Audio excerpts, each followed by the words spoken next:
All right. Good evening, everyone.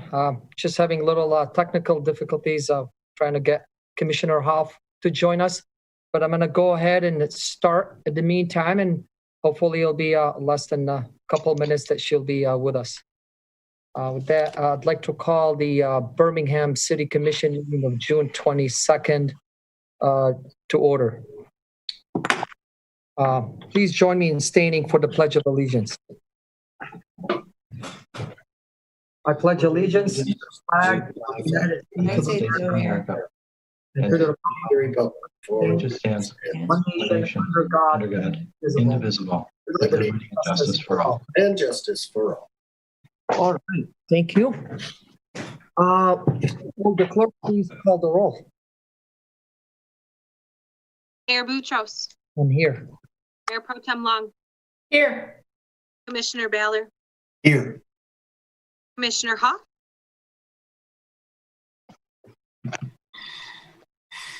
She will be with us shortly, but let's pause on that, Alex.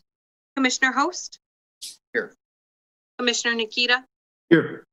Commissioner Sherman. Here. All right, awesome. With that, I'd like to start with number 3 on our agenda, proclamations, congratulatory resolutions, awards, appointments, resignation and confirmations, administration of oath, introduction of guests, and announcements.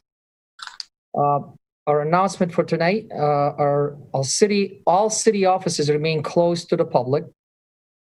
All departments are accessible via phone and email. Payments may be dropped off using a convenient drop box located behind City Hall and accessible via the police department parking lot of Henrietta Street. The library is currently offering curbside pickup service to patrons on Mondays through Thursday from 11 a.m. to 7 p.m. and on Fridays and Saturdays from 9:30 a.m. to 5:30 p.m.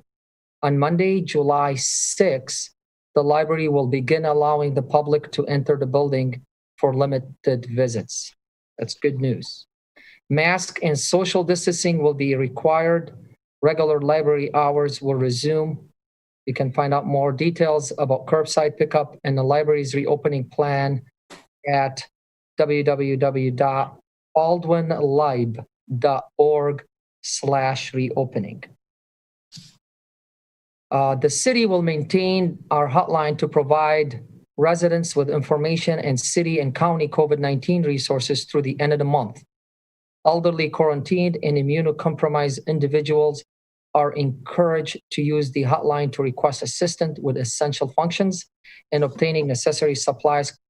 And they can call 248-530-1805 Monday through Friday from 8 a.m. to 5 p.m. And before I go to my second announcement, I see Commissioner Hoff is joining us. Good evening, Commissioner Hoff. Alex, would you like to call her name, or should we just know that she's here? I can call her name real quick. Commissioner Hoff. Here. Thank you. With that, I'll continue my announcements. We encourage everyone in the city to sign up for our email distribution system to receive the latest information from the city. You can do this by going to our website and clicking on the box in the lower right corner of our screen to sign up. The clerk's office reminds all voters that wish to vote absentee for the upcoming election to complete and return their absentee voter ballot applications. All voters that have already turned in an application to request an absentee ballot will receive their ballot by mail shortly after June 25th. Finally, if you're interested in working as an election inspector in Birmingham in the upcoming election, please contact our office at elections@bhamgov.org, or you may call 248-530-1880. Please return any election documents by mail or use the convenient drop box located behind City Hall, and do not hesitate to contact us with any question you may have. And now we have a Birmingham Police Department announcement from our Chief Clements. And I'll pause. We have two more announcements for tonight, but I'll pause with that and I'll give the floor to Chief Clements for his announcement.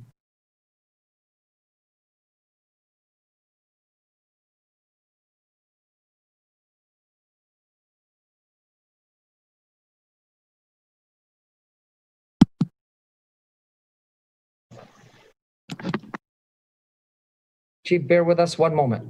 Okay. Here we go. Floor is yours. Thank you. Thanks, everyone. I just want to take a couple of minutes of the commission's time tonight to address the commission and the public in general about kind of where policing is in our country and kind of where the Birmingham Police Department fits into that picture. As all members of the Birmingham Police Department are in complete agreement with the city's proclamation on June 5th, 2020 in response to the death of George Floyd. All police officers, as human beings, were appalled by the action and inactions of the officers involved in that case. It was a dark day for our nation and even darker day for the law enforcement community. In the wake of Mr. Floyd's death and other incidents that have occurred in the law enforcement community, there's been a movement to scrutinize and watch over the police departments, and also a movement for social reforms of police officers and police work in general. At the federal level, our president signed an executive order asking for reforms for the police. Both houses of Congress, the Democratic House, the Republican Senate, are both working on individual platforms for the reforming of the police department. On the state level, our governor and attorney general have both initiated reforms for police, as well as our legislature. As your police chief, I take my role very seriously, and I will embrace anything that improves our profession of law enforcement, and I will support meaningful change and reforms that ensure fairness, respect, dignity, security, and the justice for all people. If and when these reforms come down from the federal and state levels, I guarantee you that we will meet and or exceed those recommendations. On the local level, I kind of want to talk for a minute just about where we are as a police department and where we're going. Back in the fall of 2019, the department self-initiated a program to reform all our policies and procedures in conjunction with the Michigan Association of Chiefs of Police accreditation program.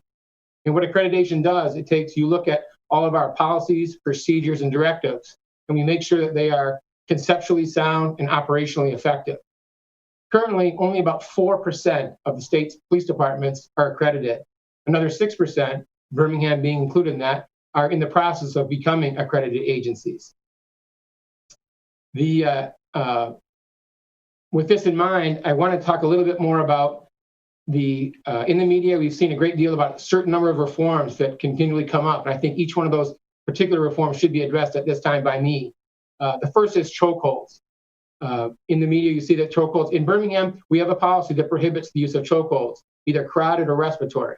However, the only time that a chokehold is allowed is what is referred to as a last resort, in which the officer is defending human life. And that's covered under a Michigan Council on Law Enforcement Standards policy. The second thing I want to talk about is a duty to intervene. In Birmingham, we have a policy that requires all officers to intervene on other officers if misconduct and or use of force is being excessive. It's in our policy and it is enforced. A lot has been made about use of force and de-escalation training. In Birmingham, we have annual training every year on the use of force and on de-escalation training. Included that de-escalation training is scenario-based training that allows officers to use a continuum of force that goes up and down, and it allows the officers to hone their skills and practice doing that. It is the use of force continuum is what is embraced by the police department, and it is approved by the Michigan Council on Law Enforcement Standards. We also have a policy against bias-free policing, and along with that policy, as part of our September, we train once a year annually in September, and this year the police department has engaged the services. Hopefully, it will be coming before the commission tonight to use Ms. Jocelyn Giangrande, who is a Cornell University certified inclusion and diversity expert. I had the opportunity, along with Human Resources Manager Ben Myers, to talk to Ms. Giangrande. She lives in the area. She considers Birmingham her downtown. I think she's excited to work with the police department as a whole and address it on police department issues. And she's also going to be training the rest of the City Hall staff in diversity and inclusion. And then the last thing I want to talk about a little bit is body-worn cameras. The police department since 2016 has been studying and researching the issue of body-worn cameras. And tonight, later on, I will be approaching you to approve body-worn cameras for all of our police officers moving forward in the interest of transparency to the public and the safety of the officers. It is in my heart of hearts, I believe that the officers of the Birmingham Police Department are highly trained, highly educated, professional people. As chief, I hold them to a very high standard of conduct, and I try and produce a culture, and promulgate a culture that is conducive to respect, dignity, empathy, and compassion for all people. I talk a lot about policies tonight, but if you can have all the policies you want, but if officers don't understand the policies, if officers don't embrace the policies, and officers don't implement the policies, they're not going to do any good. And I think here in Birmingham, we've done an excellent job of trying to do all of those things. At the last commission meeting, Mayor Pro Tem Long made the comment that the Birmingham Police Department is beloved and respected. And I appreciate that, and I appreciate that comment. And I truly believe that. I've gotten, since this incident occurred, a lot of calls of support. The men and women of the Birmingham Police Department have been told on the road when they're out there that they support, the community supports us, and I appreciate that. Mayor Pro Tem Long also said that we also have to take a good long look at ourselves and make sure that we embrace change, because as an organization and as a profession, we have to evolve and change. Our roles are going to change. And I think it's important for us to look at every aspect of our job. Can we do it better? How can we do it better? How can we engage the community better? And do the best we can to make sure that all people and all rights of all citizens are maintained in the future. Thanks for your time. I appreciate it. Thank you, Chief. We're proud of what you do and of our police department in general and our enforcement, and we thank you for clarifying and emphasizing on what we've been doing for the past few years, as this is not something that we need to get ready immediately, that we've been doing the work all along. That means a lot to us and to the community in general, so the public can understand where we've been and where we're at today, and how we, if we need to enhance things, that we're enhancing it. But we appreciate you very much, and thank you again. And we're going to hear from you again we have a couple items for you on the agenda as well.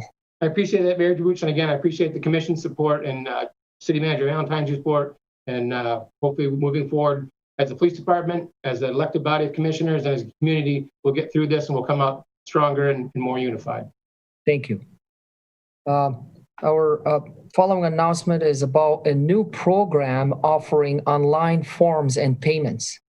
And I think we have Ms. Melissa Farbarn with us. Yes.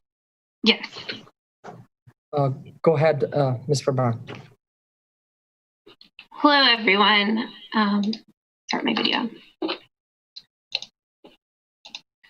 So good evening, everyone. We'd like to announce a program that the city has implemented to make it easier for our residents and businesses to submit forms online. Our new program is accessible, the new webpage is accessible through our homepage, and then also through bhamgov.org/forms and payments. On there, you'll find 45 different forms that residents and business owners in the city of Birmingham submit regularly. They're split into residential, business, property, and then online payments for taxes, utilities, and parking. So for residential, for instance, you'd have forms like pet licenses or a request for a vacation check from the police department. Under the business category, you'll find initial merchant's licenses, estate sale permit applications. Property, we have all of your standard property forms, such as the property transfer affidavits, the principal residence exemption affidavit. And then we also have links to the way that many people had already been paying online for parking tickets, which was certifiedpayments.net. And then BS&A, where you can pay your property taxes, your special assessment, and your water bill. So I'm going to quickly share my screen so everyone can get an idea of how this looks. Okay.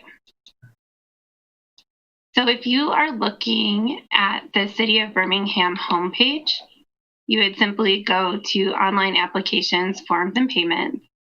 And there you will see a series of choices. So if you're residential and you wanted to submit a pet license, you would simply click here, bringing up this form. It's very easy to use. After the resident, it's not. Okay. Sorry, just one moment. See that? Okay, I apologize. So this is what the forms and payments page looks like. And you will find residential, business, property, online payments for taxes, utilities, and parking. If you were to want to do a pet license, you would simply click on it, fill out the information about your pet. And once you had done so, when you submit, you would see this screen thanking you for submitting your form and letting you know that the clerk's office will be in contact with you within 2 business days. You got time. And many of our payments are waived at the moment, but if you have a form that requires a payment, you can do that right from the form, submit it through credit card, and you'll receive an email receipt for your payment. And you will hear from the department confirming that they received your form and let you know of any action steps that need to be taken. This high-tech stuff is too much. Yeah. I just used to come in, stand up and say something. Speaking. We're in a, Hey, then, Pete. a different world right now.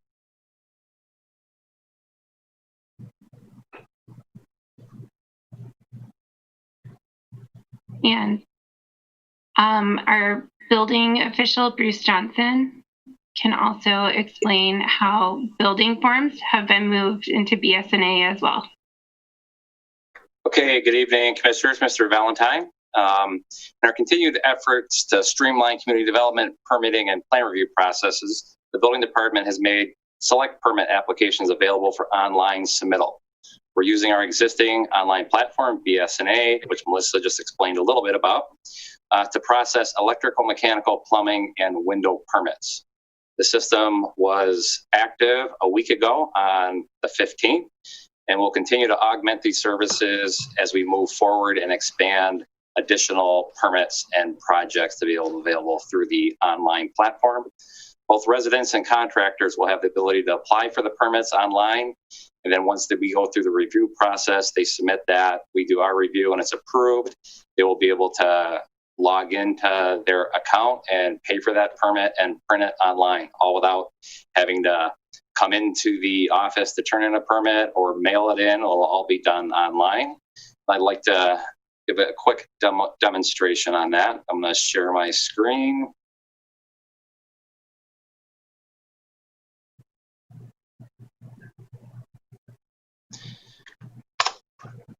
This is where if I go back a page, if you go to the forms and applications pages or the page on the website, you'll have this link here to click for the building department applications.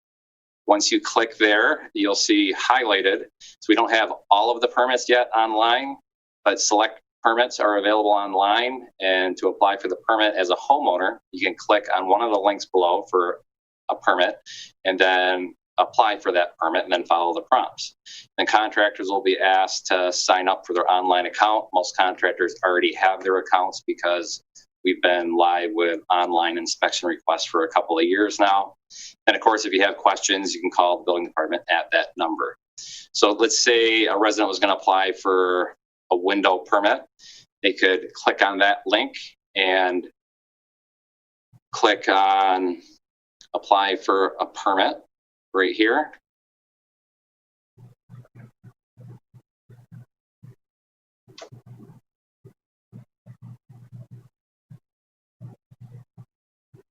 There we go. I think the battery in my mouse is getting a little weak. So then you would just go to your address. Let's go, Joe, I hope you don't mind if I use yours for an example. You would just go right to your property, click on that, and then just start following the prompts. You would go just click next here, You could then click on the drop down, see the available permits. These are the ones that we have: the air conditioning or generator, electrical, fence permits, mechanical permits, plumbing, roofing, utility right of way, and window permits. So we're going to use window permits for an example. We click on that, you would just put a description in here for the window permit, and that is a required field. So we'll just say new windows, then click next, and you would just keep following the prompts. I don't want to, I'm actually in the live database right now, so I want to put a lot of information in. But if we go back, I want to show you real quick if you're a contractor. Right here,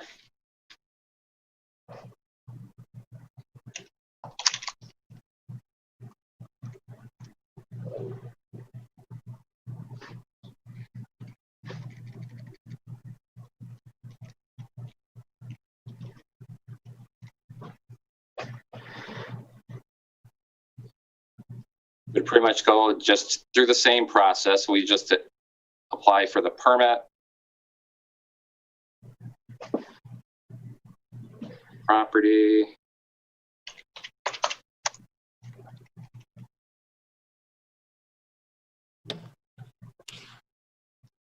select it, and then we'll just start moving through the process. Go through the window permit, and out of all the permits we issue, probably 6,000 to 7,000 a year, probably 90% are contractor permits, and 10% are homeowner permits. We'll just put windows next. And what's nice about this is they're not, they don't have to fill out an application. They're not filling out the paper or having to turn that in. Everything, they're just going to do it online.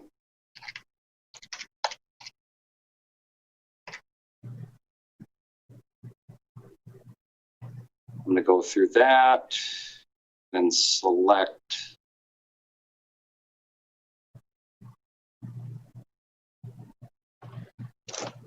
you know what, sorry about that. Remember how I mentioned I was in the live database. I have to get out of that.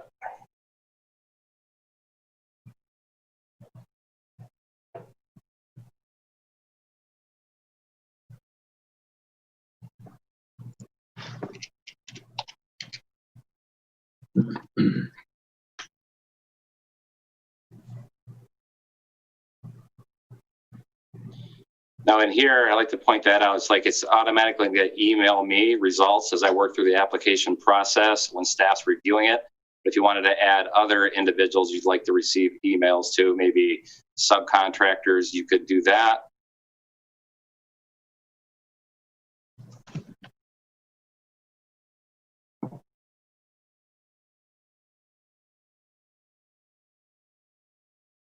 I gotta apologize. The test database does not seem to be working, but it was very simple. It was very similar to the homeowner permit. The only steps I missed is we would have to add the licensee. You pick the license. There's some required attachments. You can attach the attachments in there. And then we're just doing the simple permits right now, the easy one, mostly the trade permits. But this is part of a bigger plan where we're going to streamline all of the community development processes. We're going to bring in the PZE element, which is planning, zoning, and engineering. So not just the building department applications, but engineering applications and planning applications for their reviews. We'll be able to submit it this way. We're going to implement Bluebeam along with that. So all the plans will be able to be attached to these applications online, and they will all come in electronically. So we'll not need to receive paper applications anymore.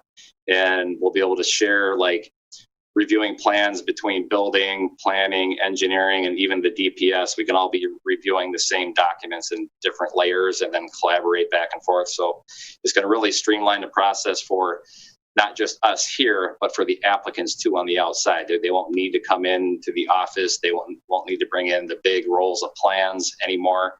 And then with the applications, everything is just going to be submitted electronically. With that, I'd be happy to answer any questions. I apologize apologize again for the test database. I just tried to set that up, so I didn't want to make any changes in our live database. We appreciate it, Mr. Johnson. I think this is a huge improvement to our city and to the way we do applications now. It facilitates and make things a lot easier for, as you said, the 90% of the contractors and also the 10+% of the homeowners. I think there's a lot more details. Just the question is, I'm pretty sure it will not let them go to the next screen if they're missing any information, as I witnessed what you were doing.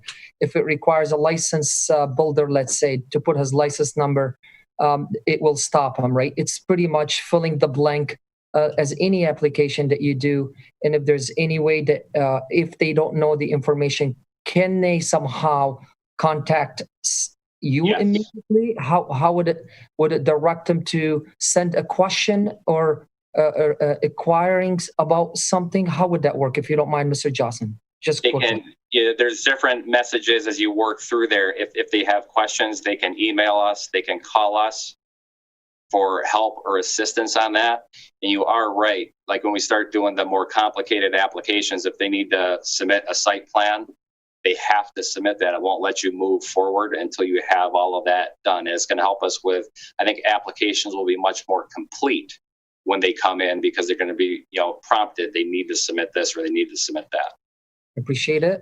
Thank you, Ms. Furbarn and Mr. Johnson. But before I let you go, any commissioner comment or question for the building department? We see none. Thank you. And then I move forward to my last announcement today. As we all know, we've been doing virtual meeting as we are tonight, and we continue to do these virtual meetings through July 31st in accordance with the Governor's Order 2020-129.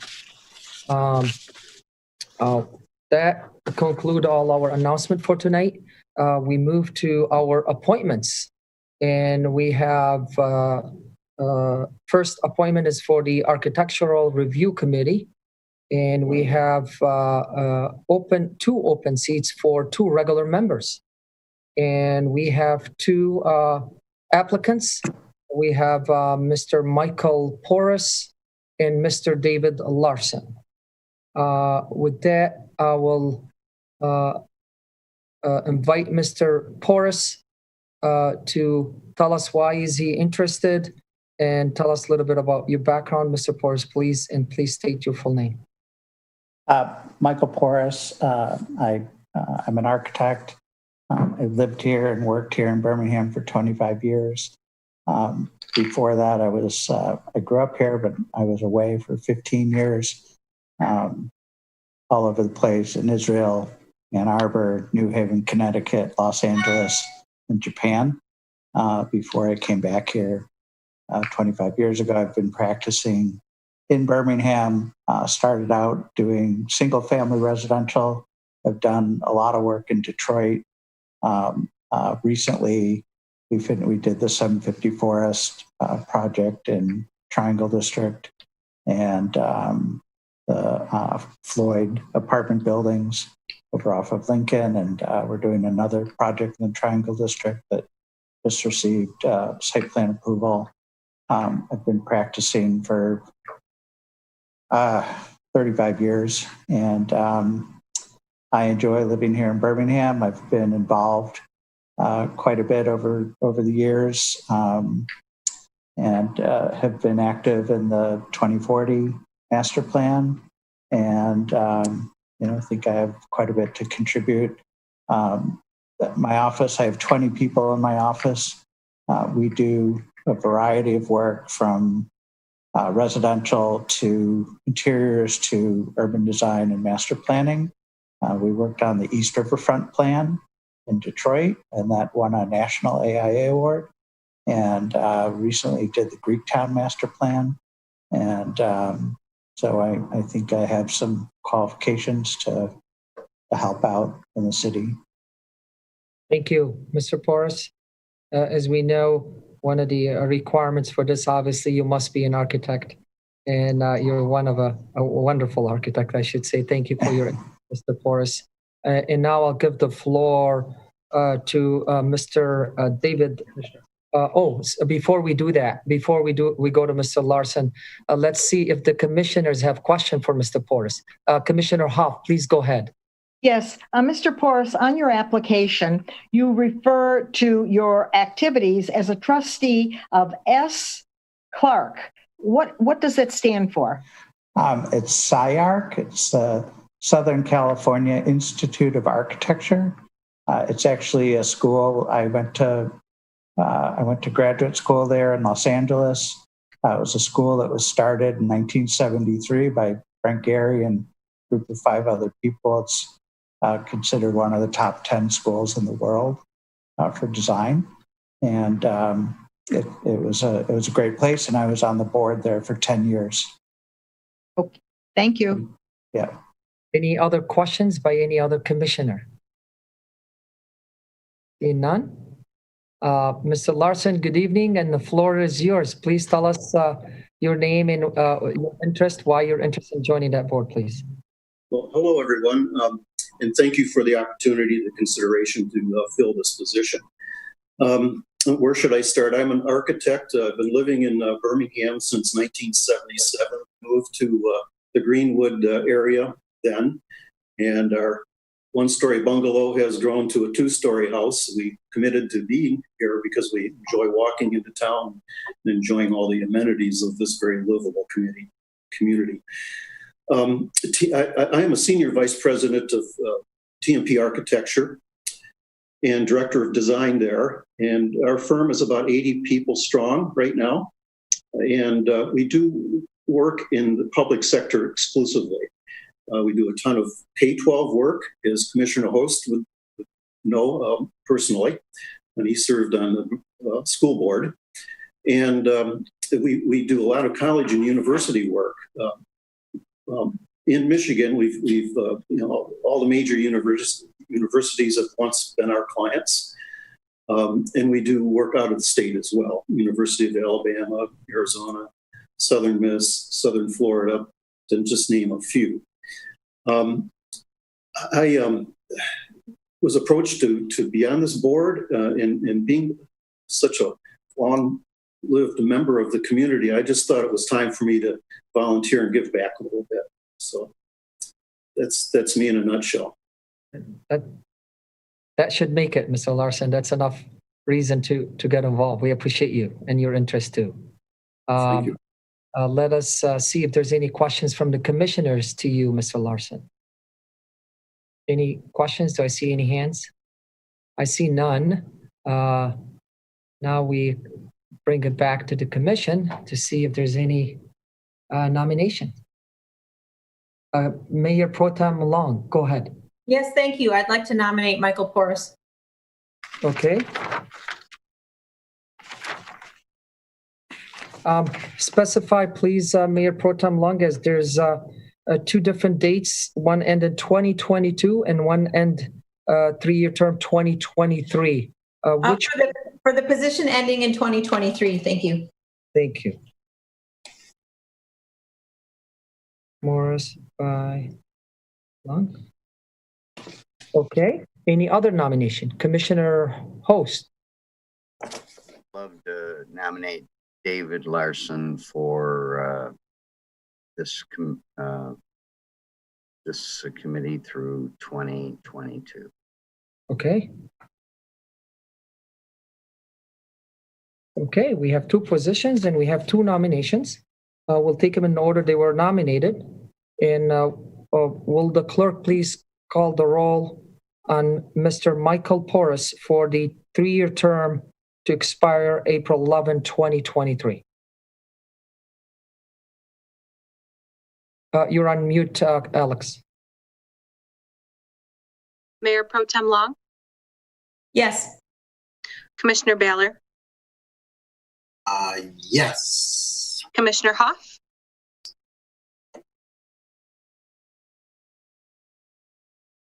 I see her saying yes, but I can't hear her saying yes. I just asked on mute. There, I can. Thank you. Yes. Commissioner Host, Yes. Commissioner Nikita, Yes. Commissioner Sherman, Yes. Mayor Boutros. Yes. Okay. Mr. Porras, I can say congratulations to you, but please, as we know now, during this unprecedented time and we're doing the virtual meetings, we cannot swear you in, but hopefully you can coordinate that. Alex will contact you and then you'll come in and sign somehow. Okay. Now we'll take the roll call vote for Mr. Larson, nominated by Commissioner Host for the term, 3-year term to expire April 11, 2022. Commissioner Host, Yes. Commissioner Hoff, Yes. Commissioner Nikita, Yes. Commissioner Sherman, Yes. Mayor Pro Tem Long, Yes. Commissioner Baylor, Yes. Mayor Boutros. Yes, and with that, I want to again emphasize on saying congratulations to both of you. We are very lucky as a city to have such a talent. Thank you for giving back to the community that you reside in and that you live and work. We appreciate you very much. Your resume and your experience speaks it.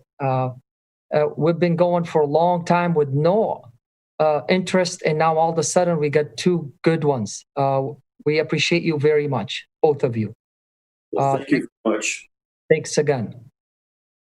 Now we go to next appointments for the cable board, and we have 1 regular member opening, and we have 1 applicant that I think she's been on that board since the inception, since 2006, I should say. I'm not sure. I can't even go back that far.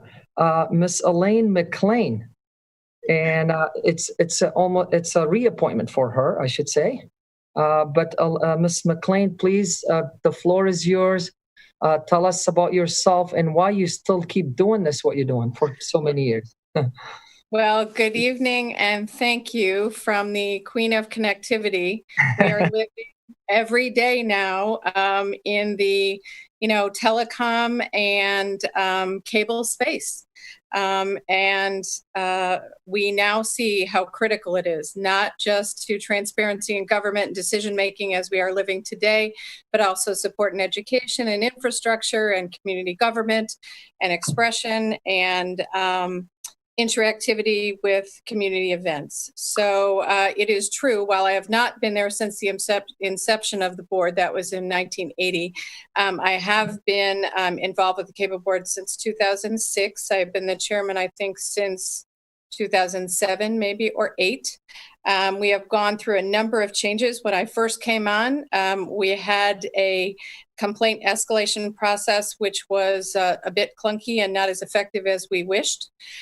We had 1 sole provider. As we continued to progress, the law changed. We had 2 new entrants. We have different technology now. All of the systems are upgraded. And when we find ourselves in a problem, whether it's any of the stakeholders, whether it's a community member, a board, or one of the organizations that participates with the cable board, we do have an escalation process with all 3 providers, even though they are not held to the same standard by the law, how they provide service and who they provide service to. I would say that I am probably very surprised and very happy that all providers have seen what is happening in the public space right now and have stepped up and not only included free Wi-Fi, but some issues with billing and expanded their services so that they're accessible to everybody. And I must say that I'm not only delighted, but quite surprised. But with all of the consolidation from big providers, they have a little bit more space to do that. And I think they have done so. Our team has expanded and contracted a couple of times, but we have people that are very involved and very passionate about continuing this expansion. Thank you, Ms. McLean.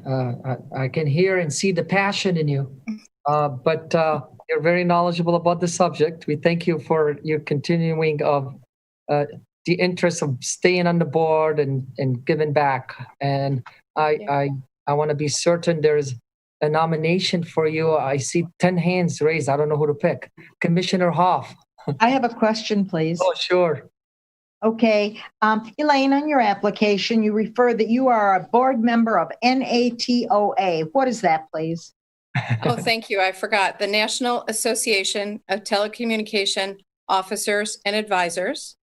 That is our national organization that shares information about what's happening at the FCC, which is critical to the revenue stream to our communities and support of PEG, which is what we're doing now. And also I am on the board of Michigan NATOA, which is the subset group of local officials that shares that same sort of data. Okay, thank you. I'd like to nominate Elaine McLean. Awesome. Any other questions from commissioners? Mr. Nikita, I apologize. I saw you raise your hand. I think, like I said, Ms. McLean, they're all fighting who's going to nominate you. But any other questions? No, good. So we got a nomination from Commissioner Hoff for Ms. McLean for the term to end expiring March 30th, 2023 for the Cable Casting Board as the regular member. Alex, would you please call the roll? Commissioner Hoff. Yes. Commissioner Host. Yes. Commissioner Nikita. Yes. Commissioner Sherman. Yes. Mayor Pro Tem Long. Yes. Commissioner Baylor. Yes. Mayor Boutros. Yes. Thank you and congratulations again, Ms. McLean. Thank you for your continuing support for our community. Thank you very much. I appreciate it. Yep, Alex will be in touch with you to swear you in. Absolutely. Thank you and good night. Commissioner Hoff has something to say. Go ahead, Commissioner. I just wanted to mention that there are 3 vacancies on the cable casting board. And for people who are interested in that, I think that it's a good opportunity to get involved. And we do have, as I said, 2 positions for Birmingham residents and 1 for an alternate. Thank you, Commissioner Hoff. I was about to announce that, but I appreciate you very much. Yes. And it's been vacant, Ms. McLean, for a while, right? It has. Actually, we have one of those filled. He just could not attend and fill out his application for tonight, and that's Donovan Shand. And he is telecommuting in, so he will fill that spot. But we do still have 1 that's left over. And I would like to clarify, it doesn't have to be someone who is, thrilled to learn about technology or is interested in production. We're all consumers first. Everybody has an experience. So it doesn't matter if you don't believe in cable connectivity or if you have 12 HD screens. Your opinion and your voice is very important. And we always want fresh eyes to give us feedback on the process to improve it. Thank you for clarifying that. We appreciate you, Ms. McLean, and have a wonderful evening. Thank you. Yep. Now our last appointment is for the Multimodal Transportation Board, and we have as a regular member, and we have with us Mr. Andrew Haig, who is already an alternate member that seeking to be promoted to the regular member. I don't know if it's a promotion or a punishment, but Mr. Haig, please tell us about your background and why are you interested in continuing as a regular member. Well, thank you, Mr. Mayor, and everybody for giving me the opportunity. Hopefully you can hear me okay. Yeah, lower your volume, Mr. Haig. I think there's a little echo. Your volume might be up a little bit. Go ahead, Doc. Proceed, please. Give me a second.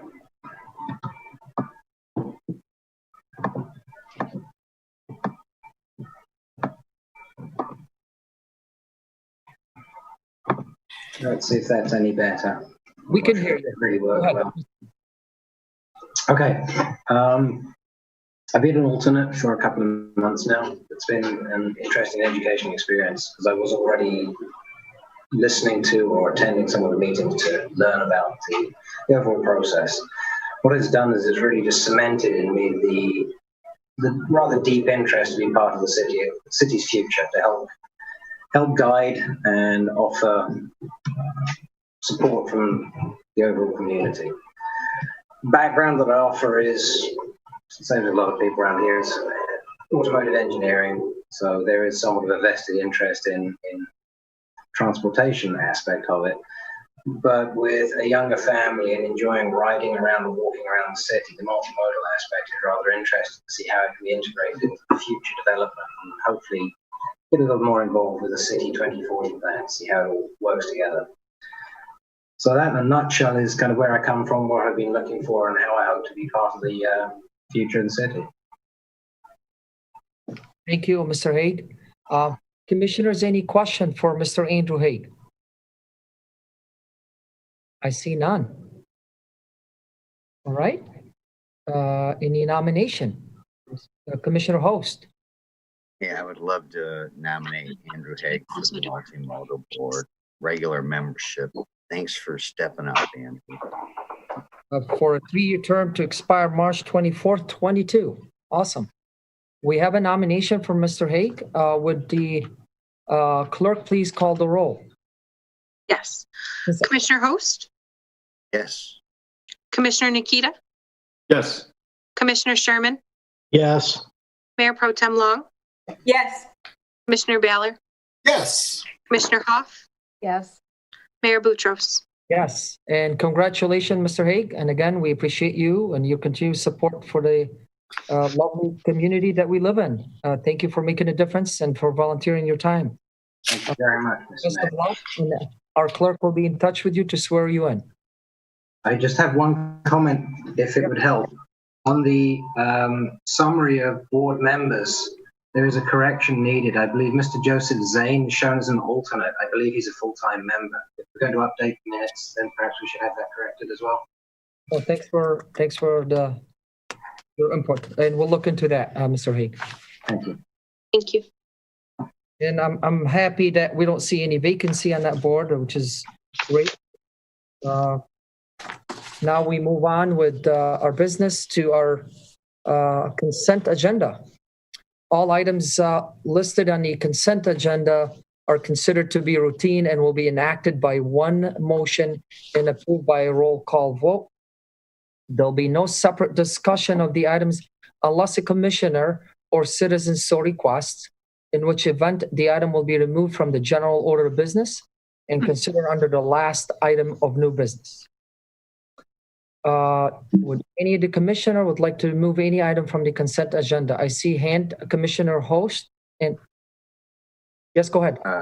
Well, ladies first, if that was the case. I don't know. It's okay. We'll give her round. Go ahead, Mr. Host. I would like to pull A and B.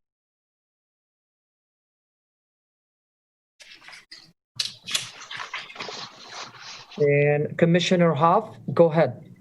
Well, I was going to pull B, but it's already pulled, and J. J.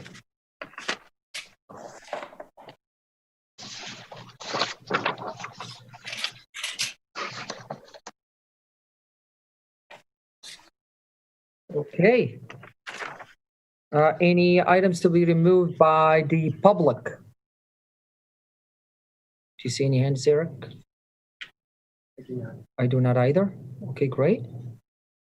Do we have a motion? Commissioner Sherman. I'll move the consent agenda excluding items A, B, and J. Okay. Seconded by Commissioner Nikita. Will the clerk please call the roll? Commissioner Sherman? Yes. Commissioner Nikita? Yes. Mayor Pro Tem Long? Yes. Commissioner Baylor? Yes. Commissioner Hoff? Yes. Commissioner Host? Yes. Mayor Boutros? Yes. And thank you. Would the commissioners like to address those items as now, or can we get some head nodding? Or yes, all right, good enough. So let's go with the order they were pulled. Commissioner Host, item A. Page 5, paragraph 3, the second line. It needs to be revamped to say maintainable as parts are not readily available.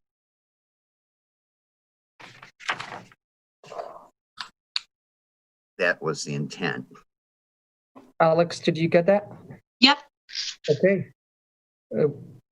Any other correction, Commissioner Host? Not on A. Okay, from the commissioners? Okay, Mr. Host, are you satisfied with your correction? Certainly. Go ahead. Would you like to make the motion to approve it? I would like to make a motion to approve item A. Yep. Any second? Second. Seconded by Mayor Pro Tem Long. Alex, could you please call the roll? Yep. Commissioner Host, Yes.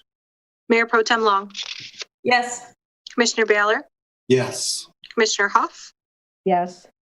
Commissioner Nikita, Yes. Commissioner Sherman, Yes. Mayor Boutros. Yes, and thank you. We move to item B, as in boy, also pulled by Commissioner Host. Page 8, the second to the last paragraph refers to a combination request that was not in November, but on October 29th, 2019. So I just would like to change the word November to 10/29/19. Okay. And then, is that okay? Yeah, go. You may continue, Commissioner Host. You want to add something? Yes, page 15, under Commissioner comments, point 1, item A. I said touch wood after I said the joint ad hoc senior services committee. That's what it was. Touch wood. We are actually meeting 2 days from now. Okay. But I just touched wood. So nice of you to catch that. Namely it's that committee. And then on page 15, not only that, page 15, item D as in dog, the line to track annual spending on commercial versus residential Birmingham. I don't like the word projects, but I'd like the word annual spending on commercial. And if you don't like the word versus, we'll just say and residential Birmingham.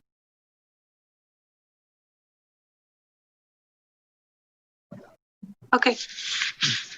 Commissioner Hoff, you may you had something on item B? Yes, it was the exact same thing, that word touch wood, but now I know that it's supposed to be replaced by the Joint Senior Services Committee we'll be meeting. Thank you, Commissioner Hoff. Commissioner Sherman, go ahead. Also on page 8, the last word on the page, I believe Commissioner Nikita dissented, was not descending. Thank you for your observation, Mr. Sherman. All right. With that, Commissioner Host, any other I'd like to make a motion to approve? To approve B, please. The minutes as amended in item B. Right. All right. Any second? Seconded by Commissioner Sherman. Will the clerk please call the roll? Commissioner Host, Yes. Commissioner Sherman, Yes. Commissioner Baylor, Yes. Commissioner Huff, Yes. Commissioner Nikita, Yes. Mayor Pro Tem Long, Yes. Mayor Boutros. Yes. And now we move to item J by Commissioner Huff. Commissioner Huff, go ahead, please. Yes, this is about the professional services agreement with Van Dyke Horn for communications or public relations services. And I'd like to compliment them on the coverage and compliment Mr. Valentine and whoever is directing them. We've had significant coverage of Birmingham on everything that has been going on in the past few weeks. My questions are, I see that we are approving a $4,000 contract, whereas their previous contract was $7,000. When I see that, I'm wondering what the difference is. That's my first question. And secondly, who provides direction and information to the consultant? Good question, Commissioner Hoff. As I asked the same question to Joe Valentine earlier, I'll have him actually address your question. And I'll give you the same answer. The contract services with Van Dyke Horn for this work is basically a more limited scope to what they've had previously. As you may recall, they were engaged to serve the city upon the vacancy of our communications director last year. They did do an outstanding job. However, as we kind of evolved into the relationship, we realized that it's probably a little more beneficial for us to have an in-house person leading the communications and having them in a more supportive role. That's what this scope provides for. And as a result, their scope has been diminished some from their previous scope, and the cost has been decreased as well.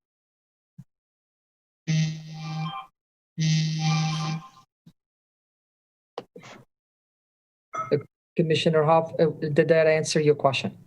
Yes, it answered, but I have one other additional question to ask. We're approving an amount not to exceed $4,000 per month for communications and social media support.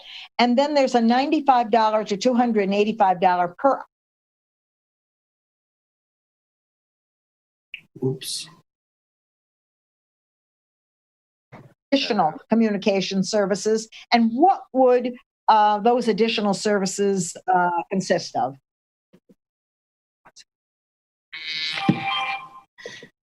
I didn't hear the complete question. Go ahead, Joe. The question, if I can restate it, was basically that we have a $4,000 retainer for the social media services, and then there's an hourly wage that's attributed to any additional projects that are assigned to them based on any work that's directed from the city for these special type projects that might come up throughout the course of their contract. So that fee structure is based on the individual that would be working on that additional work that we would engage them in a separate written arrangement for. So if anything would come up outside of this normal scope of this arrangement, we could engage them just like we have professional services for other contractors, that if there's other projects that come up during the course of their contract that are outside the scope, we could engage them on an hourly basis. This carries forward that same template. And does the $4,000 specify a certain number of hours? Go ahead, Joe. Yes, there's an approximate 39 hours a month. 39 hours a month? Yes. Okay. And is that based on the previous experience on what they've been providing us? Yes. Okay. With those questions answered, I will move approval of the agreement. Thank you, Commissioner Hoff. Will the clerk please call the roll? Wait. We need a second. Yep. Do I see any hand for a second? Second. Here we go, Commissioner Sherman. Seconded by Commissioner Sherman. Alex, go ahead, call. Hold on. Go ahead, Commissioner Baller. Yeah, could you check and see if there's public comment, please? Oh, is there a hand? Go ahead, Mr. Bloom. Thank you. Can you hear me? Yes, we can. Okay, so before you made the last vote for the meeting minutes, item B, I had my hand raised, and I believe you forgot to ask for public input.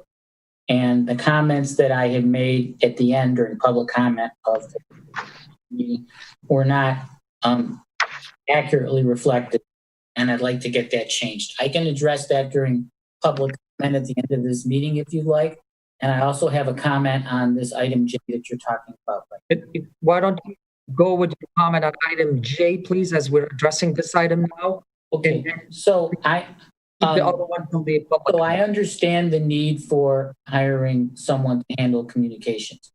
My concern, my public concern about this is that last summer, the city was disseminating propaganda and not communications, and lost the public trust in doing that. And I want to make sure that in hiring this person that this person is required to make sure that information he's providing or she's providing is factual and doesn't go into the realm of propaganda. Thank you for your comment. Any other public comment? I don't see any. All right.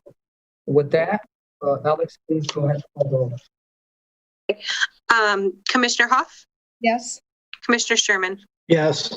Commissioner Host, Yes. Commissioner Nikita, Yes. Mayor Pro Tem Long, Yes. Mr. Baylor, Yes. Mayor Boutros. Yes. All right. That will conclude our consent agenda. We move on to unfinished business. We have a resolution to approve the proposed lot combination of 211 and 227 West Frank Street. And I would like to recuse myself as I do have an interest in that property. And with that, I'd like to give the floor to our Mayor Pro Tem, Therese Long. The floor is yours. Excuse me, I'll be back. Thank you, Mayor Boutros. So under unfinished business, our item this evening will be to continue the public hearing from June 8th on the proposed lot combination of 211 and 227 Frank Street, which was received by the Planning Division on March 4th, 2020. And I believe Planning Director Jan Ecker has a brief presentation. Yes, good evening. Well, as you stated, we talked about this application and went through all of the requirements June 8th. At the end of that discussion, the City Commission had requested that this item be discussed at the joint meeting and get some clarification from the Planning Board on what some of their thoughts were on the elements that you should consider when determining whether a lot combination would be consistent with the character of the neighborhood, whether it would be detrimental to the abutting property owners and so on. So we did have that discussion at the joint meeting on June 15th. And if I could just provide a little bit of discussion, we did have a discussion about what elements the Commission might want to consider when reviewing this. I will give you an idea that when the Planning Division goes through the report and looks at all of the requirements for a lot combination, there are several elements that we do consider in those findings that are laid out in the report. Specifically, we look at whether or not what's proposed will be consistent with the character of the neighborhood, whether it will adversely affect the neighbors.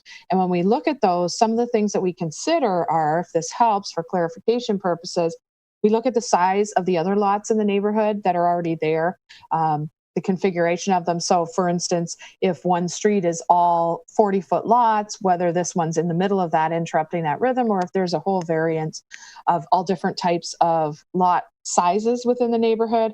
We also look at the proposed building footprint size and the pattern, the placement and orientation of the footprint of the building. Because as you know, when you get like a corner lot like this case here, sometimes the houses are facing the one street, other times they're facing the side street.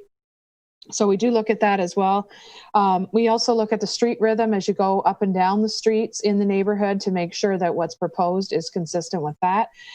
And we also look at the layout and configuration of the building footprint related to the exact abutting lots. So for instance, is this going to be a house that's going to be right up against another property, or is it abutting a detached garage or an attached garage, et cetera, to consider how much of an impact the size of this building would have, that would be proposed under a lot combination, would have on the neighbors.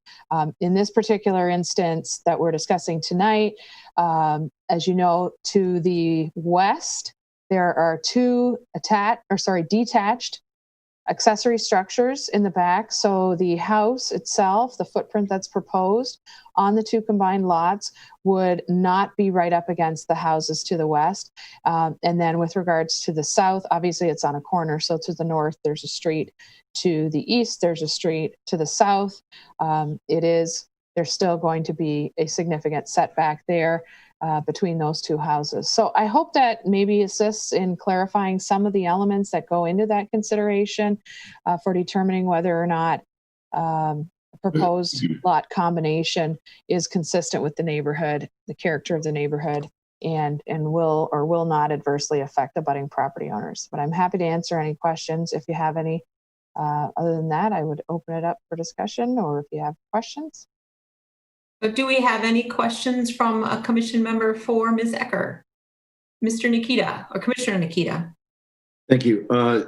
Jana, yeah, I appreciate the review that you just did. And I think that's where I think, at least for what I've been thinking regarding the reviews of the last three that we've had, specifically this one as well. Some of those items that you mentioned, and I really appreciate the embellishment that you gave on the considerations that you and staff went through in regards to the things that you mentioned: the building footprint, the setback, the rhythm of the street, the size relative to that. I guess where there's been some clarification issues, at least on my end, of course, speaking just for myself on this, is when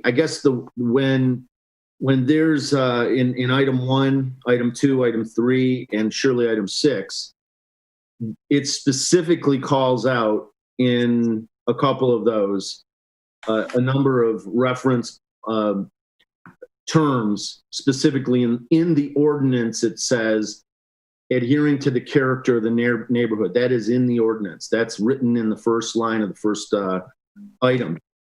So the considerations that you and staff had in reviewing this reference that, and the adherence of whatever is proposed and its ability to stay sort of congruent with the neighborhood. So I guess I maybe it's just the way I read this, but the reports seem to be a little bit more black and white, and some of the items that you mentioned, which I would assume that you had gone through those and that those are items. It probably going forward, if this ordinance doesn't change eventually, and I think it will, because we all talked about that at the meeting, the joint meeting, but it'll probably be revised a bit to add some of these things as more definitive issues in the ordinance itself, just to enhance the ordinance. But I guess it would be helpful to add some of the terms, some of the points that you just made, Jana, to add some of that dialogue and thinking as to how it adheres to the neighborhood condition and the character, and supporting the character of the neighborhood. It would help to give some depth to the reason why the staff is approving or recommending, I should say, the staff is recommending the position moving forward. Because I guess when I'm reading some of this, although I heard what you just said, and that was very helpful, but some of that isn't in the explanation. Some of it is, but a lot of it is oriented around the more definitive kind of cut and dry, if you will, black and white items that. And I know that you're trying to be concise, and I appreciate that. But and something like this, where you're asking the commission to or as part of the ordinance approval, we're asking the commission to review it with the flexibility of adherence to the ultimate goal of making a decision to enhance the neighborhood, which is a big goal. Whatever those details and clarifications however they could be added, would be helpful in the decision making. At least that's the way I see it, and I think that's what I saw in this that was a bit in question. So I appreciate that, and I'm glad that you reviewed those items. And I think, given that you're comfortable with issues like the rhythm of the street, the typical setback, the scale and size of the width of the lots, as well as the lot coverage, as well as the building orientation, which you mentioned, but I don't think that the orientation of the entrance and all that is really in the write-up. So I think that those would be helpful items going forward. And I wanted to hear a little bit more, at least that was my thinking, to be able to, before we're able to move this forward or make a decision on it, I wanted to hear a little bit more about the thinking behind it so we make sure that we're adhering to the essence of the neighborhood and simplifying it with whatever we do. So I appreciate that clarification. Thank you very much. And that helps me a lot anyway. Do we have any other questions for Ms. Ecker from the commission? All right, do we have any applicant who would like to speak, or for anyone who would like to represent the applicant to speak?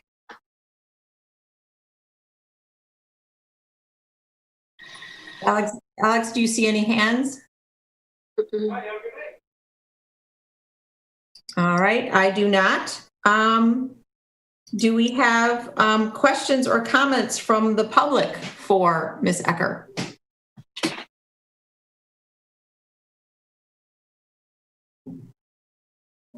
I do not see any hands. Can you confirm that, Alex? Oh, I just got a hand from a guest or resident, Matt Wild. Can we unmute Mr. Wild?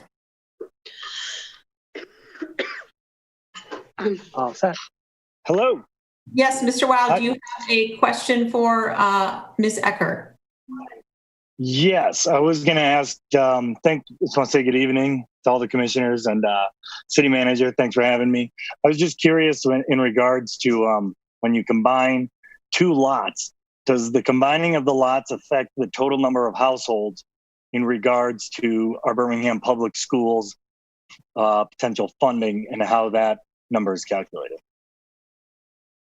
Well, I think potentially, yes, it does, because when you combine two lots, generally with all the single family zone lots in the city, you can put one single family house on one single family lot. So when you combine two of them together into one, generally speaking, you're going to get a larger home and you go from two houses to one.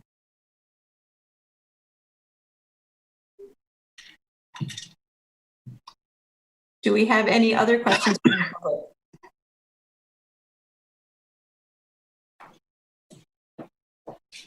All right. Any additional comments from the commission? Commissioner Sherman. I found some of the information we got at the planning board to be very helpful in clarifying this section 102-83 sub 6, specifically what should go into our determination when we're dealing with discretion. And I just wanted to reiterate a few of them.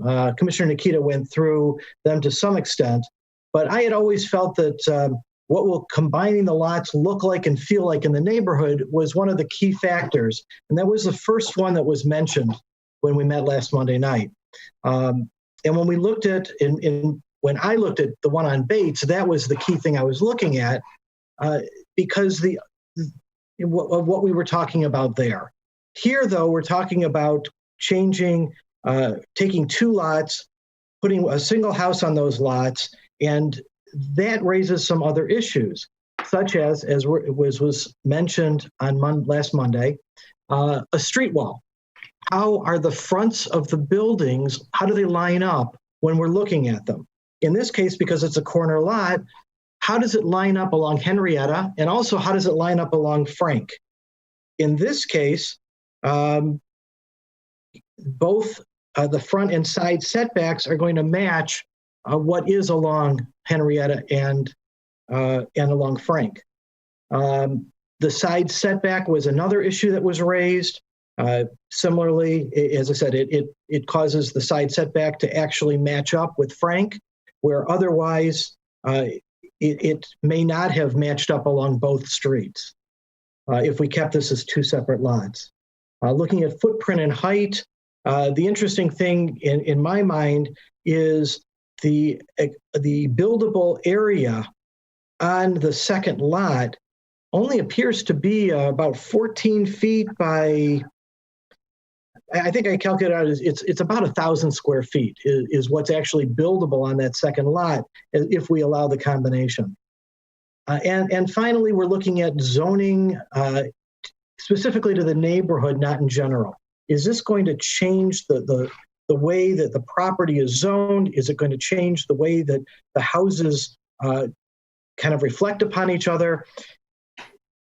I'm looking at this. This is clearly what we were aiming for when we were talking about property combinations, that this was something that we would allow, as opposed to some of the other ones that caused this ordinance to be changed, which we were trying to discourage. So I am favorably, after discussing this with the planning board and getting that input from a couple of members, I'm favorably inclined on this. Thank you, Commissioner Sherman. Do we have any other comments from the commission? Okay, seeing Commissioner Nikita. I was going to make a motion if you're ready. Well, I would then be pleased to close the public hearing and then entertain your motion. Okay, I'll move to approve the proposed lot combination of 211 Frank Street, parcel 1936-184020, and 227 West Frank Street, parcel 1936-184019. That's it. Do we have a second? Second. Second from Commissioner Baller, I believe. And do we have any comments on the motion from the commission? Any comments on the motion from the public? Commissioner Hoff. Oh, excuse me, Commissioner Hoff, yes. Yes, I'd like to make a few comments. In looking back at the last time we had a lot combination, and I have been on the commission since the lot combination ordinance was created, and I feel that there's a definite need for it. And what I saw, what I heard, and I'm going to just read briefly the comments from this commission, the current commission, the last time we had a lot combination, which was back in April 20th, which was not that long ago, a couple months. And I just am going to read a few lines. Commissioner Nikita commented on the current lot combination ordinance and expressed that it needs work. A thoughtful amendment is needed to strengthen the city's position in deciding whether or not to approve future lot combinations. The next comment was Commissioner Hoff agreed with Commissioner Nikita that an ordinance revision is needed so that consistent standards are in place moving forward. Commissioner Baller expressed support in revising the ordinance governing lot combinations. Mayor Pro Tem Long prefers to revise the ordinance to allow a property owner to have accessory uses on a lot without forcing a lot combination. Commissioner Host agreed with the other commissioners that the ordinance is a problem, and Commissioner Sherman stated it is now evident that there is still work that needs to be done to the ordinance. So I think we can agree that there was a consensus among these commissioners that are sitting on the commission currently that this ordinance needed revision. That said, due to the timing of this particular request, I feel that because it meets all the requirements of the existing ordinance, based on the fact that we were told that this was filed prior to it coming before the commission and prior to our discussion on the last ordinance, I will support the motion reluctantly, but I think that it was almost unanimous that this ordinance needs revision, and that I hope that the planning board, well, we can convey that to the planning board. That's my comment. Thank you. Thank you, Commissioner Hoff. Do we have any comments on the motion from the public? Alex, I don't see any hands. Could you confirm? I don't see any. Well, then I would ask you to please call the vote. Commissioner Nikita? Yes. Commissioner Baller? Yes. Commissioner Host? Yes. Commissioner Sherman? Yes. Mayor Pro Tem Long? Yes. Commissioner Hoff? Yes.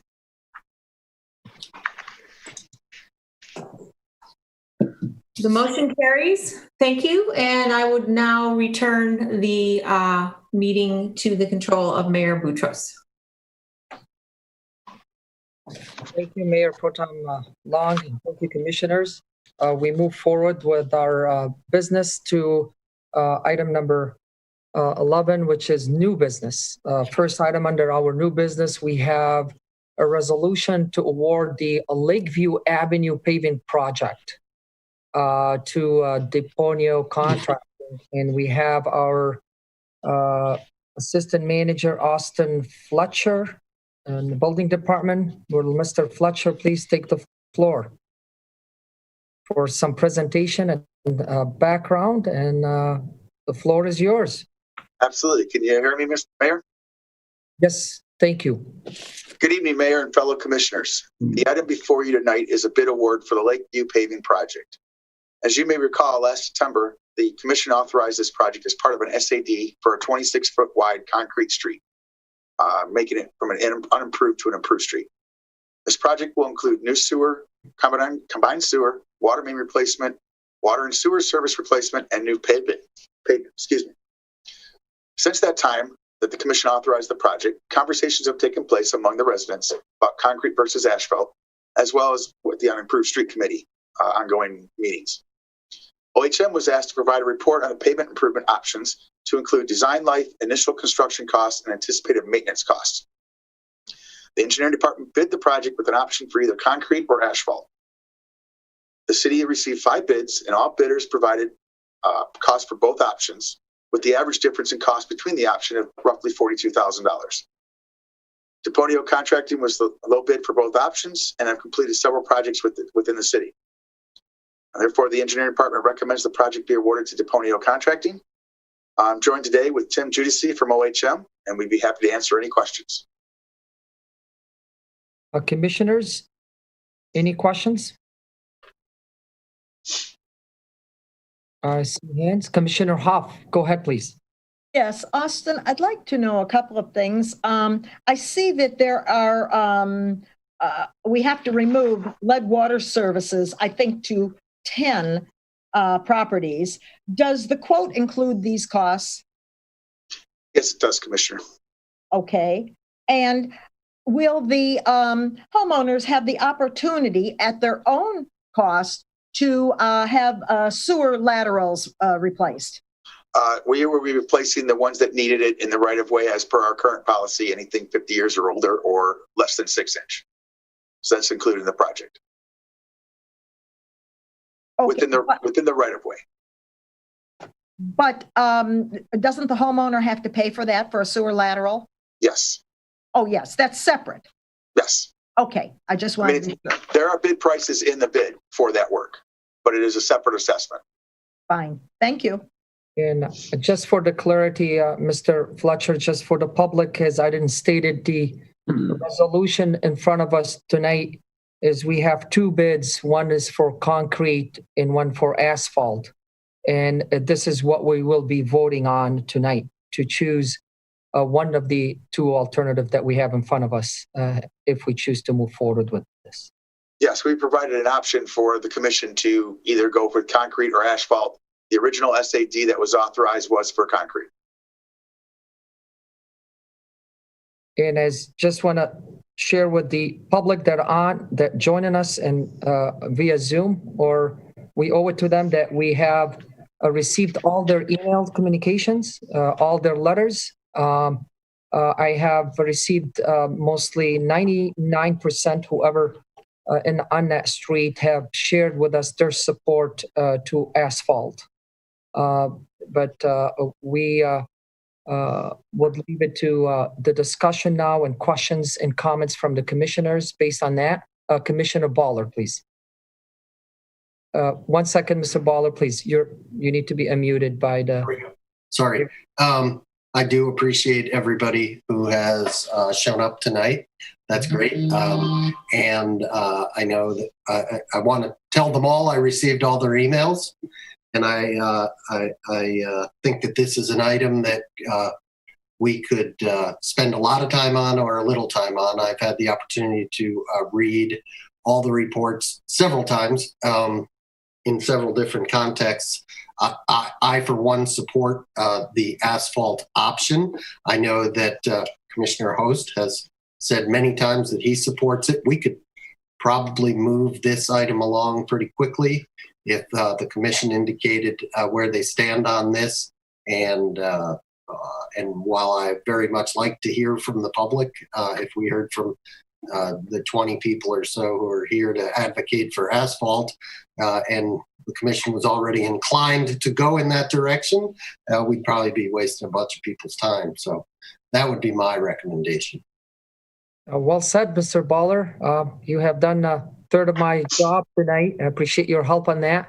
Well, let's hear from the rest of the commissioners first before if there is any public comment. But go ahead, Commissioner Sherman.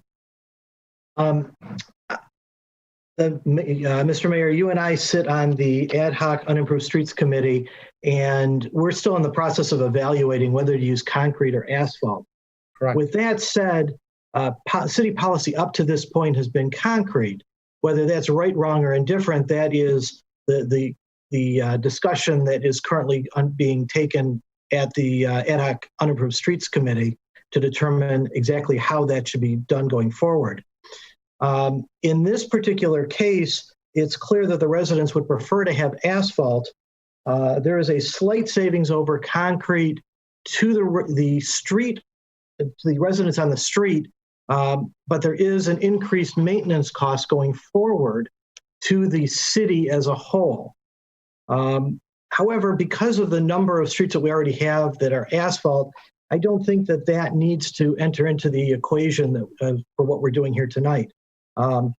If people would be so inclined, I would make a motion to award the Lakeview contract under alternate number 2 at this time. Second. And seconded by Mayor Pro Tem Long.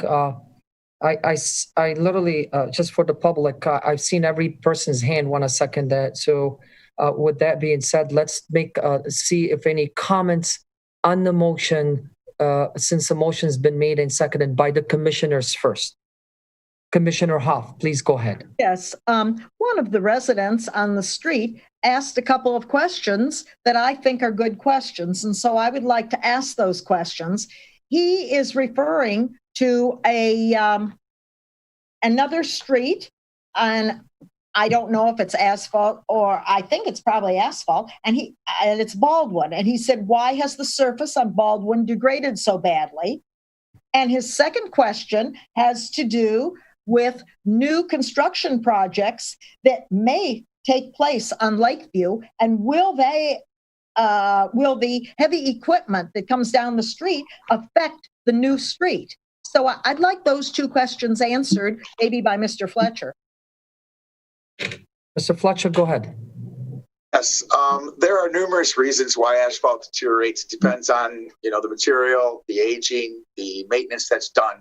I don't know exactly when Baldwin was constructed. I don't believe it was too long ago. As far as the construction traffic, the cross sections proposed for both the concrete and asphalt will uphold construction traffic. It's because we have a deep base for the asphalt. I will point out, though, that for new construction, oftentimes they will cut a hole in the road to connect the sewer and the water. Asphalt, you will definitely see the patch. Concrete, you will not, because we'll replace the whole section. And I don't know if Mr. Judici, who's on as well from OHM, has any thing to offer about the deterioration of the asphalt and why Baldwin might look the way it does. Tim? Unmuted there. Good evening, Mr. Mayor, members of the commission. Glad to join you this evening. Yeah, similar to Mr. Fletcher, I don't know the exact specifics without going and doing some field work on Baldwin as to when it was constructed, but as Mr. Fletcher said, there's certainly a lot of factors that come into play with the deterioration of roads, whether it be asphalt or concrete, traffic loading, drainage considerations, base considerations. So there's a multitude of different factors. It'd be hard to pinpoint without taking a look at the road specific. Commissioner Hoff, you may continue, please. Thank you. There was another comment from a resident saying that many of the homeowners have put in parking areas in front of their house, and he questioned whether that can be done now. but it is my understanding that when a street is improved, it is a straight curb. Is that correct? That is correct. So it isn't a curb that you can drive over, or you're not supposed to drive over. Correct. Correct. With this cross section of 26 feet wide, you can have parking on both sides. So that eliminates the need necessary for the parking pads. Thank you. Commissioner Baller, go ahead, please. Yeah, Mr. Fletcher, what is the curb design? It's our standard curb, 6-inch high curb, typically, for lack of a better word, a straight face curb. Okay, I think we call it a Birmingham roll, but that just means there's a slight roll at the top. It is not a roll. No, just a very slight. If you had a slight. slightly roll. I understand that neighborhood has been a sort of testing ground, and Hazelwood, I know, has 4-inch square curbs.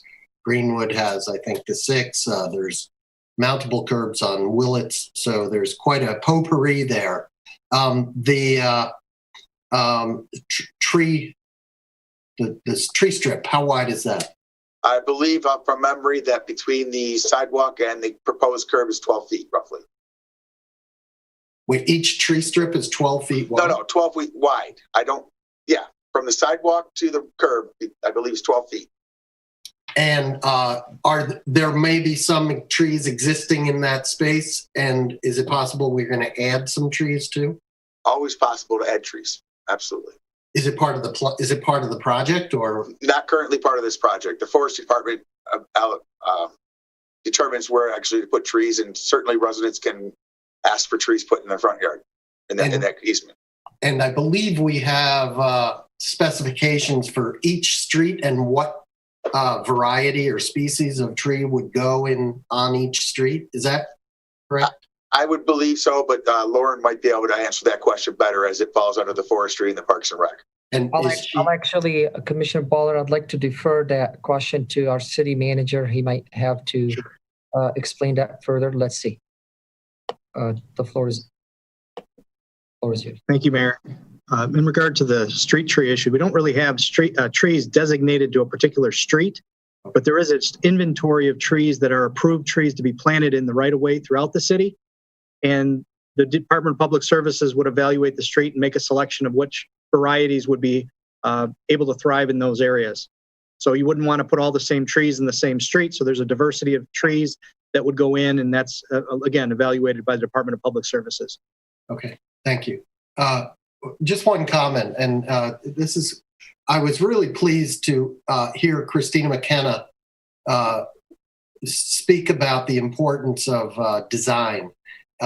And the questions I'm asking bear on the design, not the engineering of the street. And as you know, we have employed and are currently employing McKenna, which is not currently related with Christina, but her father did found the company. And so she has an appreciation for that. And when we get to public comment, and if she is here, I would sure like to hear her express the opinions that she has expressed in writing. I was looking for them. I couldn't find them about the importance of design and aesthetics in addition to engineering. So thank you for your hard work on this, Mr. Fletcher, and I yield the floor. Thank you, Commissioner. Excuse me, 1 second. I lost my whole screen. What happened? There we go. You see me, guys? All right, good enough. We're back. Commissioner Nikita, go ahead, please. Yeah, just I wanted to just make a couple comments regarding this sort of part of the process, and this is really a piece in the bigger process of identifying the best way to move forward on unimproved streets and some of our other infrastructure enhancements as we continue to evolve and ultimately revise our standard going forward. We've analyzed significantly the widths of the streets and what a standard would be, and safety and parking and access and all kinds of things over the years that we've worked on. And I appreciate the work of the Unimproved Streets committee working through a number of those things. There's a lot to consider, and cost is a big one, maintenance long term for the city and all that. I think this is a point in the process, and I just wanted to make note that we know that regardless of however we determine this one to move forward, it doesn't necessarily set a precedent of all the projects going forward, because we're still in the process of identifying the best way to solidify a policy, and that's still coming. So this is an opportunity to take a look at costs, take a look at aesthetics, take a look at the issues of unimproved to an improved street, and use that information in the committee to solidify our policy moving forward. I also would state that I know that Ms. McKenna and a number of the other groups on the street or individuals on the street have worked very, very diligently to come to an agreement, to find a solution, to enhance their street, their particular part of Birmingham. And there's been a lot of work there, and I applaud the consistency and the resiliency in keeping with it to this point where we're at. But I think that we all have to recognize that as much as there's aesthetic issues, and I completely understand the concerns about asphalt and the visible aesthetic that has versus concrete in a neighborhood situation. And there's a lot to be considered there, and it does have an impact on the nature of the neighborhood and the character of the neighborhood. So it's a significant part of the discussion. But also we have to consider always how we are able to maintain this long term, and how much the cost is. And all these decisions are always somewhat of a balance. I mean, we want the best in aesthetics, but we also want the best in our economic situation, so we can keep our city financially sound and strong. So there's a lot for us to consider. I think this is a great project to assist our committee to solidify their policy, and I look forward to that moving forward. And I'm glad that we're at a point where we can check this one to move it forward, and it'll be contributory to our overall process. Appreciate your comment, Commissioner Nikita. Do I have any comment on the motion, please? Let's keep it relatively to the motion itself from the commissioners. If not, do we have any public comment on the motion that we have in front of us? I do not see any hand, but help me out, Eric, please. Don't see anything. We don't see any hands. Awesome. Just want to take the opportunity to tell you the best outcome to me out of a situation like this that started with really, as Commissioner Sherman stated earlier, I'm one of those that sits on the ad hoc committee improving on improved streets. And unfortunately, we had slowed down the process a little bit because the unprecedented time that we had faced, all of us, that we're facing a crisis in the nation. But I promise you, we are working diligently on this, and as we move forward. But the message that I got from this street itself, how we started the process and the petition to putting neighbor against neighbor, and that was really bothered. I was bothered personally by that. But the end result of this is not the outcome of just achieving asphalt, is more to me the unity, guys, that you had come all together. You started on the wrong path, in my opinion, but the end result to me is not just because we're achieving asphalts right now, is the unity that you guys form among neighbors. That is a lot worth to me than asphalt or cement. Let us all stay united. Let us all work together, because this is exactly, you set the example. When we communicate openly and with transparency among each other, great results will be achieved. I want to thank each person that started the petition itself and work and put a lot of effort in it. I apologize that we had to put you through that, but I promise you we're moving forward to enhance the process, and hopefully we can come back with a revised ordinance and policies to suit the neighborhood in general, all 5-mile radius in Birmingham and all the 26 miles of unimproved street, and hopefully we'll promise in a matter of time they will be all improved. With that, I leave it to the commissions for any other comment. If not, we will, Alex, would you please call the roll? Yes. Commissioner Sherman. Yes. Mayor Pro Tem Long. Yes. Commissioner Nikita. Yes. Commissioner Baylor. Yes. Commissioner Hoff. Yes. Commissioner Host. Yes. Mayor Boutros. Yes. And thank you, and have a good evening, everyone. Now, with that, we move to item B. We have a resolution in front of us to approve the revised review process dated June 5th, 2020, as endorsed by the Planning Board on June 10, 2020. And we have also another resolution to approve the revised 2020-2021 Planning Board action list. We have Jenna Eckert, I guess, to go through the first part, the first resolution. And are you going to go through the second one also too, Jenna? Yes. Okay, let's do one by one. Let's do the first one first. Okay. The first one is with regards to the revised review process for the master plan. The 2040 master plan, as you know, is on hold due to the pandemic. We did talk about this at the joint meeting last Monday. I have Sarah Traxler here from the DPZ McKenna consulting team who is doing this project for us. We wanted to come up with a revised plan. We had some hiccups along the way with the review of the first draft of the master plan. So this plan that's before you tonight that we discussed in detail at the joint meeting talks about what we are going to do to review this first draft that we're in now.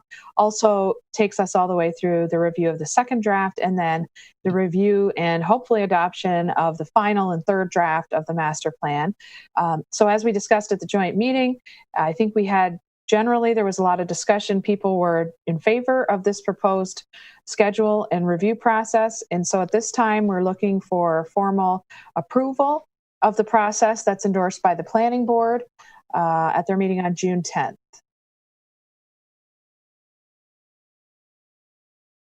Okay, Commissioner Sherman. So moved. Commissioner Sherman. We're going to keep it simple. So we're moving just to clarify, we're moving at the part one of the resolution right now. That's correct. By Commissioner Hoff. Comments on the motion. Go ahead, Commissioner Hoff, please. Yes, I want to be sure that I understand the timeline. What you're planning to do is to begin distributing neighborhood packets and to have meetings beginning July 20th. Is that correct? And then you intend to bring a second draft based on the input that you get back to the commission in January of 2021. Is that correct? For the most part, we didn't talk about having the meeting on July 20th. That says 7/20 with the understanding that we would probably start the meetings in July, the 7th month of 2020. So just starting them in July, we wanted to get the commission's feedback on the use of virtual meetings. I think we got that at the joint meeting. The planning board will be discussing this at their meeting on Wednesday of this week, and they will be selecting a date to start moving forward, but it will be within the next couple of planning board meetings. Okay. And what about the packets that you're going to distribute? When do you anticipate doing that? I see we have Mr. Traxler, Sarah, on the phone, on Zoom, I should say, just to let you know from DPZ. But the question is to you, maybe, Mr. Traxler? Sure. So thank you, Mayor Boutros. Commissioner Hoff, we are beginning work on the neighborhood packets now and want to launch them, very close to the first meeting at which we're in front of the planning board. So we will work with the planning board this Wednesday to affirm that specific detailed schedule, but it's important for us to get those out for public consumption as soon as possible. Commissioners, any question or comment on the motion? See none from the public?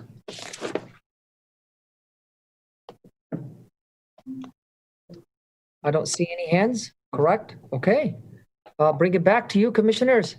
If no further discussion, I'd like to ask the clerk to take the roll call, please. Okay. Commissioner Sherman? Yes.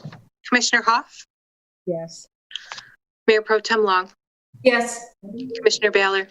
Yes. Commissioner Host? Yes. Commissioner Nikita? Yes. Mayor Boutros? Yes. And now, Ms. Ecker, we will move to the second resolution under the same item B, which is the planning board action list. Yes, thank you. The planning board action list, as you know, we report in part of our annual report that comes to the commission in March of every year. And in recent years, that report has always included the planning board's action list. But in recent years, the city commission has then discussed the planning board's action list at their joint meeting in September. And then after having some discussion there, we then bring it back to a public meeting for the city commission to be able to take affirmative action if you want to reorganize some of the priorities of the planning board. So the action list that you see before you tonight is the same one that you saw in the March annual report of the planning division. It has now added the two items that we talked about at the joint meeting, the lot combination process and the economic stimulus options. So they're proposed to be added. And I guess what we're looking for tonight is your feedback. A, do you want them added? And B, where they are placed on the prioritization list. I just want to let you know that the reason they were placed at number 5 and 6 is, of course, because the master plan is going to be taking up a significant portion of the planning board's time over the next several months to year. And then the other items that are on the list at 2, 3, and 4 are all items that are already in process. So the planning board has already been studying those. They've got some draft ordinance language. It would seem that it may be beneficial to finish up those items since they're at least halfway through on each of them before moving into the next items. But that's up for your discussion and your review. Okay, Jenna, questions? Commissioner Hoff, go ahead, please.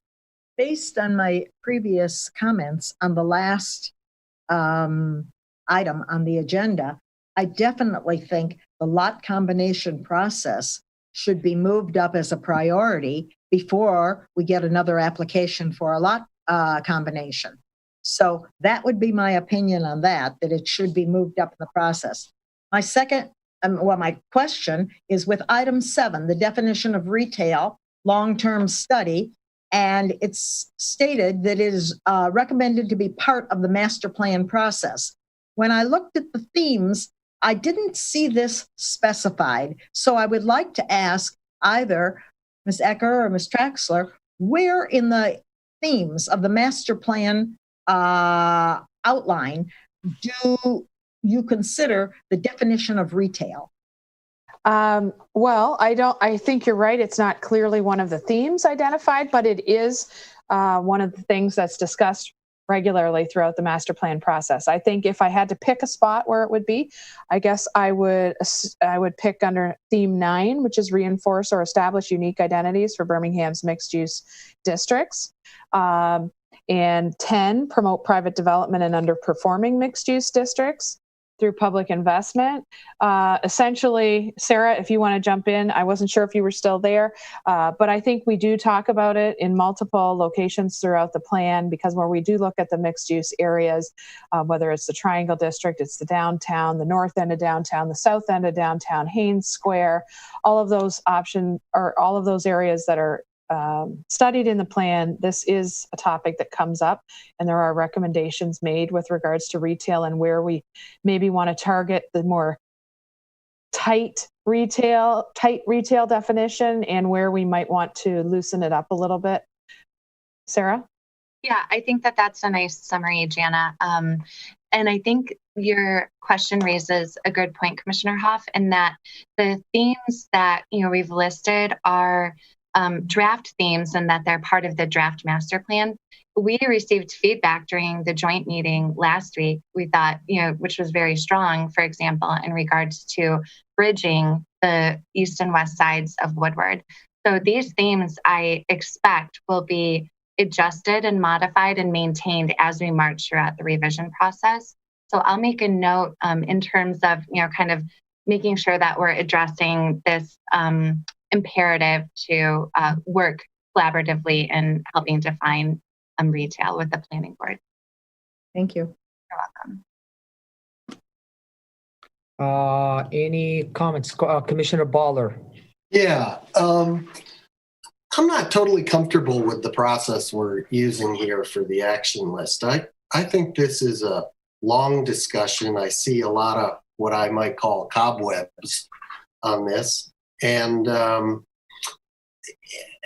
so I think it should be a workshop, and I think it should be a workshop with the planning board. And I wonder, what it's water under the bridge, but we should have been talking about this last week with the planning board. And to just sort of I don't feel comfortable making decisions and setting their priorities without their input. They're not children. They're people who we trust and respect, and and they would have a lot of input on this. So I'm not going to support doing anything with this list tonight, and I would suggest we schedule a workshop with the planning board to go over it. There may be other things we want to add to this. There may be clarifications. There may be things we want to remove from this. So that's my opinion. Commissioner Baller. Commissioner Nikita, go ahead. Yeah, Jana, just to be clear, these are items that the planning board have dealt with for some time, and that they're issues that we continue to have in the process, but they can't get to it all immediately. But they're important issues, mostly that have come up during the course of approvals and recommendations, and they need to be addressed one way or another. So this is a collective and a collaborative list, and as well, it's a list that was recently put forth by the planning board in support and asking for our support. Is that not true?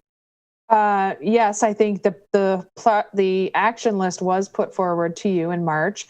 The two additions since then were 5 and 6, the lot combination process and the economic stimulus options.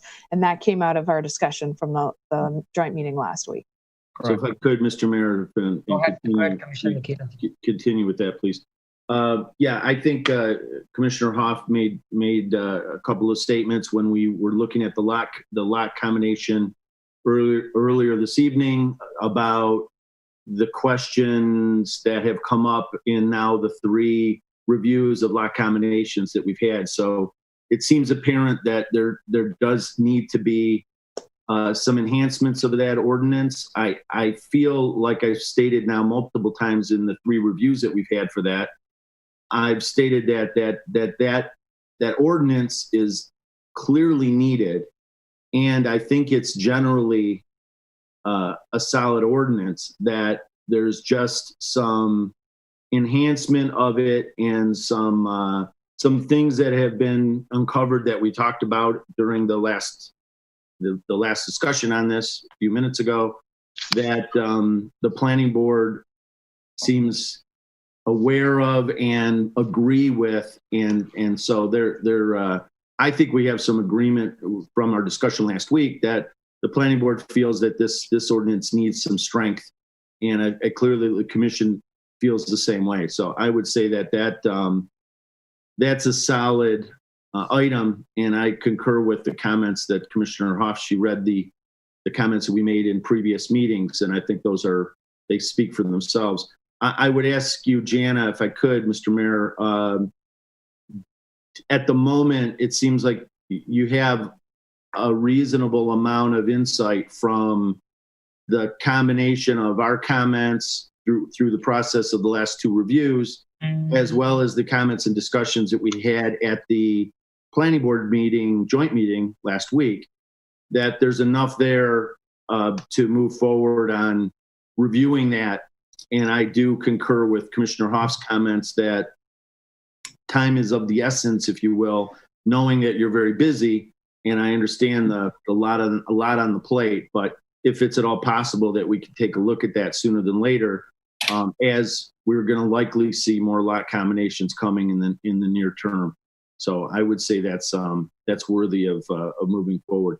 Lastly, if I could, Mr. Mayor, just on the other question, which is item 6, the economic stimulus option that we looked at and talked about. Again, I think that we haven't had an exploration or a discussion about what that could be. And I think right now it's completely open as to what kind of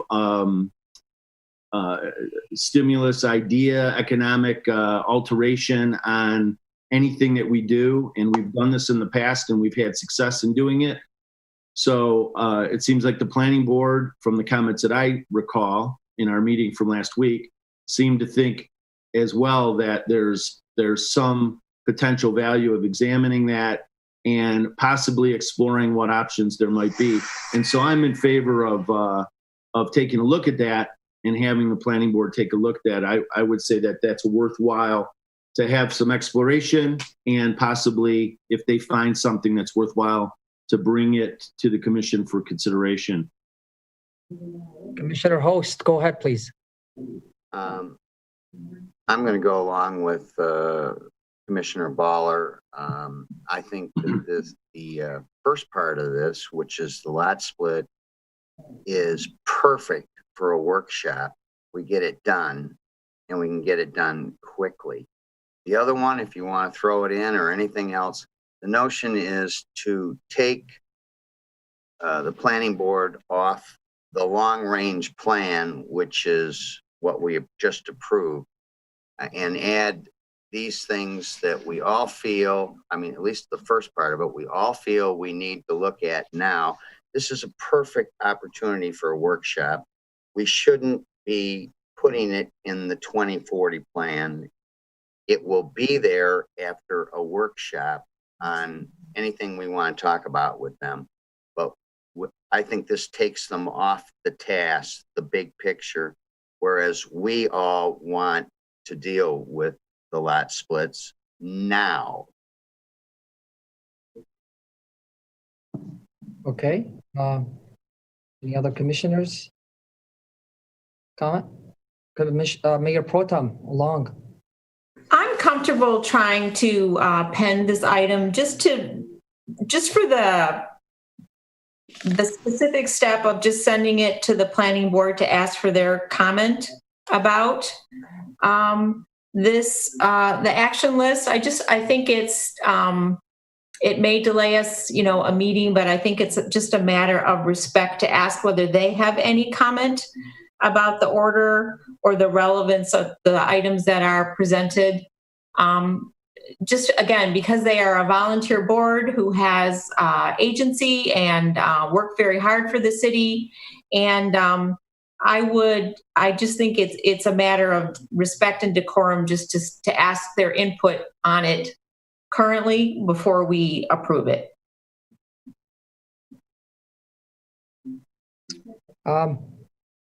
I have to say, unfortunately, I couldn't be part of the discussion on the combination law because of timing. Unfortunately, I wasn't being able to join, and respectfully, I decided not to be part of that discussion myself, even though I could have been. But that being said, I had watched the meeting personally for that item, and I really didn't see a support from the planning board. I only had one. I remember Mr. Williams has said, if you want us to look at this, we'll be back. I believe there was a lot of confusions and directions from the city commission to what they're looking for at that joint meeting. It wasn't really clear directions, but not to say I don't support it. I believe postponing it, we're all speaking the same language, postpone that language. Maybe I will be part of a discussion. Maybe it'll give me the opportunity also to speak to the planning board myself, as I couldn't, because I believe I should play part of that. This is a long-term planning to amend or to change something. So therefore, I'm for postponing it, and I think postponing only the combination ordinance. But we could split that into. But I'm in full support, as we mentioned in the stimulus. We spoke the language of tools. I believe having a great tool in our city, whether we might use it or not, that's a great thing. Knowledge is power. And I believe if we have that tool, should we, there's a need to use it, then we'll use it. But that's my recommendation on this second resolution. We can split it. And if that's what the majority would like, that we're all agreeing on the economic stimulus, we can move that and we postpone the combination language and discussion for the planning board at a later time. Commissioner Sherman. Actually, going back to the discussion at the planning board, as I recall, just about every member of the planning board indicated that they felt they should look at the lot combination. There was a confusion. No, even and Janelle even went so far as to say that the ordinance that was prepared that we are dealing with never went through the planning board in the first place. Again, I'm not opposed to it. I want clarity, exact clarity from the planning board more, and then we can bring it back. That's my opinion. Yeah. It really doesn't matter one way or the other. Yeah, so.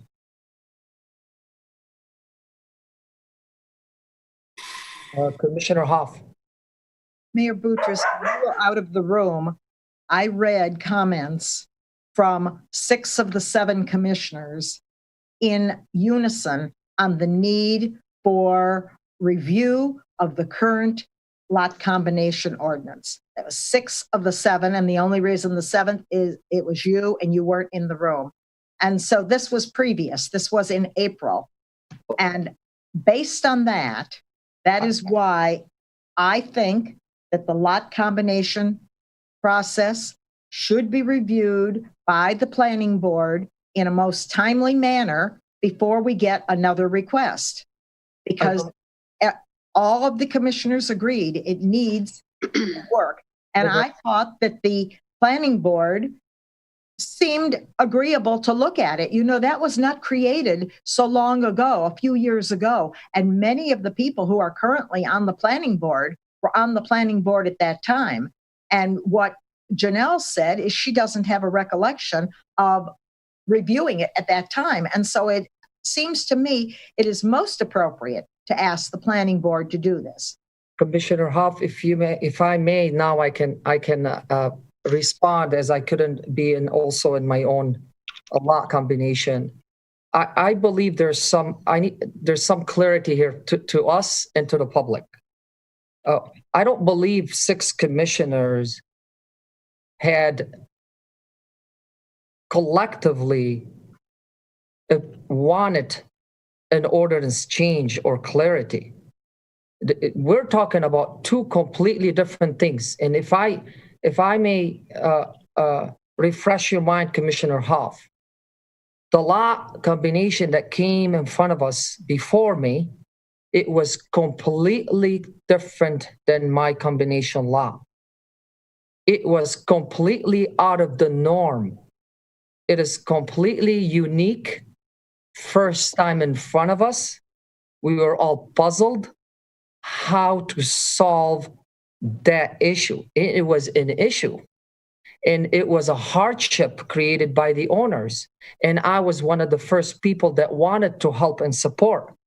It is completely 360 degrees different than what we're discussing now. And what you're referring to, that 6 commissioners, with me being absent, wanted this ordinance to be looked at. Let me clarify something. they're talking about an ordinance that allows a garden to be expanded without lot combination. And they did not like, and we have to look at the minutes, the exact words. They did not like how we handled this lot combination, that previous one that I'm talking about, as we had to go out of our way to make an agreement. It's a side agreement. And the notion there was, we don't like to continue doing this. And I do agree with that, even though I supported to help that family. And let me also retract back memories. If we go back to the notes, there's only one comment that made by Commissioner Nikita, but it was a very vague, that was on Hannah's, that said there's things we need to look at. There wasn't any directive, there's no directions, and there's no consensus. If you may allow me to say, now I can say the reality, what happened. That's exactly what happened. So that was one comment made by one commissioner, and that was Commissioner Nikita. And I do agree with his comment. I'm not disagreeing, but you're talking about two different things completely. So that consensus wasn't for what we're discussing, the combination lot at the planning board. That happened to be right after my combination lot. Unfortunately, I couldn't be in that discussion. I believe I should have been in that discussion. This is an important subject to me, as it matters to each one of you. I believe collectively we can work with the planning board on a clear directions. I'm not against it, I'm for it. But I believe the same way that certain commissioners, and you were one of them, that you needed clarity. I personally would like clarity. I would like to have the time to talk to the planning board, as Commissioner Host mentioned earlier too. I think they have a lot of brains that can help us. And I think we can table this at a later time and bring it back. I'm not saying we're not going to bring it back. Let's digest the information. But I just wanted to clarify that you keep saying 6 commissioners said that. That's not correct. Commissioner Baller. Yeah, I just want to reiterate what I said. And I didn't mean to spark a discussion. I was hoping to avoid a discussion of the merits of each one of these 18 or so items. We could sit here all night talking about the merits of these items. And that's why I suggest we put it off to a workshop. This is a to-do list, and it needs to be cleaned up. Things need to be taken off, things need to be added, and it needs to be put in some order. And I'm not comfortable doing that tonight. I don't want to sit here for the next 2 hours arguing over what should be number 1 or 2 or 3 or 4, and whether number 12 ought to be there, or we ought to be asking for affordable housing in number 16 or wherever that is. I mean, it's just this thing needs work. And whether it needs work by Ms. Ecker and her staff, or the planning board and coming back to us, or we all need to get together and do it. There needs to be a process to this, and just, putting it in front of us and saying, well, this is what it's been for the last however many years. There's stuff on here from 2010, for goodness sake, 2005. Sustainable urbanism. It's like we started talking about in 2005, and the last time we talked about it was in 2010. It's 10 years later, and it's still here. So I just think that was my idea. Let's not discuss the merits of all this stuff. Let's just figure out a better process for cleaning the cobwebs off of it, and moving forward that way. And if you wanted to, if there is going to be a motion, then there's some stuff, I think we should then we got to get into this discussion of what's on there. And there's some things on here I don't think need to be on here and shouldn't be on here. So. Commissioner Nikita.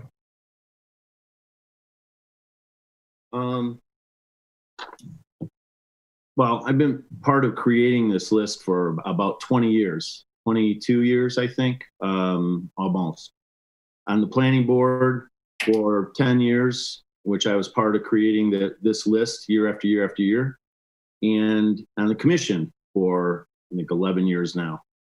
This is, and this is directed to Jana for clarification on what we're talking about here. Which this is a list that comes about, and there's a lot of items on it, and there are some certain items that carry over because they are superseded by other items that have more importance. But basically, this list comes about from continued projects and approvals and discussions throughout the course of our yearly, daily, weekly, monthly activities in the planning board and in the commission, where things rise to the surface as issues that need to be addressed one way or another. They're not just some wish list. It's not just a series of things we'd like to get around to or we dream about. These are things that come up from actual implementation, the implementation of projects. We have a project, we start to see something happening that's not clear, that needs to be addressed. If we see gaps, this comes from staff, it comes from the planning division, it comes from the engineering group to explain that certain things are either difficult to approve, not clear in approvals, have issues that need to be looked at, strengthened, enhanced. And it's an evolution that comes from all of our staff and puts on this list. And it's solidified by the planning board and then brought to the commission, or in some cases, the commission sees things like this lot coverage and brings it back to the planning board.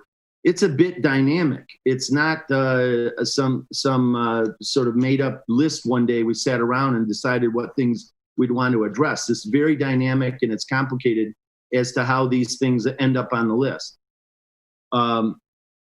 We usually try to tick them off as much as we can, knowing how busy the planning board, once a month to get an opportunity to take a look at these kinds of issues versus looking at approvals of projects that are coming through the pipeline. So it takes time.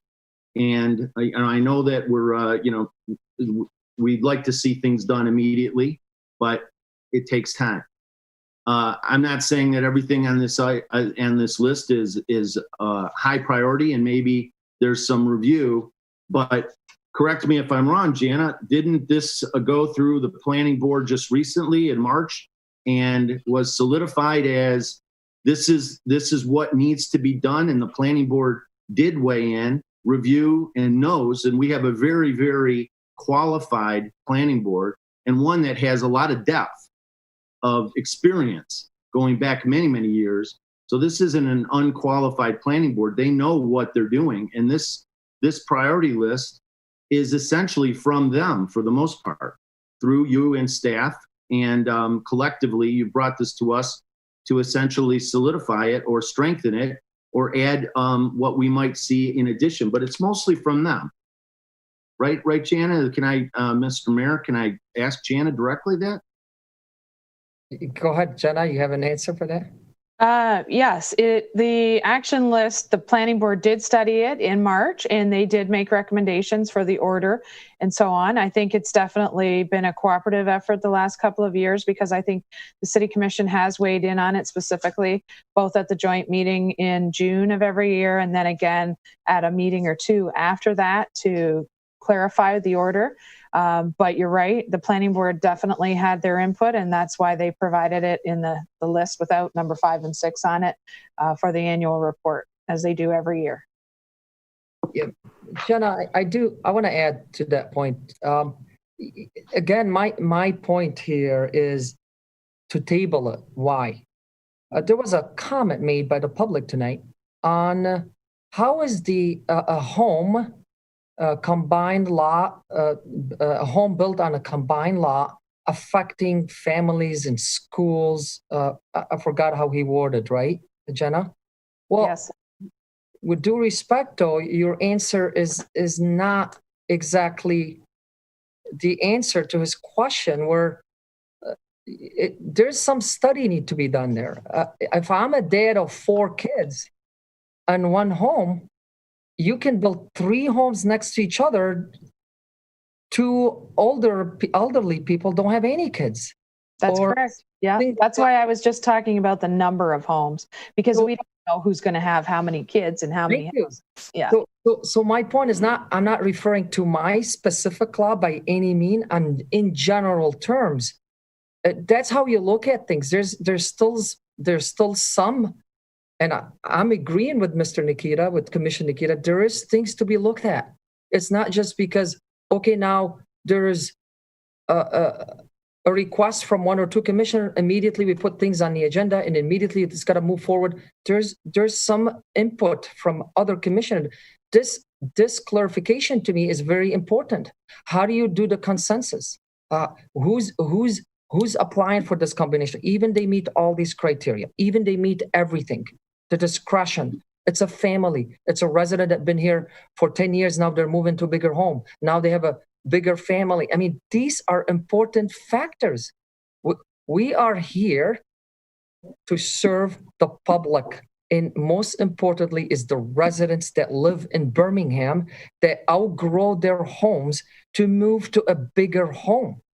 I don't want to lose this family to our adjacent neighbors if, again, we are consistent. They are obliged to follow policies, ordinance, and your discretion will be exactly as fair as you do for any other family. So there is more to this. It's not just about one commissioner made this comment and we immediately move forward. Let's discuss it further. I mean, again, I concur with Mayor Pro Tem Long and Commissioner Baller. They really have we're indulging on the subject, but it seems why can't we have further discussion? We're not objecting, Mayor Pro Tem. I just want a clarification, Mr. Mayor, if Ms. Ecker doesn't mind. I just reviewed the agenda of the planning board meeting in March 11th, 2020, and I don't see that this action list was an agenda item. The March 25th meeting was canceled, and I don't see the list in the agenda packet, and I don't see that there was anything presented in the packet to review. So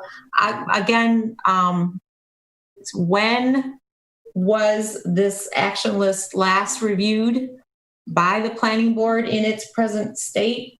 And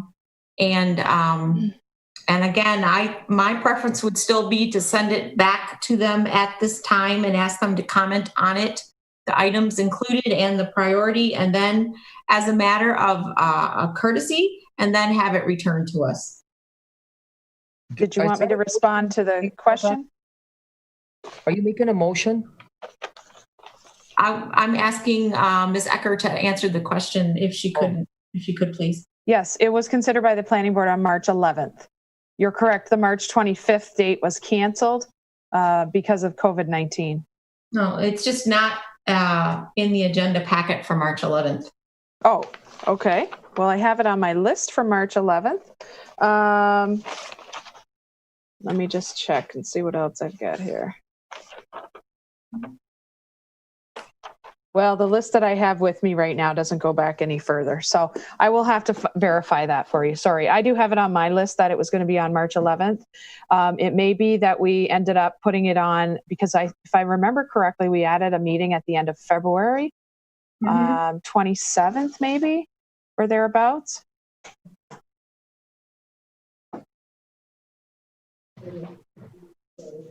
Mayor. Go ahead, Commissioner Baller. If we do nothing tonight on this, they still have the same action list they've had yesterday. And the only difference is we haven't added lot combinations and economic stimulus. So by not doing anything, we're not really like throwing it. We're not throwing it away. We're just not updating it. Correct. All right. So are we taking no action on this item completely? Is that what we're doing, Commissioner Hoff? And when will we update it? Commissioner Baller, go ahead. I think the direction should be to take it back to the planning board. I suggested a workshop with the planning board there if possible. If this thing is so well refined over the last 10 years and it still should include everything that's on it, including looking for affordable housing and some of the other things. I'm sorry, it's not in front of me anymore. It's lost, but I just see a lot of cobwebs there. And I also question, something like this probably should be discussed. But if we're going to give them an action list, shouldn't we have some expectation of when that action is going to happen? To put something on a list and say, well, we might get to it in the next 4 years, is silly to me. It should just be better thought out.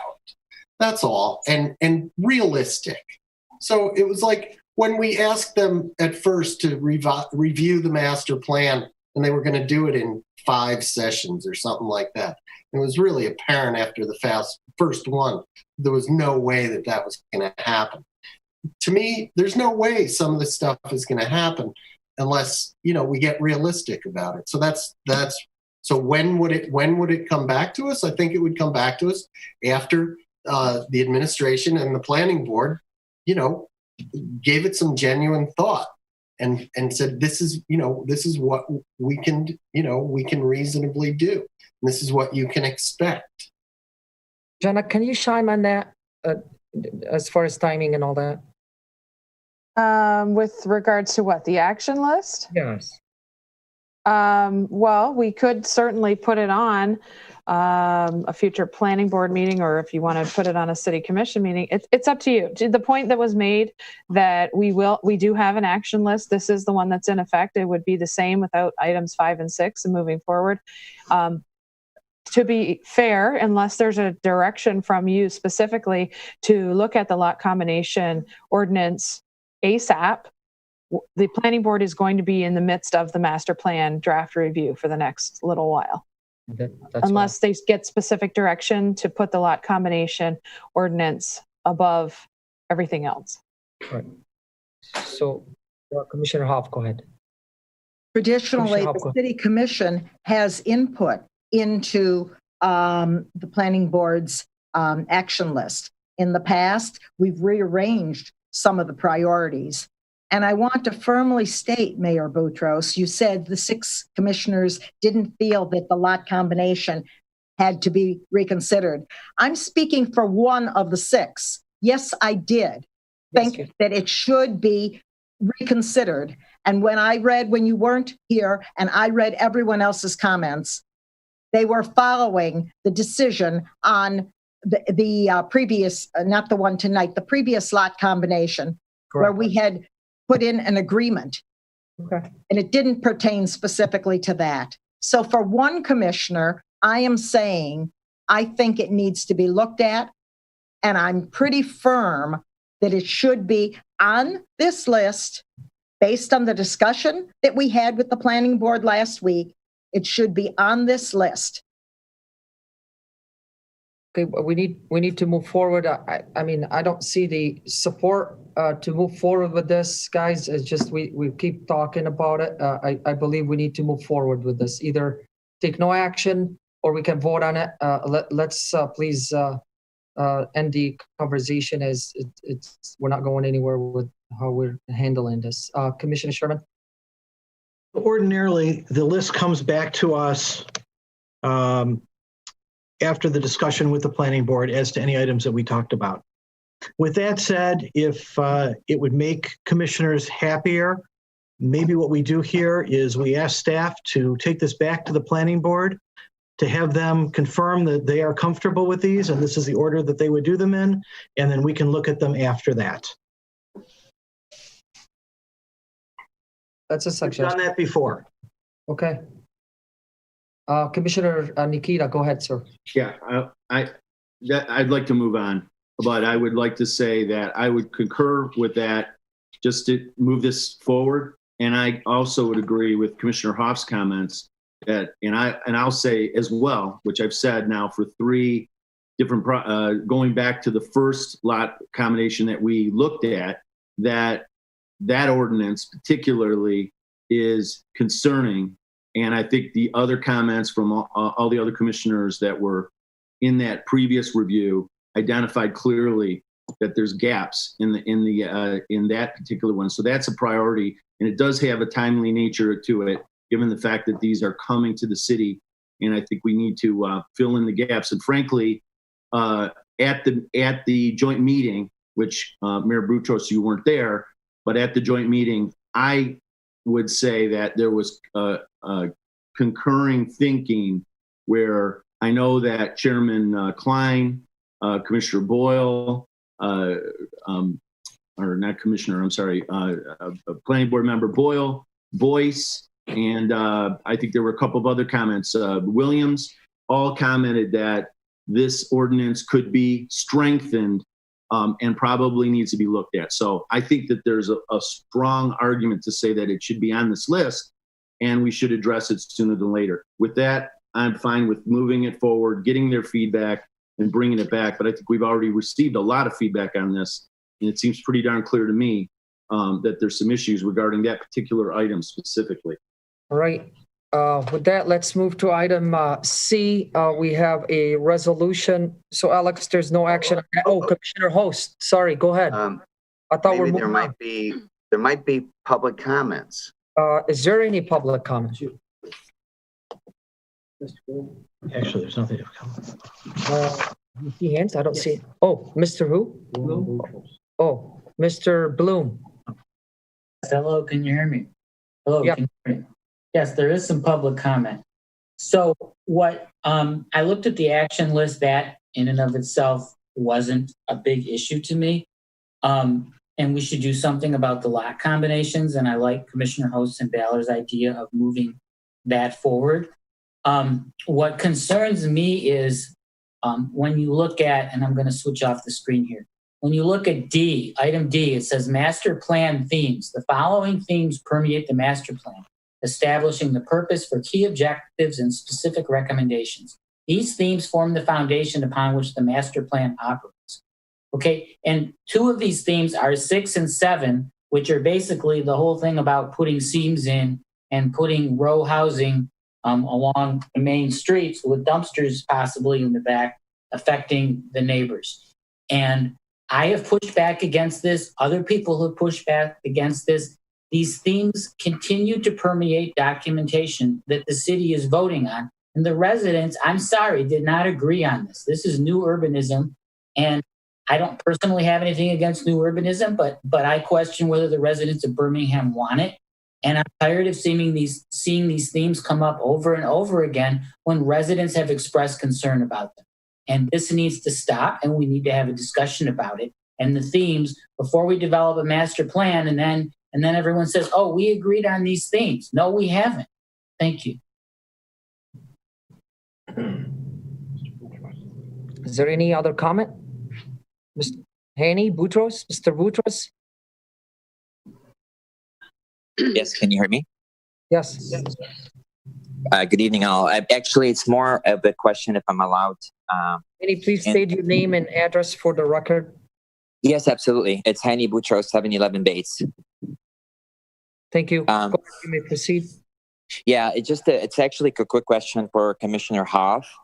You can address the question to me, please, Haney, and sorry. I'll ask. Okay, so the question is, I just wanted to commend Commissioner Hoff for her hard work. It seems evident that she absolutely do spend the time and take, thorough notes from minutes, and and it's clear from every subject that we touch on today that she do spend the time. So my question is,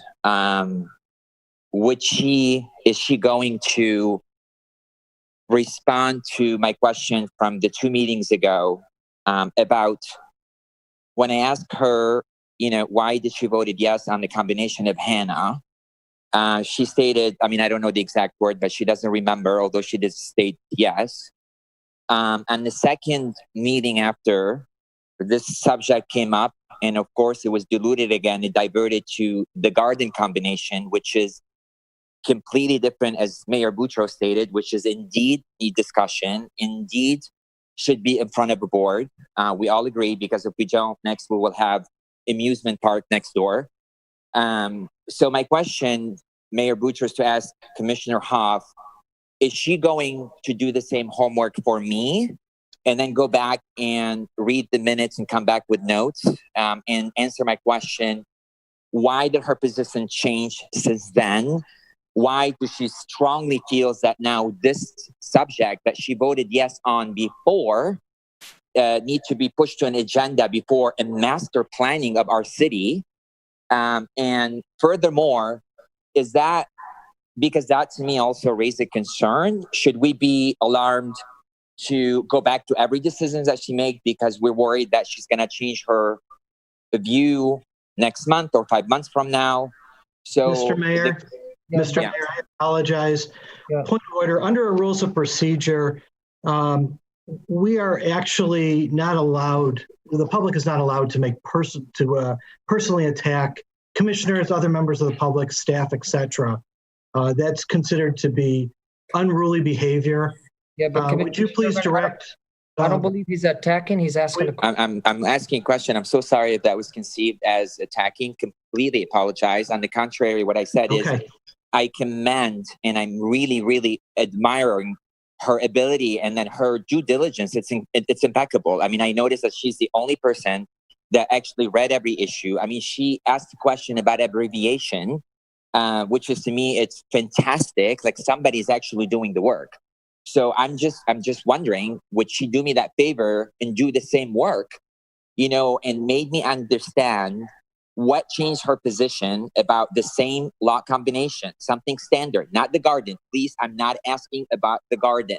Okay, I'm asking about your typical Mr. Boutros, I know you're my brother, but please, the question is addressed in a very clear way. I would like to ask Commissioner Hoff if she'd like to answer your question.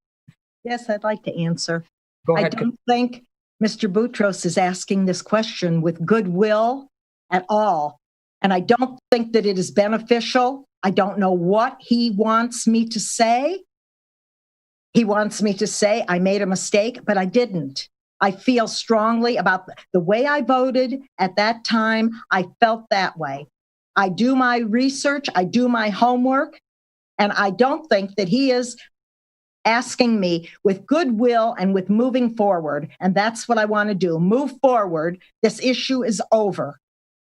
Okay, Mr. Boutros, do you have any other comments to make?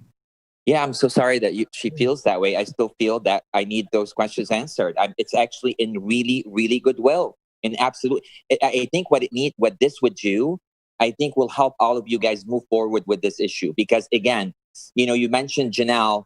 Janelle, yes, she was not aware, or she didn't remember that come from in front of the city planning zone. However, she also stated that this issue should be administrative, right? There's an ordinance. It's very clear on what it need to be, the setback, the size. It fits everything that it need to. And maybe item 6 should be there with clarification on if something outside the norm, like a garden, then it comes in front of the city commissioner. So I think we really need to wrap this down as we have a long agenda ahead of us. But is there anything else you might want to comment on this specific item, please? Yeah, it was in goodwill, and I still would like an answer. So thank you. All right, thank you. Any other public comments? Any? No. All right. With that, we move forward, please. To item C, and it's resolution to approve a revised streetscape plan for the Daxton Hotel of 298 South Old Woodward to include 3 pedestrian scale streetlights along South Old Woodward, or to require the applicant to install the streetscape with 4 pedestrian scale streetlight as approved on November 25th. And with that, I think we have our wonderful Jenna Eckert to elaborate on that. All right. So it's actually me, Mayor Boutros, but I will call you Mr. Wonderful too. Thank you. Nicholas, Mr. Dupuis, right? Dupuis, close enough. That works for me. Dupuis, en français. You go ahead, Monsieur Dupuis. Thank you, Mr. Mayor. Hello, commissioners. The Planning Division received this request in March of this year for the modification to the approved streetscape plan at 298 South Old Woodward, which, as you know, it will be the Daxton Hotel, almost complete. The proposal is a request for the approval for the removal of one pedestrian scale streetlight that was approved to be located directly in front of the new hotel canopy. The approved streetscape plan shows 4 streetlights and 4 street trees, all of which were designed to match the South Old Woodward streetscape that was recently completed to the north. But before we brought the application forward for your consideration, we had some housekeeping to do in regards to the site's photometrics, which documents the illumination levels for all new luminaries on the building. The original photometric plan for the building included light emitted by city streetlights, which doesn't really accurately portray the light levels at property lines from the private development. Since then, we have cleaned that up. We have since received that updated photometric plan, and it does meet the requirements outlined in Article 4, Section 4.21 of the zoning ordinance. And since we were able to eliminate that issue, we're now able to focus solely on the street light. The applicants submitted 2 main arguments for the removal of the street light. The first of which is the fact that the canopy will be installed and will contain 10 luminaries that will illuminate the area directly underneath and around the canopy. The second argument, they provided a case study in which they documented 3 other instances in downtown Birmingham where the streetscape was interrupted to accommodate a canopy. They used the Birmingham 8 Theater, the Townsend Hotel, and the Willits Building. The City Commission did approve a streetscape agreement, and we do have an existing streetscape agreement for 4 streetlights, so we would need to amend that streetscape agreement. But other than that, that's all I've got. I'll cede the floor back to you, Mr. Mayor. I know we have the applicant and architect for the team, Charlie Stetson, here, and their counsel, Gail McGregor, if you'd like to ask them any specific questions. And again, I'm open for questions as well. So, do they have any, is the applicant's attorney or have any thing to say before I go back to the commission? Maybe we'll hear from them if they do. Mr. Go ahead. Give them the floor, please. Can you hear me? This is Gail McGregor. Yes, Ms. McGregor, go ahead. Okay. First of all, thank you, commissioners, for hearing us tonight. Start my video so you can see me. The streetscape in Birmingham is really exceptional in southeastern Michigan, and it's something that we're all really proud of. And what we're asking for tonight is a minor modification. The light pole in question is sitting just a couple feet away from the edge of the canopy, more or less in the middle of the canopy of the main entrance of the hotel. It's really an unintended consequence of the streetscape plan having been in place prior to the building, the Birmingham streetscape plan. And the placement of this light pole, the 4th light pole, is just awkward. As Nick said, that the removal of the pole itself with respect to the lighting is not going to have an effect on the brightness of the sidewalk. The LED lights coming from the canopy are very bright and are going to illuminate the underside side of the canopy and the sidewalk in the surrounding area. But the light pole, the placement of the light pole is sort of inconsistent with respect to the interplay between a light source and a building entryway. People coming out of the hotel just are not going to expect for there to be a light pole there right in the walkway. as they're coming out. And light poles typically aren't placed there at the entryways of buildings. And as Nick said, we did show some examples where the patterning of the street lights is broken for building entries.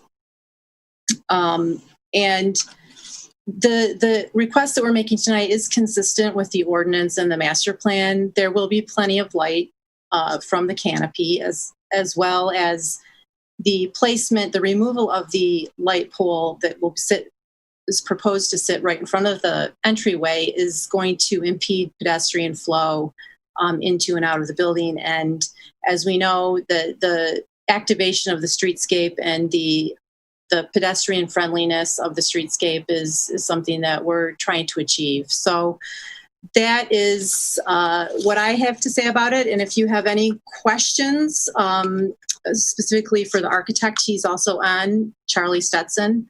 But we thank you for your consideration, and we ask for your approval so that we can just continue to finish off this building in an exceptional way.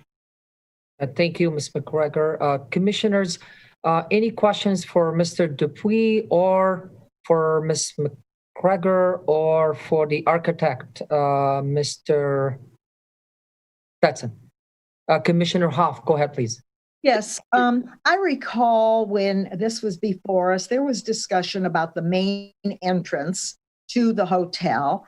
And we talked about Brown Street, we talked about Old Woodward. And so what I'm gathering from this, that the main entrance is on Old Woodward. Is that correct? That's correct. Okay. And I think I would ask Nick or Jana to refresh my memory. What about the parking in front of the Daxton on Old Woodward? Well, that's an ongoing conversation. The question you may be referring to is the proposed valet in front of the hotel and how that may affect the parking spaces out front. I believe it was 7 or 8 spaces that are, based on the streetscape are planned. How much of that will be taken up by valet is still yet to be determined. But there are several on-street parking spaces out front. Was that your question, Commissioner Hoff? Referring to the parking in front of the building, mean the yes, because it ties in my thinking about the lamppost. Are there going to be parking spaces there, or there won't be parking spaces because that's the entrance to the hotel? So the parking in relation to the entrance to the hotel, it's just north. So if you'd like to see, it's on page 251 of the full packet. Eric does have a site plan you could pull up. Number 1, Eric. If you can see down at the bottom here, this little bubbled area at the bottom is where the streetlight is proposed to be removed. And just to the right of that, essentially where the first planter box starts, is where the parking would start. And where is the lamppost that's going to be removed? Right in that clouded area where his mouse is. Near the corner? Yep. Yes? Yes. And so will there be any light at that corner? As of right now, it would just be the canopy. They have, and I'll let the applicant speak to it a little bit more, but they have seemed to offer another solution.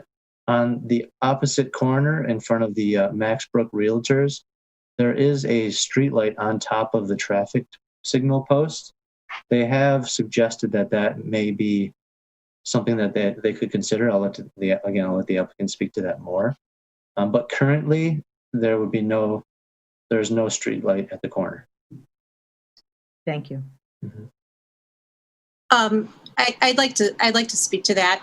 The number of foot candles that will be in this area, the area at the bump out, is more or less the same foot candles as that you're going to have over here on Brown Street once you make the right-hand turn. And there will be 3 other light poles along the frontage of the hotel, in addition to a very well-lit 10-foot canopy that's going to be cantilevered over the entrance right there at the corner. So the sidewalk there at the corner will be very well lit. And the photometric studies are in the package. The applicant, we've complied with all of the planning department's requests with respect to photometric studies and how much light will be there. And there is, like Nick said, there are street lights installed on the poles that have the traffic signals. So in addition, the corner is lit with additional lights from the traffic signals. Thank you. Commissioner Nikita, go ahead, please. Yes, thank you. I am a bit unclear based on the drawing that's being shown and the comments that were just made, and the drawing that I'm looking at, which is page 252 of the digital packet. I'm not sure what it is otherwise. That's the one I'm looking at. It's the site plan A001, which has a red hole. It has a note that says alternate location of pedestrian light, and then a red dot right next to, on the corner where the area was shown here on the screen, next to a note that says traffic light and signal and pole. The question is because I don't see that in this drawing, so I'm trying to figure out which one is the proposal. I'm assuming that this one that I'm looking at is a proposal because it's the alternative location. It shows a red dot, which would be the fourth. I think as was stated, there's 3 light posts. This would be the 4th one. Is that the recommendation that's primarily being put forth, or is it to eliminate any pedestrian light pole in that whole corner and just cap the traffic signal with the light as it is on the east side? I'm not sure what the priority. I guess what would be the way that would be preferred, or what the applicant is preferring or asking us, because I think there's 2 options here. The applicant is asking for the light pole to be removed in front of the canopy. I don't think that with the photometric studies that have been done on the lighting here at this corner, that there's the need for a light pole in another alternative location. I think that the alternative drawing was with the red dot that you're talking about, Commissioner Nikita, was included at the request of the planning department. And the applicant is requesting that the light pole be removed, and there will be significant light to light this corner. There are 10 LED lights coming off the underside of this canopy. It will be very well lit. Of course, the applicant is attempting to create a very desirable hotel location with a lovely restaurant that people are going to walk to and want to enter into. It will be inviting for pedestrians to come in.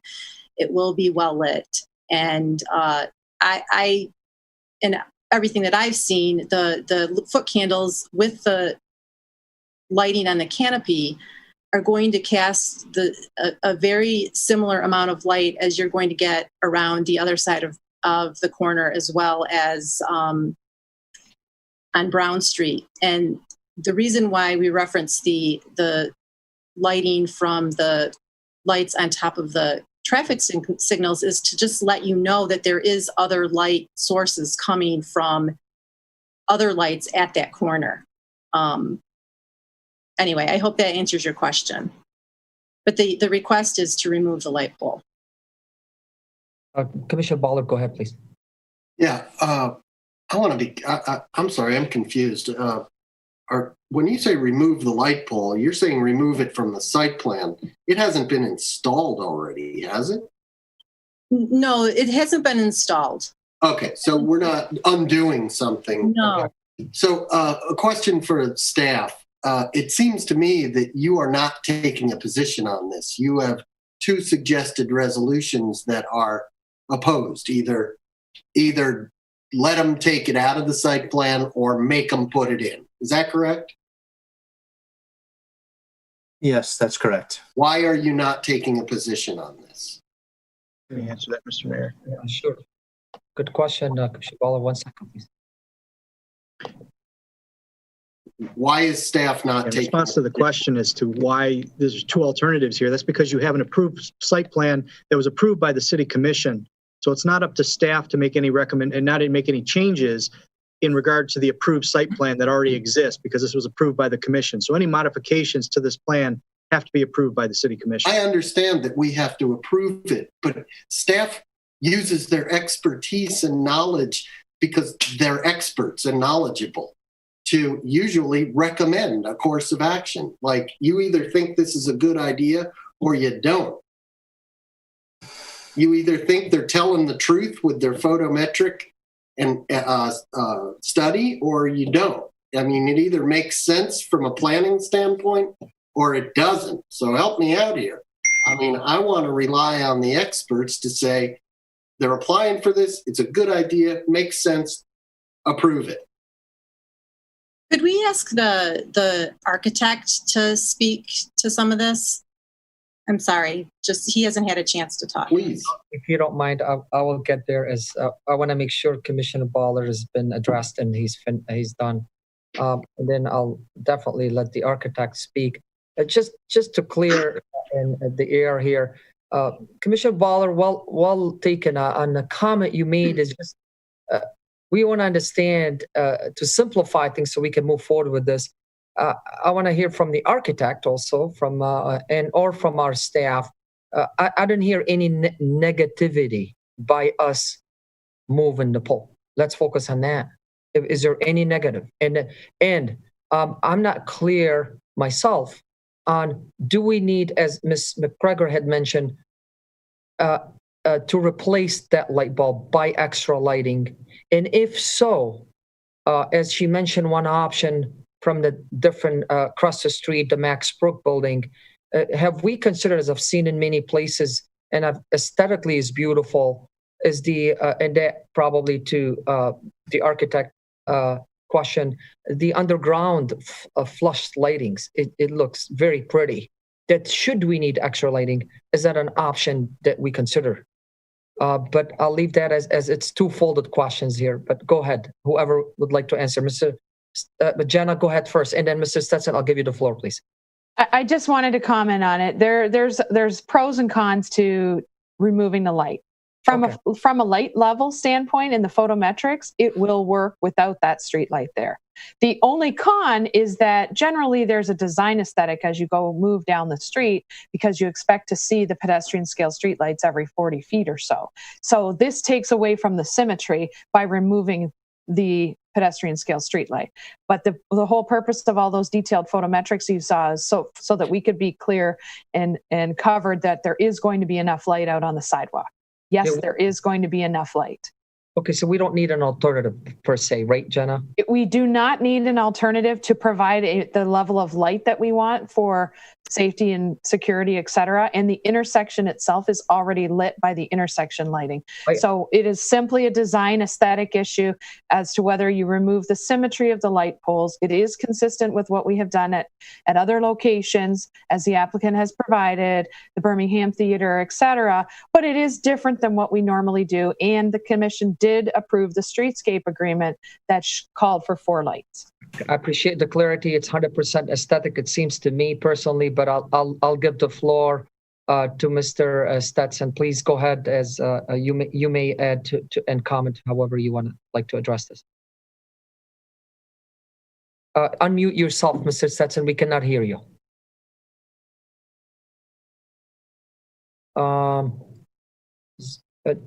Alex, you have connecting to audio right now, so it'll take a second. Yes. Not yet. Does he have to do it from his end? Yeah, I believe so. Mr. Stetson, you need to connect to audio so you can speak to the computer audio. Here we go. It's connecting. I see it connecting, but it's not coming through. It's reading connecting to audio, but it's not connecting. For some reason, you have some technical issues, but let's give it a second.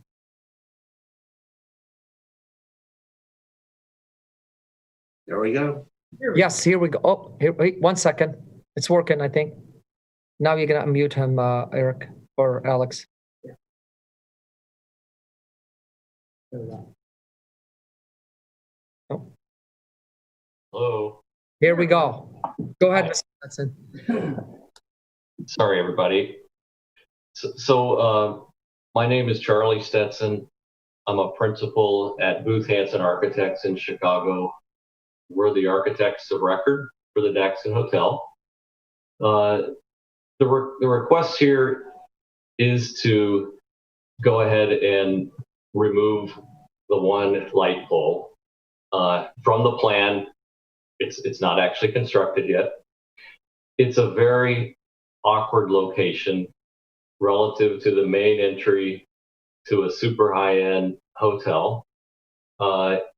It's basically right in the way of the front door.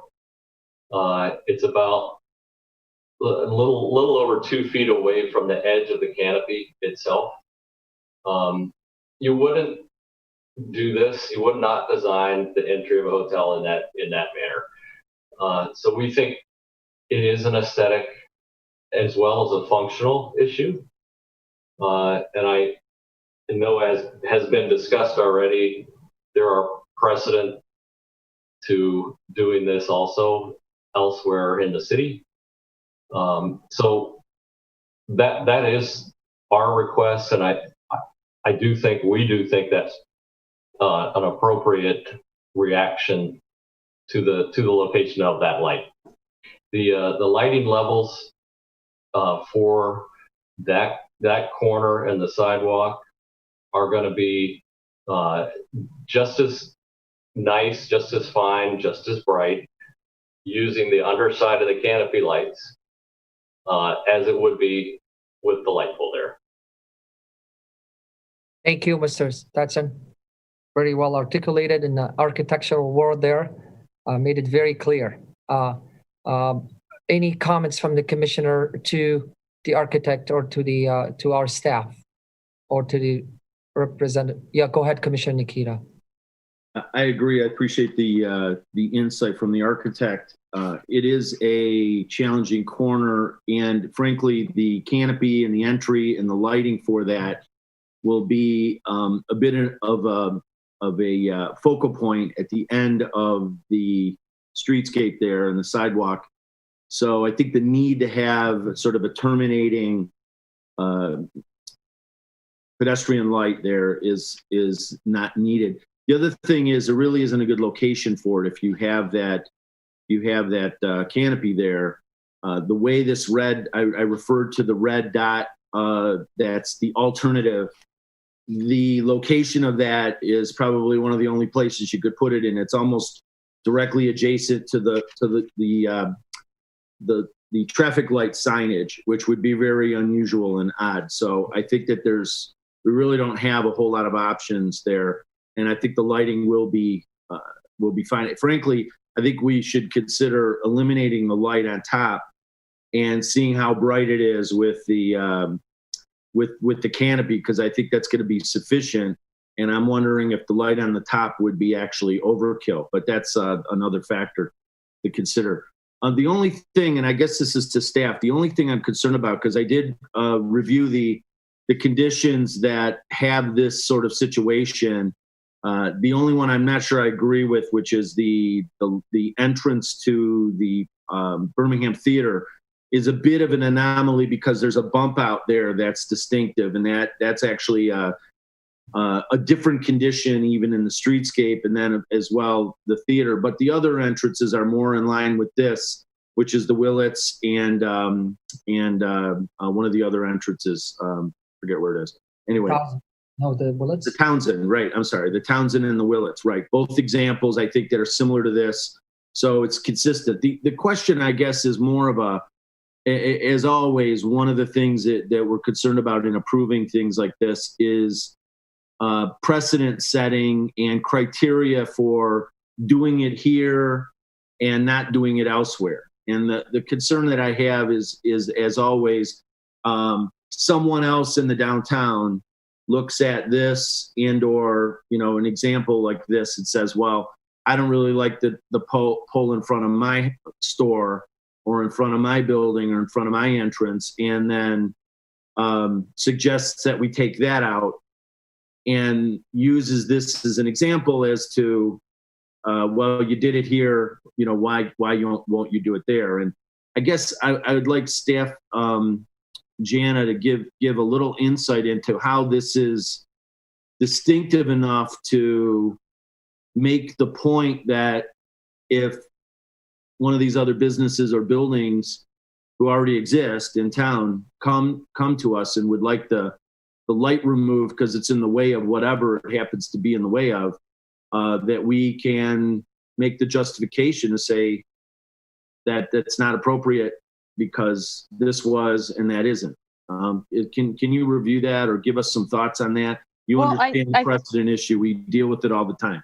I can at least give you some commentary on it and you can decide whether you would agree or not. But we have had people that have existing streetlights that do want to have them removed. Obviously, we don't want to interrupt the symmetry of the streetscape unless we really need to, or it's a significant benefit to do so. And I think in this case, it's a signature building. It's a brand new building. It's a large building. It has a large presence, and you don't want to see a completely blank street wall. You want to see some relief along the front. They've got the canopy that extends out. So there's a benefit to the city because the canopy extends out to provide some relief from a pedestrian scale architecture standpoint, but also it provides some coverage for people that are standing on the sidewalk. So you've kind of got some benefits that way, and it would be a little too cluttered, for lack of a better word, if you have the pedestrian scale street light 2 feet out from the canopy. I just don't think it makes any sense.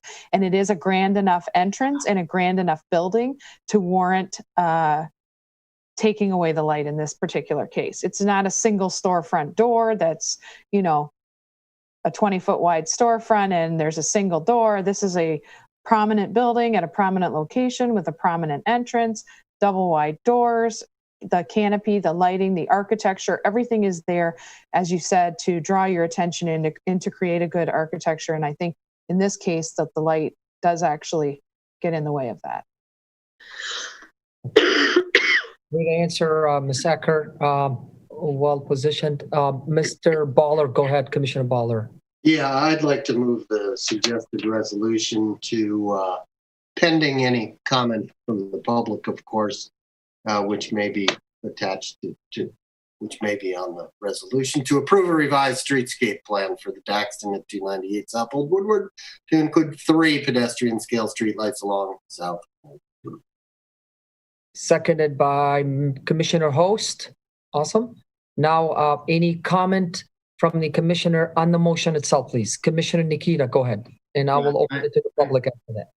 I would like some clarification on whether or not moving this motion, as was stated, would require a light to be put on top of the traffic light, or if that's something we would potentially do, but right now we would eliminate it, and we only do that if we find that to be something that we need. Is that is that the circumstance that we're in with this motion? That's correct. This would remove the light. It would not add another light on the top of the intersection lighting. Very good. Thank you. Yeah, that's what I understood too. Jenna, thank you for clarifying that. Any other questions or comment on the motion, please, from the commission? Nurse. From the public on the motion itself, please? Do you see any hands? I don't? All right. Will the clerk please take the roll call? Commissioner Baller? Yes. Commissioner Host? Yes. Mayor Pro Tem Long? Yes. Commissioner Hoff? Oh, she's muted.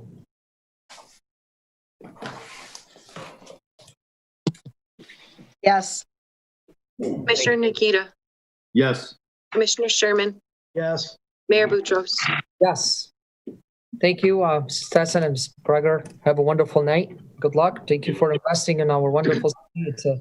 It's looking good, and I hope Can't wait till completion, and that crisis delayed you a little bit, as it delayed everybody in the world. But we wish you success and good luck, and thank you for investing in our beautiful city. Thank you. Thank you very much. Take care. Now we move to item D under new business. It's a resolution to approve the purchase of 40 Vista HD body-worn camera systems from WatchGuard Video via Oakland County Cooperative Purchasing Contract. With that, I'd let the, I guess, is it the chief? Yes.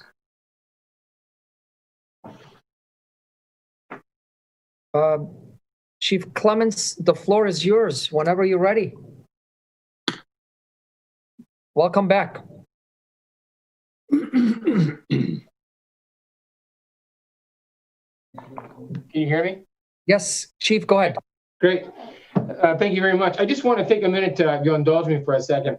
Before I get started with the formal presentation, there's a young lady in the audience, one of our younger citizens here in the city. Her name is Miss Healy, and she's a 15-year-old student from Seaholm. And she's one of the many citizens who had emailed me with comments and concerns about the issue of body-worn cameras. And we exchanged an email in which she talked about the cost factor and the accountability and transparency issues were her primary motivations for moving forward. In our emails, we exchanged back and forth. I explained to her that there are far greater other issues that we have to look at as well that have to be considered, and why the process was one of study and research, and why it took us so long to get to the eventual outcome that's going to be here tonight. That being said, we then, she asked me if I would call her. We exchanged a telephone call. We talked at great length about my concerns about body cameras and why it's taken as long as it has to get where we are. I listened to her and her version of why we should have them. And then after that, on her own, she put together a petition. And I believe, I'm not sure what the final number of count is, but I think she got over 1,000 signatures from community members to support her petition drive to get body-worn cameras. And I guess as a police officer and someone who loves the law, and I think that she should be commended, she should be celebrated as a citizen. She explained to me in her first email that she protested, that I complimented her right to her free speech. I complimented her right that she exercised her right to her assembly. And now I think she's gone above and beyond to try and move her point forward by doing this petition. So before I get started, I think I just wanted to commend her. I don't know if she can talk or not. I see her name out there, but again, I think it's something as a commission and as a police officer to see a 15-year-old student put forth the kind of effort and be concerned about her community is really something I think is exceptional and should be celebrated. Thank you, Chief. Okay, so for body cameras, we've been looking at body cameras since 2016 in a research and studying phase. And there were several things that prevented us from moving on this earlier. One, there were Freedom of Information Act issues, there was privacy issues, there was an implementation issues, and obviously policy issues that go along with that. So in 2018, the Law Enforcement Body-Worn Camera Act was passed. Actually, it was passed in 2017 and took effect in 2018. And that law addressed a lot of the concerns we have in terms of privacy. In working with Ms. Kucharik, our legal counsel, we discussed at great length about how that we would handle that as a city. In terms of a FOIA coordinator, it'll be very careful. We have to be very careful in terms of how we react to FOIA requests, what information is let out in terms of the Crime Victims' Rights Act, the Body-Worn Camera Act, to make sure that when we administer that properly, that we don't give out information that we shouldn't. In terms of the pros of body cameras, I think they're substantial. I know that given this time and that people are looking for transparency and accountability in police work, I think that answers this. I think it's a good idea. I think it also gives the officers a layer of protection that they feel that they have. Also, that they're used to being on camera. Currently, we have the in-car video cameras that the officers use. They're used to it. But I think this adds yet another layer of protection for the officer in addition to the onboard cameras. In 2019, the commission approved updating our current in-car camera systems. And at that time, trying to be forward-thinking of where we may be going with this, we updated the quote-unquote back room of things, which would be the storage space and so forth, so that if the decision to go to body cameras was made, as it is now, we wouldn't have to worry about that part of the scenario. We wouldn't have to pay again for increase for our storage space. So when we did the first update to the in-car cameras, we got that out of the way. So now by adding body cameras when we do, all we're adding is the actual expense of the body cameras themselves. So I thought that was good and forward thinking and help the city save money in the long run. So I think it's a great idea. I'm very comfortable as chief moving forward with this. I think that it's something that the public wants. I know the officers are comfortable with. We will formulate a policy that will manage this moving forward. And I think it's good for everybody. Thanks, Chief. Any questions from the commissioner to our chief? Commissioner Hoff, go ahead, please. I see that we're asking to make this allocation of $60,463 from the general fund capital outlay machinery and equipment account. What I'm wondering is, what about the drug and law enforcement fund? That I understand is what paid for the in-car video system, which was $97,000. Is there enough money in that fund to pay for the body cams? Yes, there is. Although, as you know, we try and schedule out. In fact, the police department has, when you look at these types of purchases, we have a budget out through 2029 to how we manage our drug forfeiture fund. And next year, I'll be coming to you with an allocation to update the citywide camera system. And the funds that are currently in that system will be used, hopefully at that time, to update through the drug forfeiture fund, the camera system for the city. So it could be possibly used today, but then next year I would come to you out of this general capital outlay fund for the camera system. Chief Clements, I think you presented that at the budget session. $89,000 is anticipated to be used for the replacement of the citywide camera system. That's correct. The dispatch center in the 2021 fiscal year. That's correct. If we use that money now, then that money won't be available for next year's project. In this year's project, we were able to transfer funds that became available to that fund in order to fund this purchase, which is why we want to do it before July 1st. Okay. Thank you. Commissioner Sherman. And Commissioner Reed, I'll give you the floor after. So just by way of clarification and in furtherance of Commissioner Hoff's question, the funds, we had excess funds available in the current year, and that's why you're asking to actually do the allocation from this account. That's correct. Okay. Commissioner Nikita, please go ahead. Excuse me. Yes, thank you. Chief, good job on pulling this all together. I know that we've been used for quite a while now. It's been a few years that we've really been looking at this and examining it. And I know there's been some legal issues with comfort level with that, I think, across the board, not just with us, but in departments all over because of the civil rights issues, awareness of privacy and all those things that you mentioned. So I appreciate that that's been firmed up. Having a little bit of awareness of the uses of cameras that we currently have in the system. I know that we have cameras in the vehicles, the vehicle cameras that have been in place for about a year now, right? That's what you said. The new system, yes. The updated systems, but yeah, we purchased it about a year ago. Yep. But we had an older system that goes back longer than that, correct? Yes, we've had in-car video kit systems for this will be I think it'll be our third generation of systems. Yes. So how many years back did we had cameras in our cars? What is it? 5 years? Probably the early 90s. That far, okay. Yep. And if I could, Mr. Mayor, just to follow up on that. Go ahead. I know that we record the audio as well. And the officers have an audio on their person when they walk up to a car and those kinds of things. How long has that been in place? For the same amount of time. Even the original in-car video camera systems came with audio. Okay, so that comes together. I was wondering, that was my question, is whether or not there was if we had the in-car and then the audio on person was something that came later or what have you. I wasn't sure if that was sort of corresponding. So really, we've been monitoring and videotaping and recording most of the activity, and this would just sort of clarify and finish the job by way of putting the actual camera on the officer as they move around wherever they are outside of the car, right?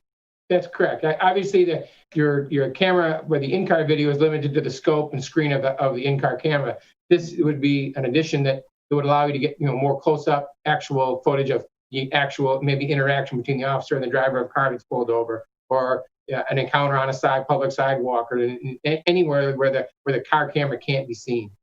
And lastly, if I could, Mr. Mayor, just finally, so Chief, we're going to keep the in-car as is, and that's not going to change, and then we're just adding the officer additional cameras, right? That's correct. It's the nice part going with the WatchGuard system that we have. It'll be basically a two-pronged system now. The body camera will be centered on the officer's chest. It has its own video recording, and it has its own microphone. So the nice part now is if for whatever reason the in-car camera system was to fail, or the audio of the in-car system would fail, you'll have the body mic. If the body mic fails, then you'll still have the redundancy of having the in-car video mic with you. So it's going to be nice, because now hopefully you'll have a two-pronged system to make sure that as much video and audio is captured in any encounter. Very good. Thank you. Great question. Mr. Host, Commissioner Host. I just want Chief Clements to know that his proactivity this spring, his leadership, he certainly is a great guardian of our community, and it's very nice to see the way you're showing leadership, Chief, and I think the whole community should thank you. Thank you. I appreciate that very much. Commissioner Sherman. I think that we can move this suggested resolution. I think it's a good idea, and it's seconded by Commissioner Nikita. Any comment on the motion from the commissions? Mayor Pro Tem, go ahead, please. I just wanted to also thank Chief Clements for moving so quickly on this issue. I think it is of great concern to the community, and I applaud all of the comments that he made earlier this evening and their actions moving forward, and I hope that there's opportunity for continued dialogue about other suggestions. Very good. Thank you. Absolutely. Any other comments on the motion? Any comments from the public on the motion? I see Mr. Haley. Ms. Haley. Good evening, and go ahead. Can everyone hear me? Yes, go ahead. Yes. So as Chief Clement said, my name is Kieran Healy, and I'm a student at Seaholm. Recently, I learned that our police officers didn't have body-worn cameras, so I started a petition to make them a requirement for the Birmingham Police Department. So far, the petition has 1,600 signatures. I've seen widespread support from the citizens and my classmates especially, so I'm grateful to see that this has been recognized before the City Commission. I would like to thank the city manager, the commissioners, and the police chief for taking the community's concerns seriously. We thank you. Kyron, is it? Sorry if I mispronounced your name. Miss Haley, I should say. We appreciate your effort. I believe it takes one person to start something, and if they have a passion about it, it could be accomplished. And you have proven that. A great work, and we salute you for all what you've done, and we need more people like you. A good job, and we thank you again. With that, we have another comment from an iPad. I don't know the name. Please state your name and address for the record. Hi, can you hear me? Yes, please state your name. Hi, my name is Natasha Pelfey. I'm a former student at Seaholm. So hi, Commission. Hi, everyone. I wanted to thank you, Commission, and Chief of Police for supporting the petition. I'm in support of the resolution regarding the purchase of body-worn cameras for Birmingham Police. Neighboring cities have stated that body-worn cameras have been a success, and statistics show that there is a 60% reduction in police force incidents following the use of these body-worn cameras.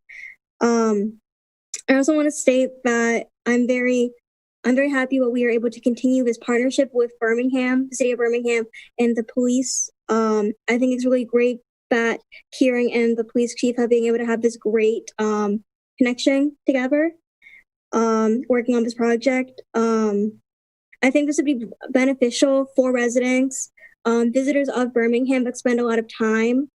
There are a lot of my friends. I'm a former student of Birmingham, so a lot of people would go to Birmingham to make them feel safer, as well as officers' safety. So yeah, I think the ultimate goal is just about safety and keeping up with the changing times. So yeah, that's all I have to say. Thank you, Natasha. Yeah, we usually thank you. take comment on the motions, but I think it's related on the motion. You guys doing a good job. Any other public comment? Seeing none, I would like also to echo my fellow commissioners on the wonderful job, our chief of police, keeping our city safe and keeping up to speed, as hopefully we will be ranked one of the top proactive cities in the nation. I can't thank you enough. I echo every sentiment said before me. And I also want to give a special thanks to our city manager, as this is a collaborative effort from our management as with the chief that we are where we are today. We thank you again. With that, I'd like to ask our clerk for the roll call, please. Commissioner Sherman, Yes. Commissioner Nikita, Yes. Commissioner Ballard, Yes. Commissioner Hoff, Yes. Commissioner Host, Yes. Mayor Pro Tem Long, Yes. Mayor Boutros. Yes. Okay, with that, we move to the last item, and I will introduce the item and I will disappear for 2 minutes. Mayor Pro Tem Long, put your seatbelt and replace me as I need to get my charger. My battery is dying, but I will read the resolution. That's to approve the fourth quarter appropriations and amendments to the fiscal year budget of 2019-2020. And that's Mr. Gerber's presentation. Oh, you have a Mayor Pro Tem. Yes, I believe we need to handle the bias awareness and sensitivity training issue, Mr. Mayor. And I do apologize. I think I'm thinking too much of the charger versus the item on the agenda. We missed item E.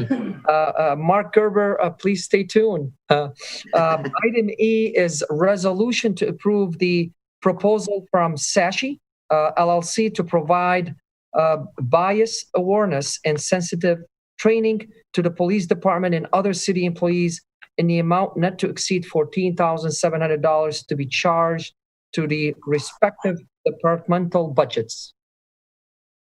We have the chief on that too, right? Yes. So go ahead, chief. And Mayor Pro Tem, you're leading the meeting for 2 minutes. Less than that.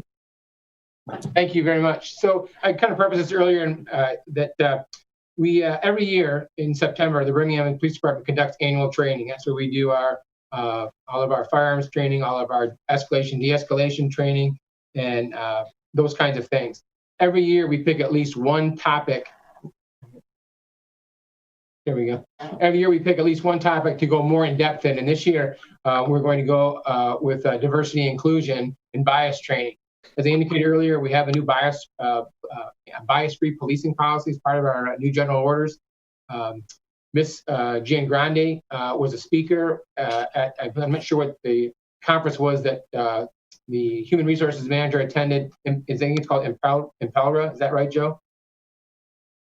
Yes, it's the Michigan Public Employers Labor Relations Association. And I believe the conference was last summer when she spoke. Thank you. Thank you. So basically, human resources manager, Mr. Myers, was very impressed with Miss Giangrande. We called her and we had a discussion by phone. Again, like I said, she lives local here. She does frequent bourbon often. I think she'd be a great match to have a local flavor of someone here. She's obviously highly qualified, being, as I indicated earlier, certified from the Cornell University certified diversion and inclusion expert. I think she would bring a lot to the table. She's going to specifically target two sessions for the police department that deals with the issues that police officers face every day. And then she's also going to do 2 sessions for the rest of City Hall on the same topic. So I think it's important. I think given the timing of it, I think it is nothing but beneficial to both all the officers and all City Hall employees. Thank you, Chief Clements. Do any commissioners have any questions for the chief? Commissioner Hoff. Yes, Chief, I think that the training, bias awareness and sensitivity training, is an excellent idea, and it is very timely. I agree with you, and I commend you for quickly getting someone to do this training.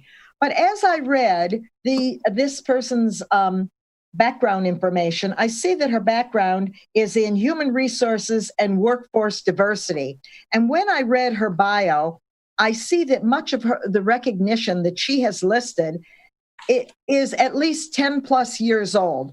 So my concern is, how have you ensured that her material is current, that she will be teaching the current situations are situations that should be addressed? And so I'm wondering, are you aware of what she is going to be instructing? Because what she did 10 years ago is different than what's needed now. That's a great question. I completely agree with you. The training that she put on was just last year that our human resources manager, Mr. Myers, attended. And he felt that the training was very spot on and very current. And then obviously one of the things that in our conversations with Ms. Giangrande was, I wanted to make sure that she understands that given the nature of the current situation with policing and society, that this training would be tailored specifically towards police officers and the issues that police officers face on a daily basis in terms of bias and bias-free policing. And she's very comfortable moving forward that her platform would cover that. Including your packet was the kind of the background on this particular training. It says if you're human, you're biased. And I think that's exactly what we need to go as a police department, is to understand the issues of bias, how they come by the fact that we all have our biases, and then we have to move forward in a way that we can understand that and then hopefully work towards a diversity and inclusion aspect to our job. Okay, if you have confidence in her and in her material, that it would be applicable to the current situation, I think then I would support that. Thank you. I appreciate that.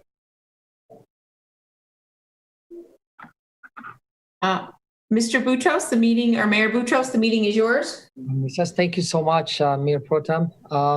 Any other questions from the commission to our chief? Commissioner Sherman.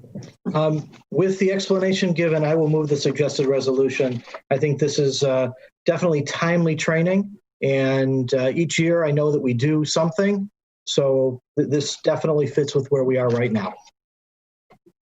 All right, and it's seconded by Mayor Pro Tem Long? Yes. Okay, great. We have a motion and seconded. Any comment on the motion from the commissioners? I see none. Any comment from the public on the motion, please? I don't see any hand. Do you, Joe? No. Okay, great. So with that, I'll bring it back. Will the clerk please call the roll? Commissioner Hoff? Yes. Mayor Pro Tem Long? Yes. Commissioner Host? Yes. Commissioner Nikita? Yes. Commissioner Sherman? Yes. Commissioner Baylor? Yes. Mayor Boutros? Yes. And now we go to item F. That would be Mr. Gerber on a resolution to approve the fourth quarter appropriations and amendments to the fiscal year budget 2019-2020. Gerber, the floor is yours. Okay, thank you. Good evening, commissioners. Before you tonight is a budget amendment for our fiscal year 1920. Each year, towards the end of the fiscal year, we go through a process to review where we are budget to actual or projected, I should say. And based on those numbers entered by department, reviewed by finance, we come up with some suggested budget amendments for you to consider. The first one being the general fund. I did provide some information behind the memo that spells out what's going on in each of the funds that we're suggesting amendments to. As you can see in the general fund, we're projecting revenue shortfall of approximately 1.4 million. Luckily, we were able to also have a under budget situation with our expenditures of 1.2 million, leaving us about $160,000 short of where we were with the budget in terms of the draw from fund balance. So what the first part of the resolution is to increase our draw from fund balance by $160,000 in order to provide the funding for the projected expenditures. Also, we had one minor over budget situation with the transfers out that relates to 48th District Court. Our caseload was slightly higher than what we originally budgeted for, so therefore our expenditures were going to be slightly greater than what we had budgeted, recommending taking $20,000 from engineering and public services to correct that budget situation. And then you'll see in the major and local streets, there's some minor budget amendments there. Basically just taking budget funds that were budgeted in other line items to correct that situation. And then in the Brownfield Redevelopment Authority, where we had planned to not have a draw from fund balance, we actually will.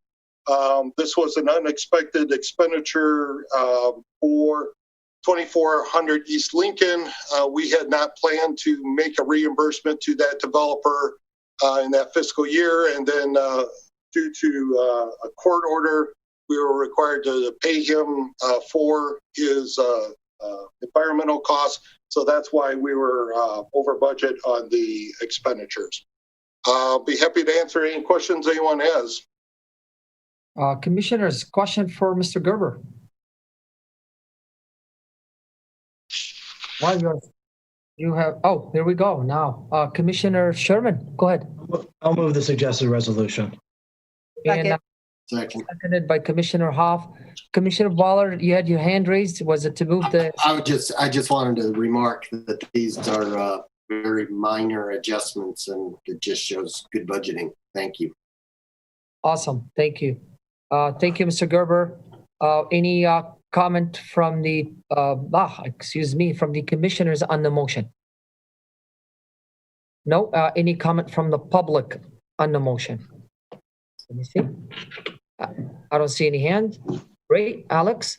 We'll bring it back, please. Could you please do the roll call? Commissioner Sherman? Yes. Commissioner Hoff? Yes. Commissioner Host? Yes. Commissioner Nikita? Yes. Mayor Pro Tem Long? Yes. Commissioner Baylor? Yes. Mayor Boutros? Yes. Thank you. That conclude our new business. We move to item 12, which is removed from consent agenda. We have none. Communications, none. Open to the public for matters not on the agenda. Do we have any hands? Give it a second. We have a Mr. Potts, I think, but and then Mr. Bloom, give me a second, please. Mr. Potts, can you hear me? The floor is yours if you can hear me. Oh, good. Let's give it a second.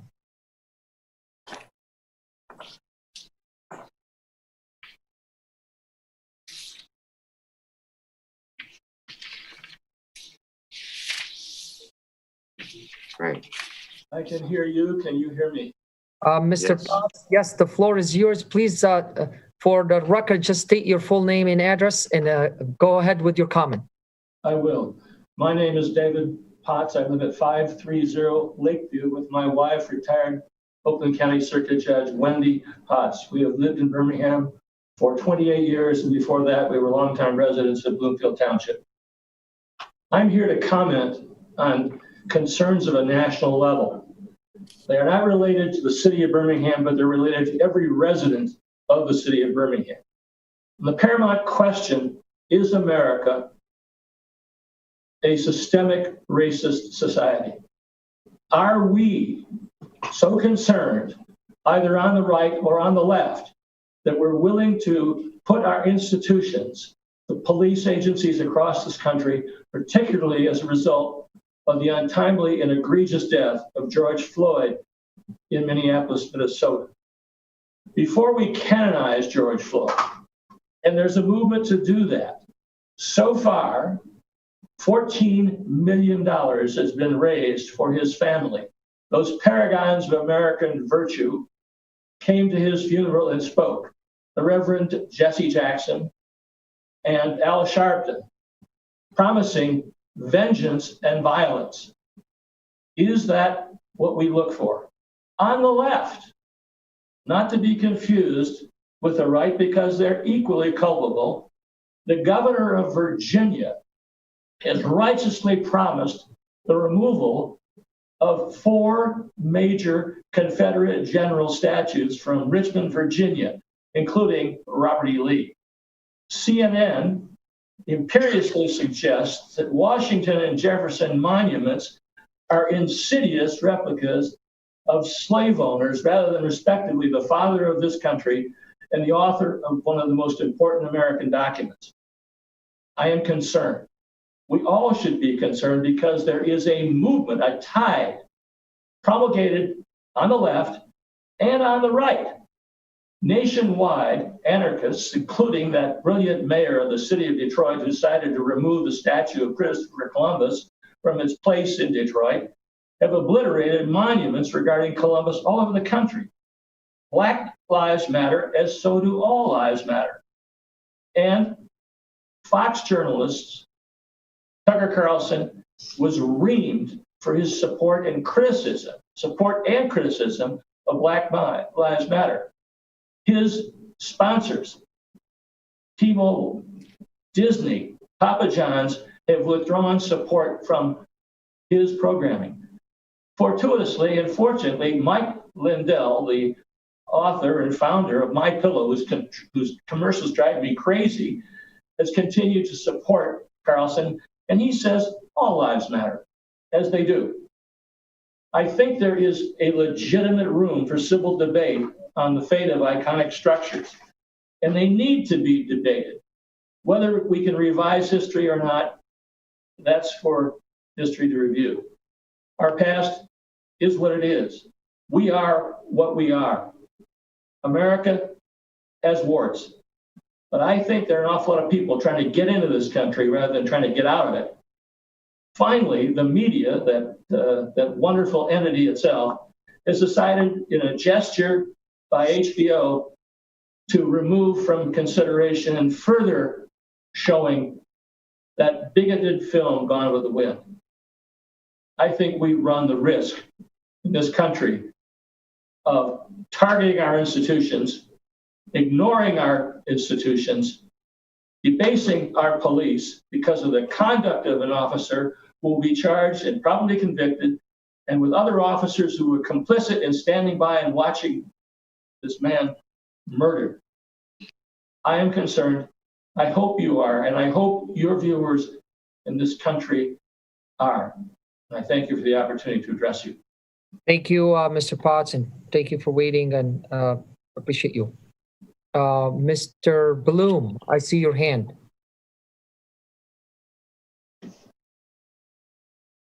Can you hear me? Go ahead, Mr. Bloom. Thank you, Mr. Mayor. So earlier in the meeting, item B was pulled from the consent agenda, and the public was not given an opportunity to comment on it before it was voted. At the end of that meeting during the public comment period, my comments were not fully articulated in the minutes. What I had said was, if I can remember close to what I said, our budget contains $500,000 for legal services going to Mr. Courier and his firm. Last year, Mr. Courier, with clearly faulty legal advice, took away civil rights of residents of Birmingham. I don't think that the residents of Birmingham deserve to spend $500,000 for an attorney that's giving that kind of legal advice to take away people's civil rights. And so my comment should reflect that we should not be continuing to retain Mr. Courier's services. Secondly, it is 3 hours and approximately 40 minutes since this meeting started, and we're being given the opportunity to comment publicly. This is ridiculous. There's no other word to describe it. There's no reason why the public should not be allowed to comment prior to that earlier in the meeting. And as a follow-up to that, I'm concerned about how the city is being governed. We had our rights taken away last summer. We had questionable propaganda sent to us, to residents about the North Old Woodward parking deck. We had a contract with Mr. Valentine giving him a 3-year severance. 2 commissioners said that there was data used, and I won't mention their names, so I'm not accused of making a personal attack. Everyone knows who they were. Said that there was data that the city had using to make its decision that we were going to give Mr. Valentine a 2-year contract extension based on being the midpoint of 1 to 3 years.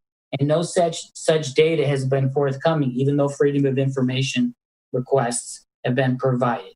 So we've lost control of our city government to 2 or 3 commissioners and certain staff members that are preventing 3 new commissioners from being able to do their jobs and do what the public wants them to do. And we should all be concerned about this. Thank you. All right. Any other public comments? Any hands, guys? I don't see any. All right. Awesome. We move forward with reports, commissioner reports, commissioner comments. Any commissioner comment? Commissioner Sherman? Thank you, Mr. Mayor. I was actually hoping to make a comment tonight on an issue that I was hoping that we'd be able to discuss once the meetings went back to being in public. Unfortunately, it looks like we're going to still be doing this by Zoom for another month. But with that said, we had a trial period for the public comments, and the intention was that at the next public meeting that we were going to bring that back to discuss the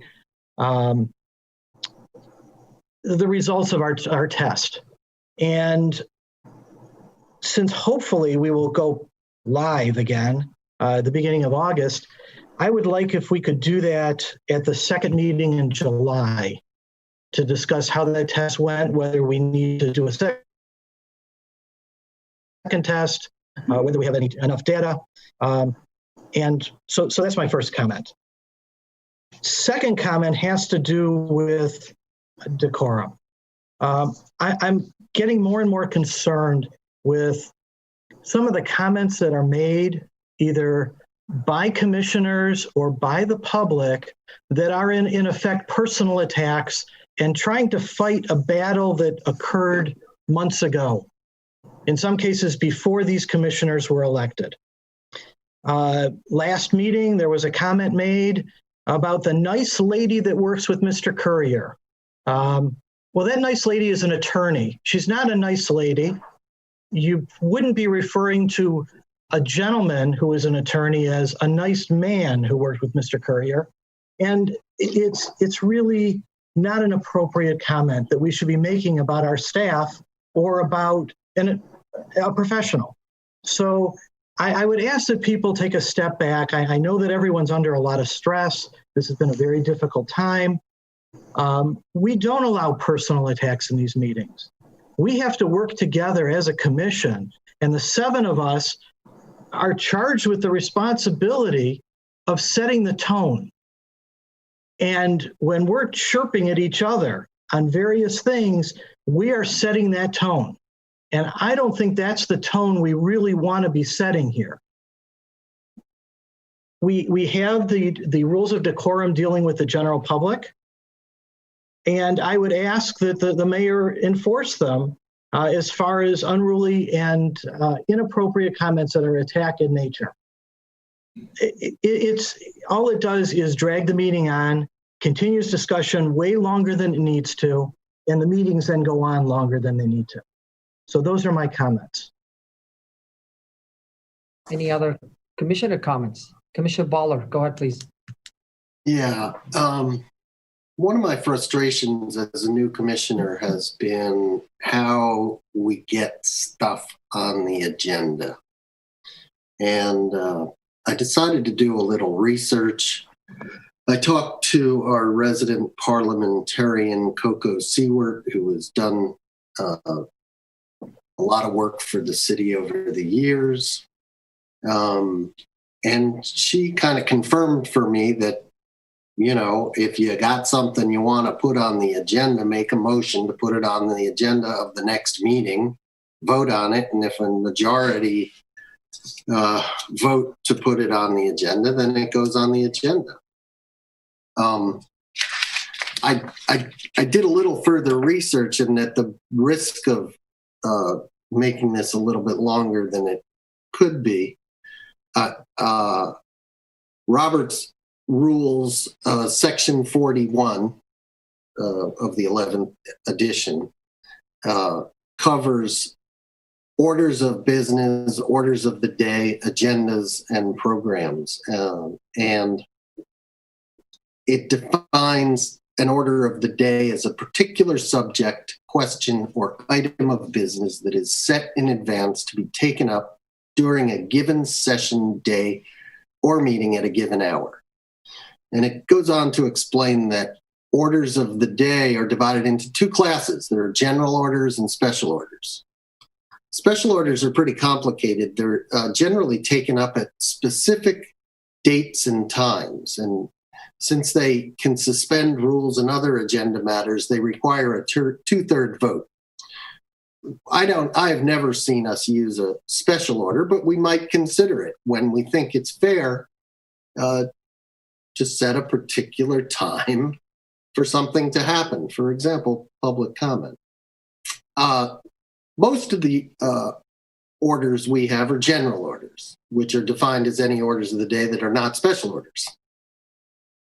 And on page 365 of the 11th edition, it says, quote, an item of business can be made an order of the day in the following ways, one of which is, it is possible to make a question that is not pending a general order for a future time by a majority vote. So that just confirmed in Robert's Rules what Ms. Seward had told me. And so that makes me feel good, because now I think we can all be clear on what it takes if one or two or any number of commissioners want to get something on the agenda. Commissioner Sherman just suggested that we discussed something at the second meeting in July, but, he didn't make a motion on it. And so it's just out there. And I would suggest that going forward, Ms. Seward did say that many communities, many boards have a specific time. Either she suggested at the end of new business or during commissioner comments, whatever, that typically this sort of thing can be brought up. So accordingly, on January 27th, in commissioner comments, I initiated a discussion of whether we should have DPZ or another firm help us move forward with a plan B for the public property at North Bates Street, the site of the North Old Woodward parking deck and a surface parking lot. While the bond issue for a new development failed last November, a significant number of community members felt then and still feel that further planning for that site is appropriate. The minutes for our January 27th meeting indicated that a discussion ensued in which 6 of 7 commissioners participated, and according to the minutes, quote, City Manager Valentine offered to get a proposal from DPZ to bring back before the commission with a clear understanding of the scope of the work for the aforementioned site.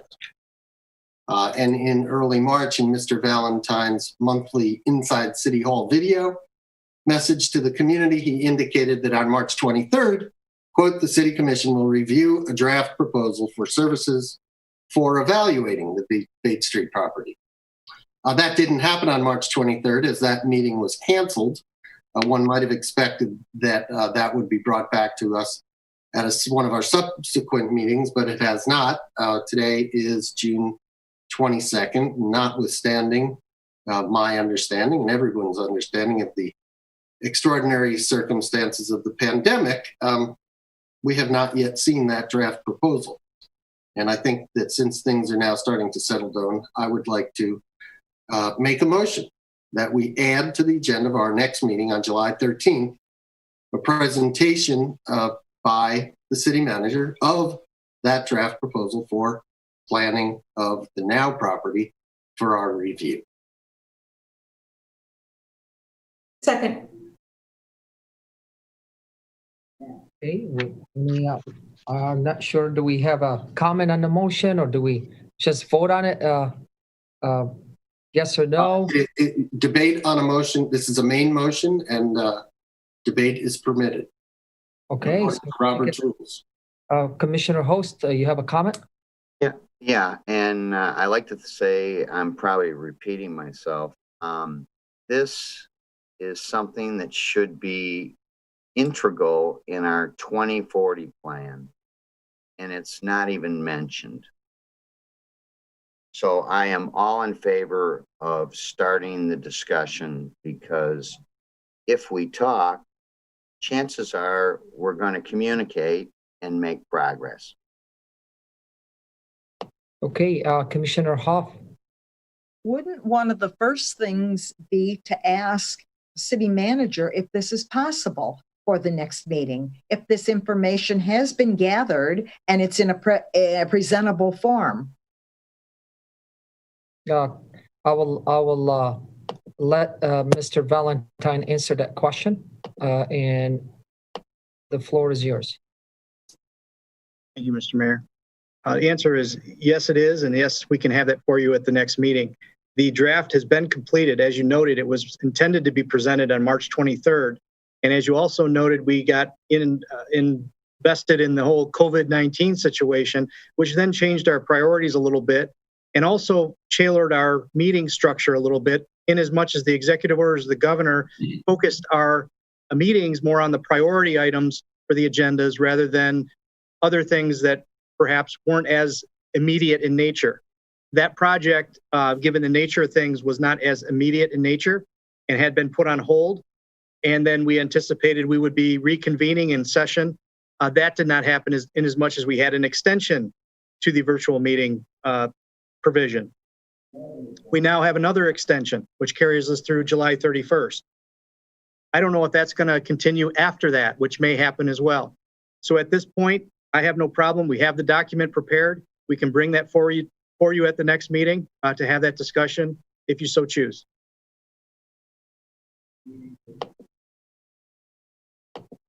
Thank you, Joe. That's very actually. It seems like there's. Oh, go ahead, Commissioner Sherman. Before I say anything, go ahead. I just wanted to ask, what do we have on the docket for July 13th?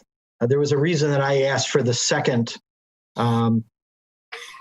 meeting in July. Is my understanding, based on the public hearings we've scheduled, is that's a pretty full agenda. Yeah, when is our next meeting? July 13th. That's our next meeting. Yes. Okay. And we do have the public hearing scheduled for 469, 479 South Old Woodward, which we anticipate to be a larger meeting. And there's another public hearing. Yeah. Date. I can't remember what it is, but there's a second one. Yeah.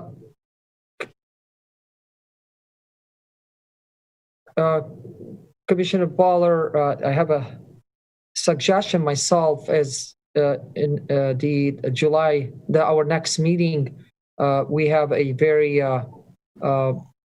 I don't want to say controversial item, but we have a hefty agenda to deal with. Do you foresee putting a date on your motion different than the next meeting? I did put the next meeting, and we can always table it if at that meeting it goes on and we're at midnight and we don't have time for it. Then we can talk about tabling it. But right now, I think I'd like to see it on the next agenda. Right. Okay. Any other comments from the commissioners? Commissioner Nikita, go ahead. Yeah, I'd like to ask our legal advice here. The legal Tim's not here, Mary's here. If you could help us with, and then our the other senior commissioners, Commissioner Sherman, Commissioner Hoff. I don't recall, and this may just be the policy that we've followed for quite a long time, but I don't recall ever making a motion in public comments. Is this something that versus having a dialogue and having an agreement, or what's called a straw poll, what have you? But I'm just thinking of procedure and process, and whether or not that's something that that we've done, or if it aligns with our previous actions. And I'd be open for any comment from people that have experienced that, Mr. Mayor. Sure. I'm not sure if Ms. Kucharik would have the answer. Ms. Kucharik, can you elaborate on that?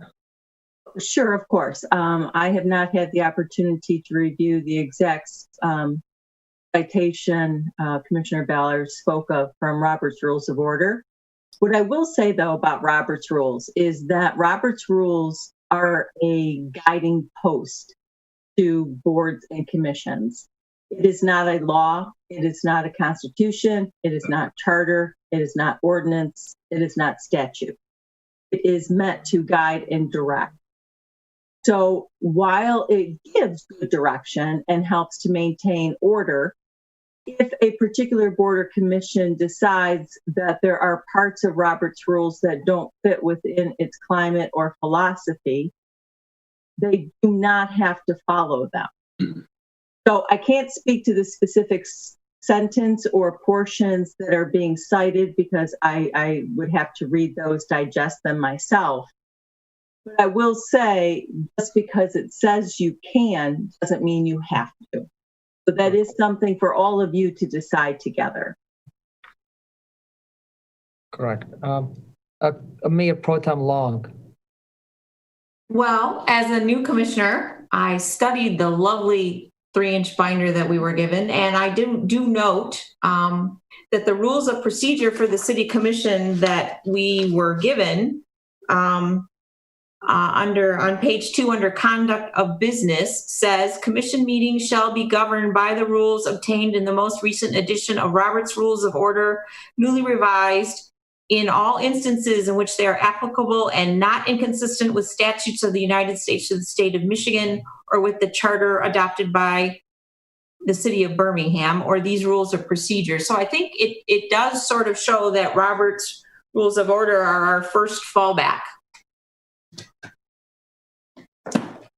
Which may be true. That may be true. So again, they're used as guiding posts. I'm just saying that they're not law. But if that particular section says that you may make a motion, then maybe you can. I would have to review that. And it seems to me, we lost Ms. Kucharik, did we? No, here she is. From what I just heard, I think we're speaking almost similar language. It's just since I've been a commissioner, I haven't witnessed myself emotion during commissioner comments. That's just the past 4.5 years. But that doesn't mean we cannot do this tonight. From Commissioner Nikita's point, whether you do a motion and raise 5-6 hands, or collectively we say, yes, let's do that. I don't see a difference right now, really. But we can maybe discuss it further as stated they've done their homework and it seems like it could be done. So there's no difference whether we raise our hands or whether we approve collectively that to do this project. And the city manager had testified to he has the material ready. I believe we should focus on the date. And as Commissioner Baller said, if we bring it back and we believe that we don't have enough time, we take no action and we postpone it. There's no issue, and I don't believe we should make an issue. It's just my 2 cents on it. And Mr. Mayor? Yes. And keep in mind that the way you speak is through your motions. So there is a difference between a collective agreement and a motion and a vote. Everything you do is through motion and resolution. That is how you speak as a collective body. Correct. So there is a difference between the motion. Yeah. Thank you. Yes, thank you for clarifying that. Commissioner Baller, go ahead. Yeah, just further reporting on my conversation with Ms. Seward. I raised the question, hypothetically, could a motion be made at a meeting to do something that was not on the agenda? She said, you absolutely could, but you shouldn't. It's never been your practice. It's nobody's practice. It's the kind of thing, you want to give notice to the public of what you're going to be talking about. And it would be unfair to the public unless it was an extreme emergency where, something had to be done immediately. So that's an example of what Ms. Kacharik was talking about, something that could be done maybe, and Robert's Rules allows it, but it's nothing we're going to do. I'm not proposing we do that. And there is a motion on the floor. So discussing whether or not the motion on the floor is appropriate or not, I'm not sure that's appropriate. I think if we want to discuss the motion, we should, and otherwise, and then let's move on. All right, we have a motion, we have a second, and any comment on the motion from Commissioner Hoff? Did I see your hand? Sorry.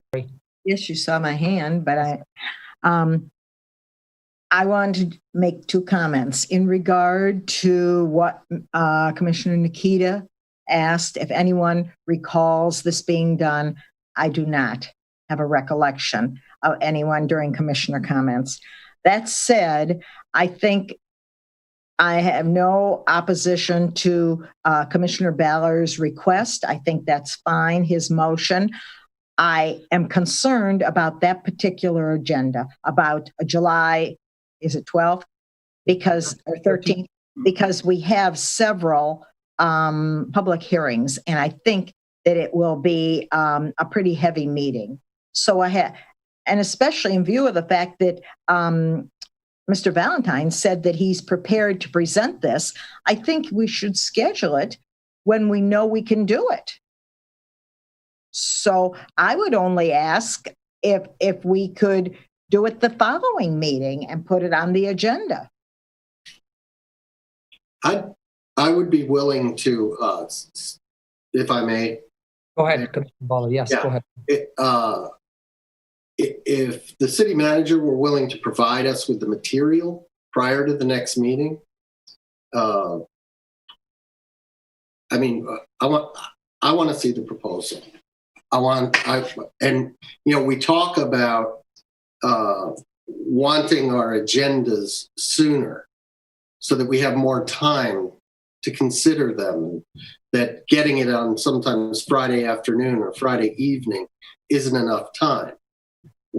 But here's an opportunity. I don't understand why we don't have this proposal in our hands right now. Commissioner Baller, just to clarify something, just to let you know, I was just looking at my calendar on when is the following meeting. It's literally happened to be the following Monday, so there's no other. So right. Which is pretty close in date. I concur with Commissioner Hoff's comment and Commissioner Nikita on the date kind of. I think it doesn't make a big difference. This is a matter of 6 days in between. Would the city manager be willing to provide us with the proposal? I will let him speak for that. Yeah. 1 second. Go ahead.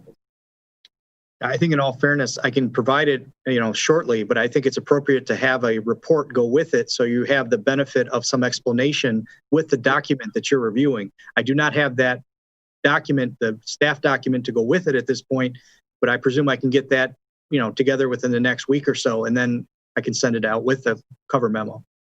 Excellent. Then I would be willing to amend my motion to have it at the meeting of July 20th. It's July 20th, correct, the following Monday. As long as the seconder is willing to unsecond. So, Yes.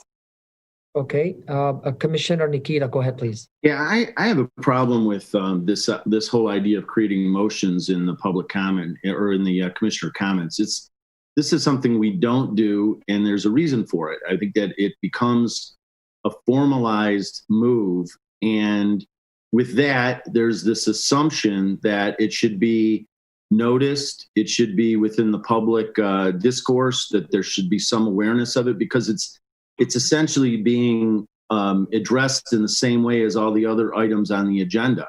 The typical way that we've done this for many, many years, and I don't see any reason why it hasn't been, it can't be done in that way, is that you present a point like this, where Joe has something that we may want to see, and he's been preparing it, and then we have a dialogue about it and say, why don't we bring it at the next meeting or the following meeting?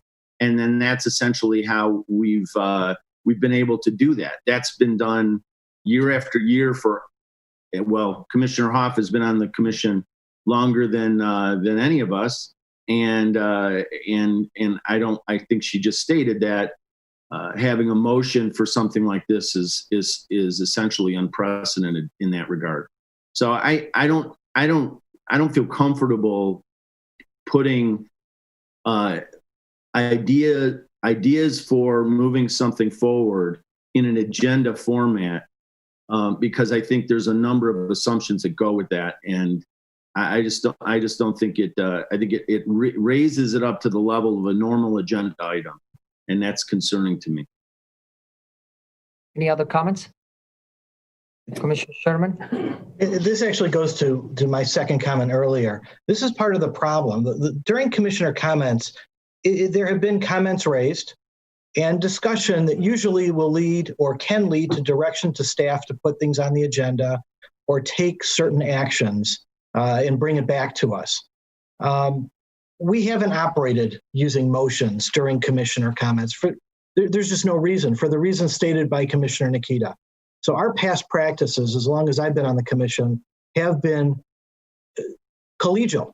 And unfortunately, that has changed over the last number of months. The desire is to bring it back there.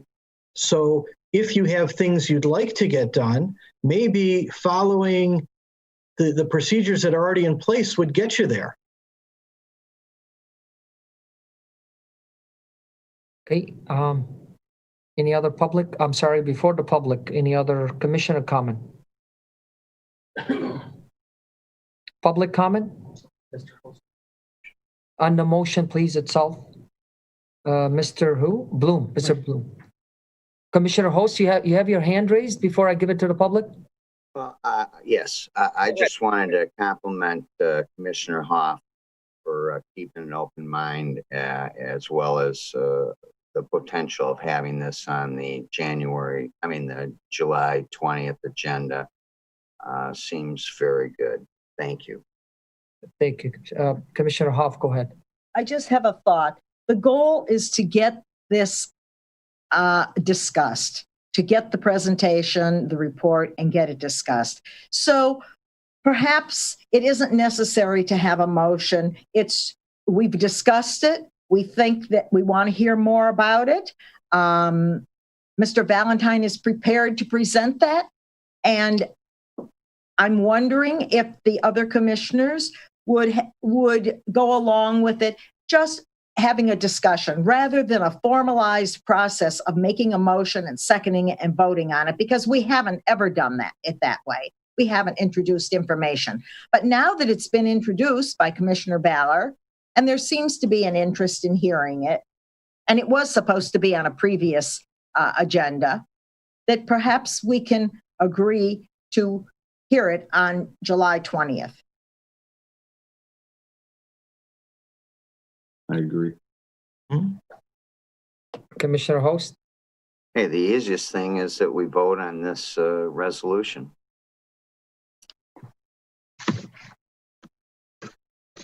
I've always put in a tough position here. Again, we're speaking the same language. We're all agreeing on the same thing. Here. Can I? Yeah, Commissioner Host, please. Hey, when we're talking about the agenda, it's very important to the people that their issues get on the agenda. We can talk about it as long as we want, and nothing is on the agenda.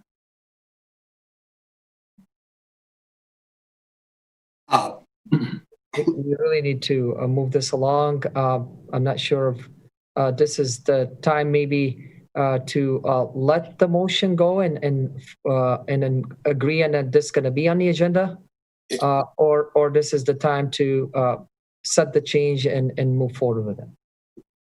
I don't know. Mr. Mayor. Oh, sure. Go ahead. Commissioner. Yeah, I like I said, I don't have a problem with this issue. I think we should bring it up. It's already prepared.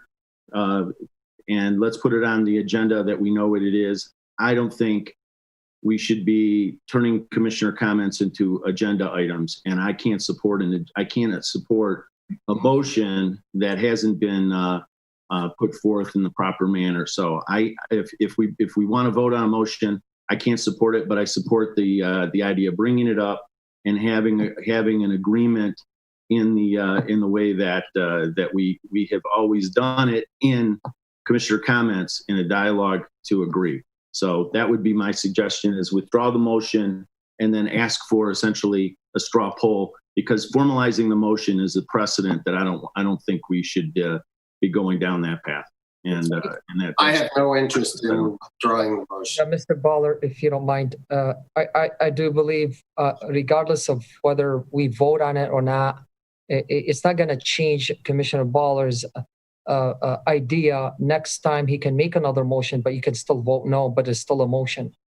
So that could be discussed later, I think. Motion has already been made. It's already been seconded. Now, whether we're going to follow that process or not, I think that will table it to another discussion among us. And if the consensus to this is how it could be done, let it be. And if not, then we'll stop it. But for now, I'd like to give it to the public on the please comments on the motion itself, as I really want to call the vote. But go ahead, Commissioner Mr. Bloom. Thank you. I just want to say I appreciate the work that Mr. Baller has put into this and the courage to bring it up. And I appreciate the discussion by all the commissioners.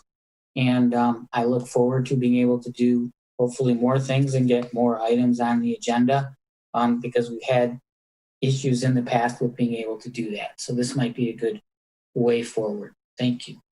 Right. Any other public comment on the motion itself, please? I don't see any hands. Back to the commission. Any further comments or discussion? See none. Alex, could you please call the roll? Commissioner Baller. Yes. Mayor Pro Tem Long.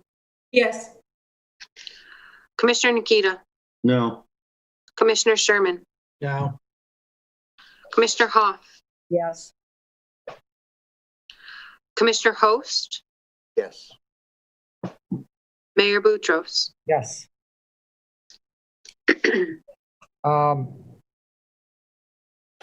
We move along. Any other commissioner comments? Commissioner Host. First off, I'd like to compliment Mr. Valentine and our staff on the way they've handled one crisis after another in the public sector. It's very warming to me what Chief Clements did tonight. And by the way, our fire chief, as you know, took Patty Andrews around in the new ambulance. We are so lucky to have such a great staff, and the way you approach things in this difficult time. I'm very impressed with particularly your conservatism, because our main charge is safety for our citizens. And I appreciate that you have kept that first in everything you've done.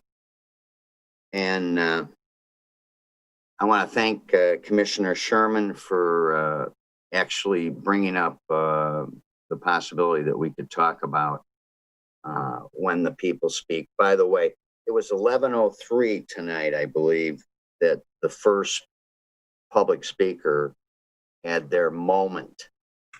And as you know, earlier this past year, we tried on a trial basis moving the public comments to the beginning of the meeting on the agenda.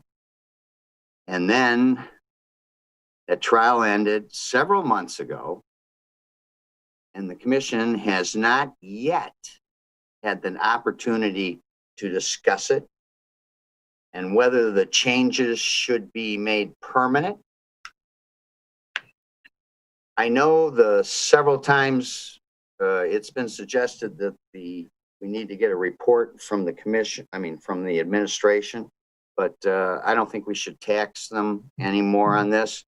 We were at most of these meetings, and the public talked at the beginning of the meetings, so I think we probably are willing to make a judgment for ourselves. We don't need any administrative input. However, there is an unanswered legal question regarding whether the commission can make a public comment at the beginning of the meeting, say, for example, 20 minutes. I know you can't put a number on it, but let's just say it was 20 minutes. And then if the comments go way over that, postpone the open to the public for matters not on the agenda until later in that meeting. It could be at a particular time or a certain point in the agenda, or resume the public comments at the end. I would like a legal opinion from our attorney. Mary, thank you. So I'm more than willing to make a motion, and this will be for the next meeting. And when I say the next meeting, I mean July 13th. Why? Because this should be a motion that we've considered sooner than later, to discuss the timing of public comment with a legal opinion as to whether public comments can be postponed to a later time in that meeting, with the resolutions prepared by staff, giving us several options for entertaining some or all of the public comments at the beginning of our meetings. Second. Seconded by Commissioner Ballard. Commissioner Hoff. This is exactly what Commissioner Sherman said a half an hour ago when he said, why don't we talk about that at the second meeting in July? And so for us all to sit here at this time of night and for the discussion to go on and on, that's the discussion that we need to take on July 20th. I find it not working cohesively at all. I find it deliberately trying to cause a problem when Commissioner Sherman did say a half an hour ago, let's talk about when it will be on the agenda. And everyone could have just agreed, and it would be on the agenda. We would have a discussion at that time. So I object to being here at midnight for repetition of the same thing and not accomplishing anything. Commissioner Nikita. I don't understand the motion. A motion we shouldn't really have, in my opinion, as I just said, when Commissioner Sherman already identified a date that we should consider bringing it back. And I think there was some level of agreement on that. There was nobody saying that that was a problem. So I think this is an issue that we've already agreed we'll come back at a specific date. So why are we talking about it? I mean, we're already past. We already made the decision. Why are we continuing to discuss it? We're going to bring it back and talk about it at the second meeting in July. I thought we already made that decision. Commissioner Sherman. This goes directly to what I was talking about. This is clearly Commissioner Host trying to make a political point because it was something that was contained in the first comment. I think we could ask the city manager if he feels that he was given direction sufficient to bring it back. And then we've already talked about it. We've already reached an agreement. This is just wasting everyone's time. And this is becoming a continual problem with misusing not only the public's time, but the commission's time. And really, I think that if certain commissioners would bother to look at the way the process works, they would actually see that things get done. Instead of trying to change everything, sometimes you have to see how things are done first to see what works and what doesn't work, rather than coming in with a myopic view that everything needs to be changed. Because maybe you're just not right. So if the mayor would ask the city manager, Mr. Valentine, can you please answer directly to Commissioner Sherman's questions on did you have sufficient directions on the public? Go ahead.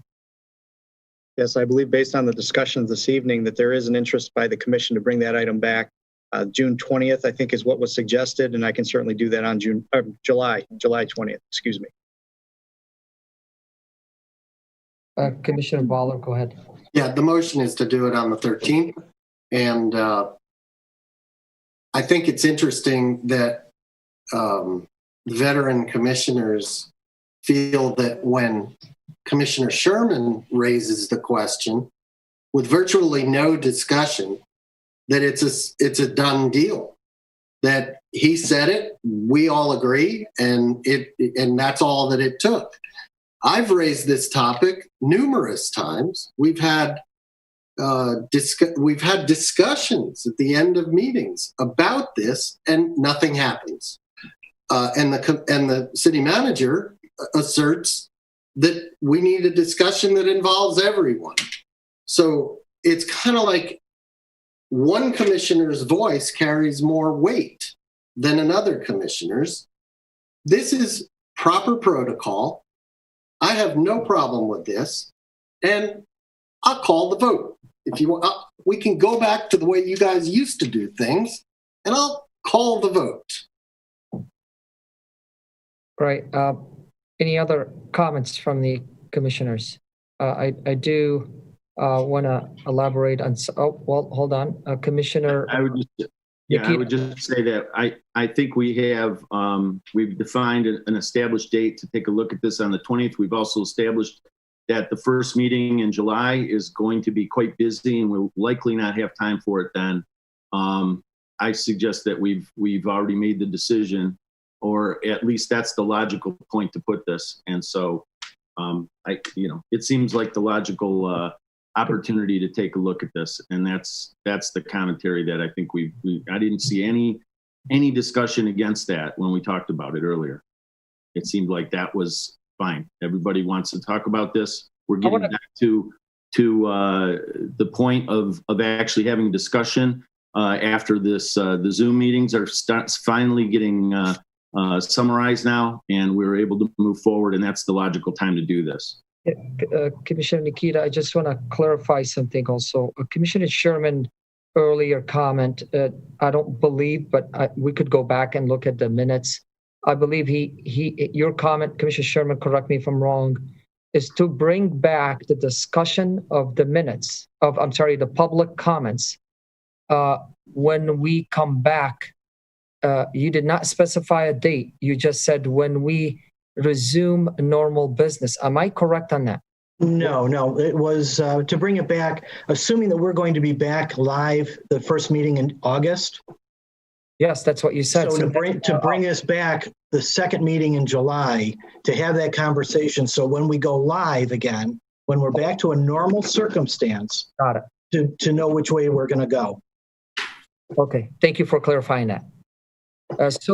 With that, Commissioner Host, I believe.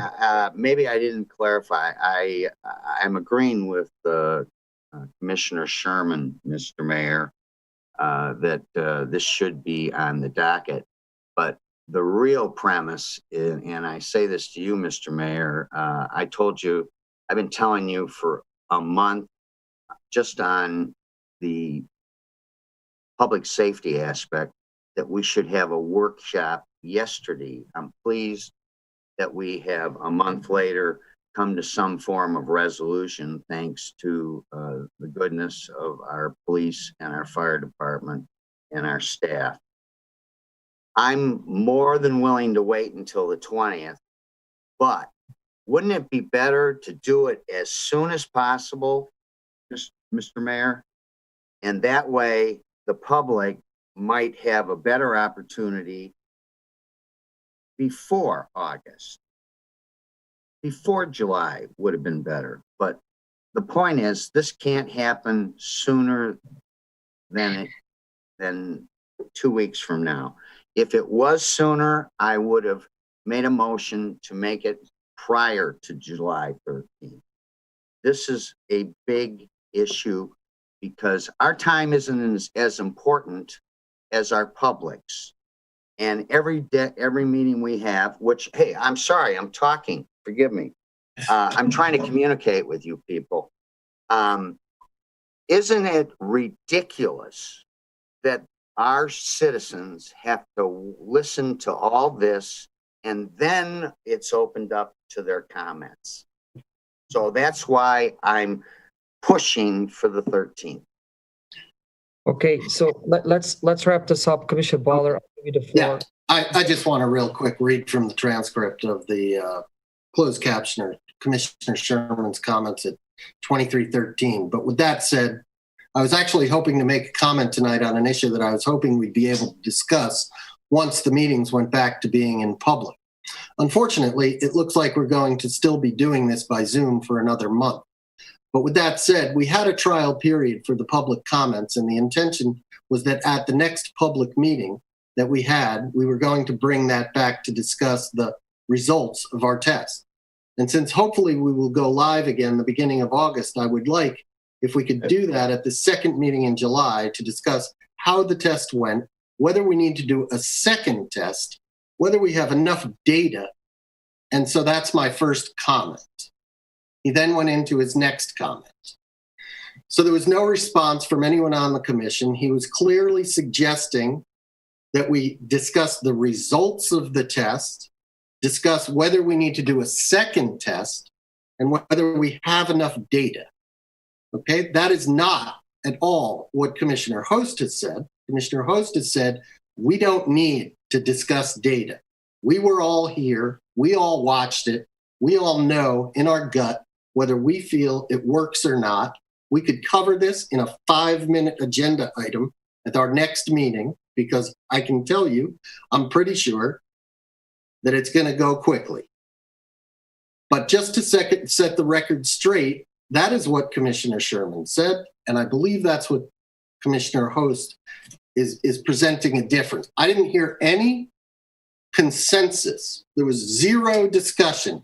So to suggest that just because Commissioner Sherman brought it up, that there was this consensus, the city manager sees consensus in that. Where did you see the consensus? Were people shaking their heads saying yes? Did people raise their hand and say yes? No. It is because Commissioner Sherman is a veteran commissioner who's doing things the way things have always been done, which aren't always the right way, okay? And because there is a desire to change things. I will freely admit that, okay? Now, I suggest we ask for public comment, vote on Commissioner Host's motion, and then move on. All right, Commissioner Baller, it's almost midnight right now, and I don't want to repeat. If we could all go back to the minutes and hear what I said in the last meeting. Sincere words coming out of me saying we need to work as a team, as respectable leaders in the community. We have a high standard in Birmingham, and we should keep that standard. And I believe what's happening tonight is an example exactly of built-up frustrations from commissioners that wanted certain things to be changed or maybe added or tweaked, but they're not getting what they want. They feel there's a tons of weight on their shoulders that they promised the people that they elected them to deliver.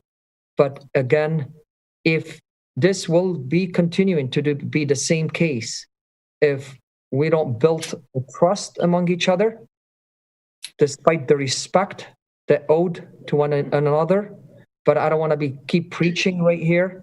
And I would be the mayor always running meetings till midnight, but that's because of the results of you're right and he's wrong, and we keep indulging on the same subject in 10 different ways.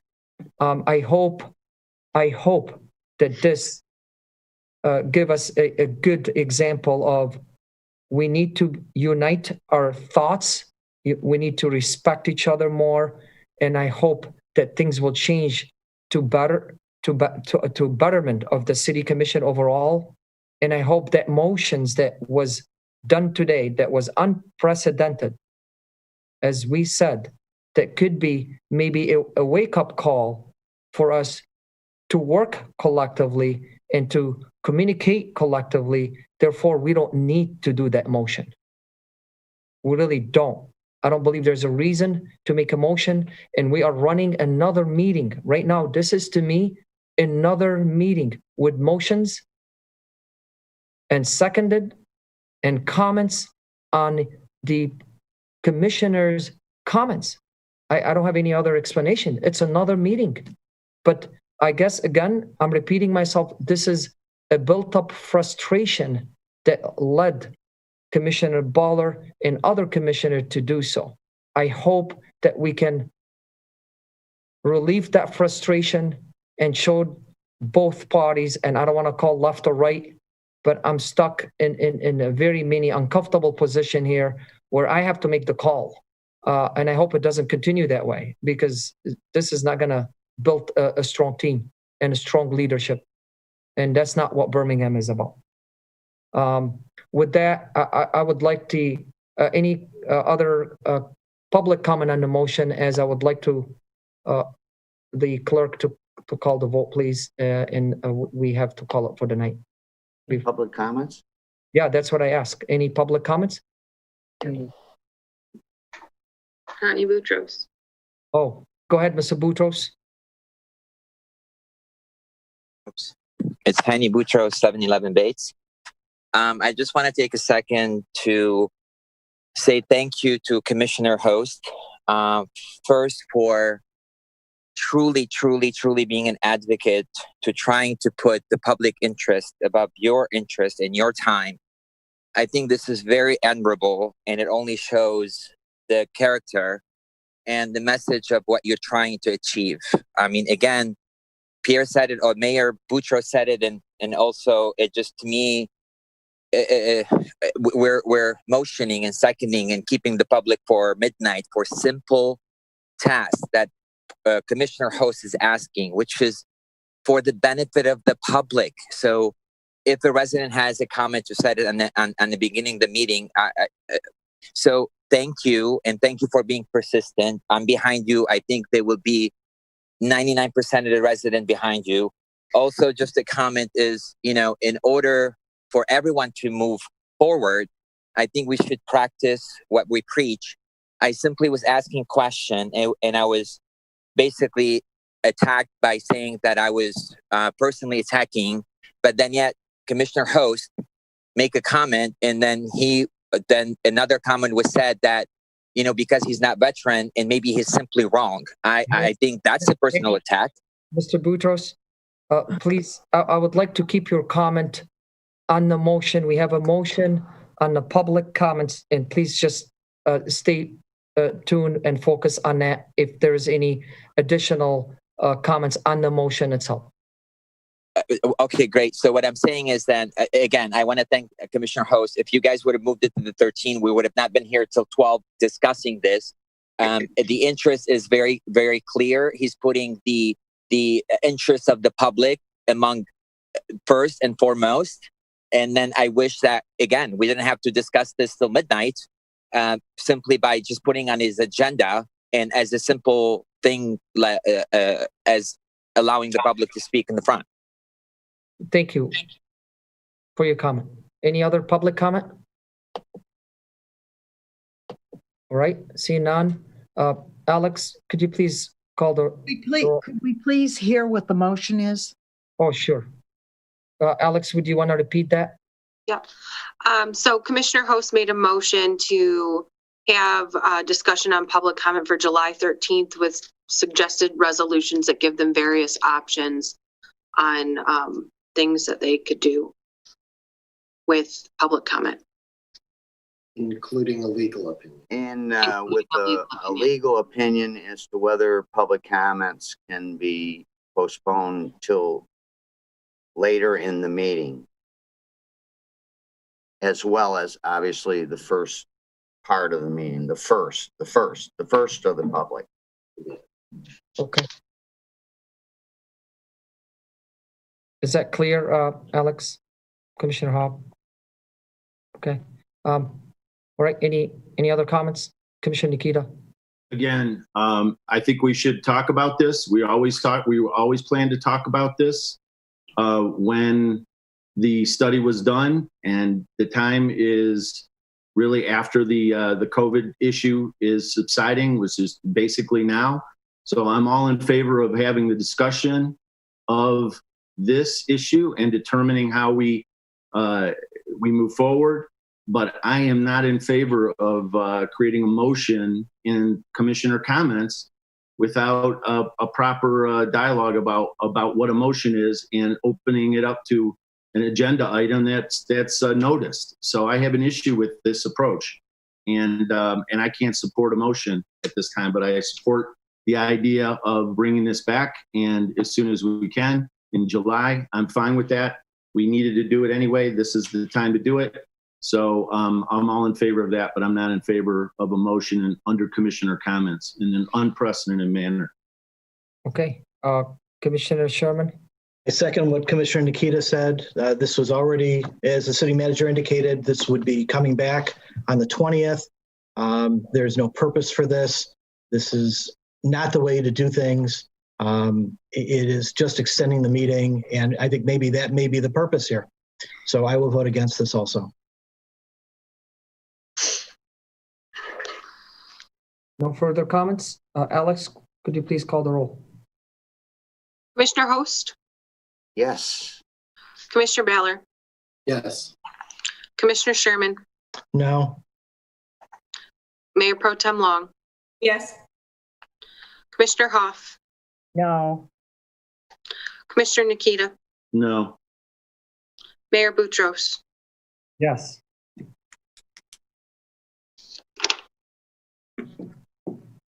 All right. Now, that would conclude our meeting. I think we have, before I adjourn, we have advisory boards, committees, reports, and agendas. Mr. Mayor. Yes, sir.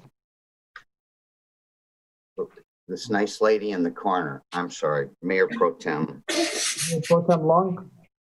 Thank you, Mayor Boutros. I apologize for the lateness of the hour, but I wanted to raise one more topic because I think we have a issue of a time crunch, and I wanted Mr. Mayor to ask if you would ask City Manager Valentine if he could speak about the status of the Parks and Recreation bond. I know that we've talked about it for a great length of time, and the Parks and Rec Board has been working on it for several years. including the substantial work that was done in 2019 with the community input process and the surveys and the graphics and the reaching out. And I'm concerned about losing that momentum. So I wanted to raise the question about whether it's possible for us to still have this on the November ballot, and when the ballot language would have to be approved. I believe the rules 90 days in advance, which would mean that the commission would have to look at ballot language in July. I would leave it up to the city manager whether that would work on the 13th or the 20th. But perhaps he could briefly comment on what his thoughts are about November 2020, or whether he has an alternate date in mind. Good question. Thank you, Mayor Pro Tem. I'll give the floor to Mr. Valentine to answer. Thank you, Mr. Mayor. As you may recall, we had this topic up for discussion at the long-range planning meeting in January and had intended to bring this back before the commission in the spring.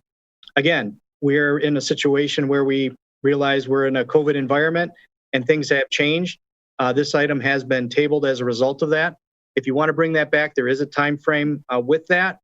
The challenge with doing this has been the concern with the economic climate right now and whether that presents some additional challenges for bringing this forward.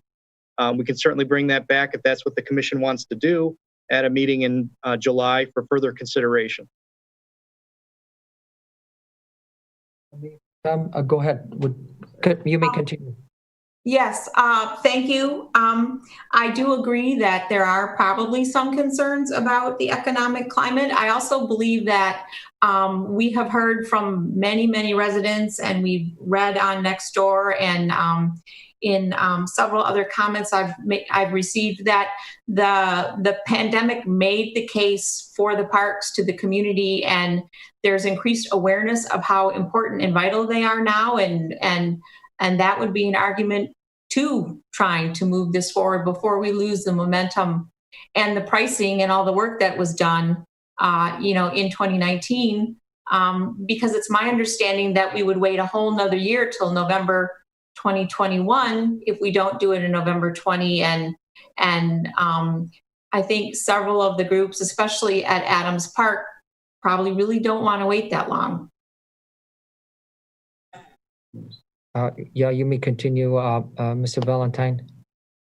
Go ahead. Yeah, I would agree. I mean, I would just want to acknowledge the circumstance that we're in, because I think these projects we have had to somewhat pause in terms of where we're at in our progression this year. And with the onset of COVID-19, a lot of the initiatives that we had planned, we had to kind of step back from to see how things were going to progress.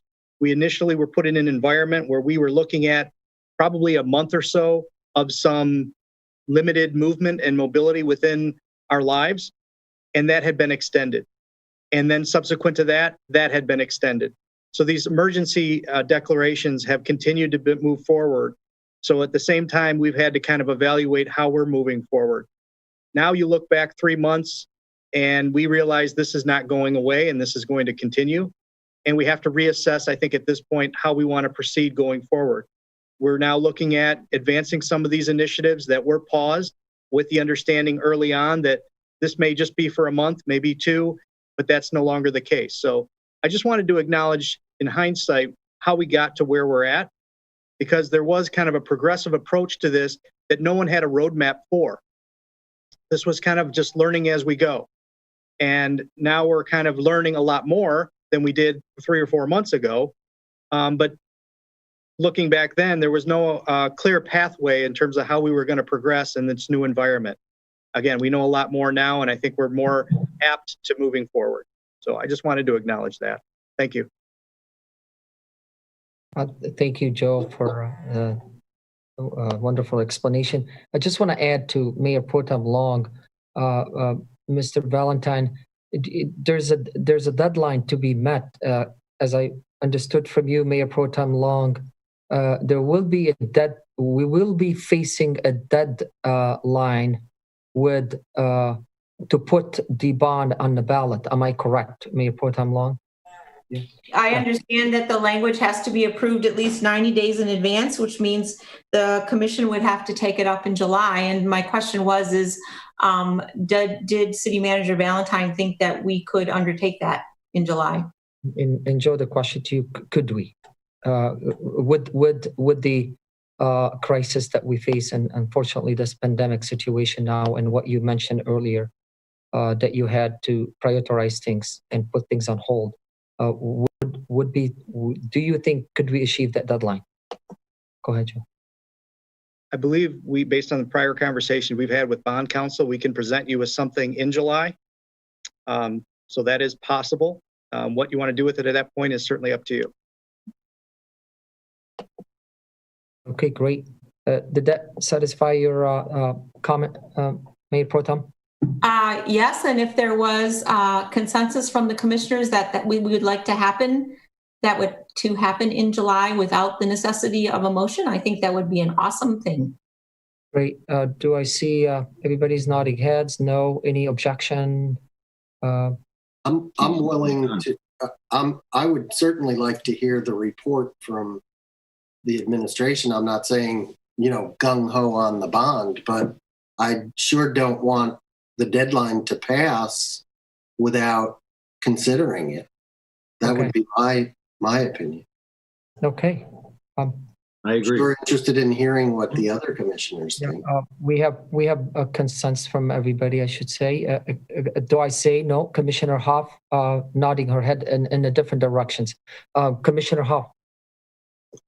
From my past experience, before we have a bond proposal, it takes a lot of input and a lot of discussion, not one meeting to discuss, and then we go forward with a bond proposal. There are so many elements to consider, it being a presidential election, and do we have the plans? Do we have enough explanation for what the money is going to be used for? And it seems to me that it takes much more than one meeting to make a decision on a multi-million-dollar bond proposal.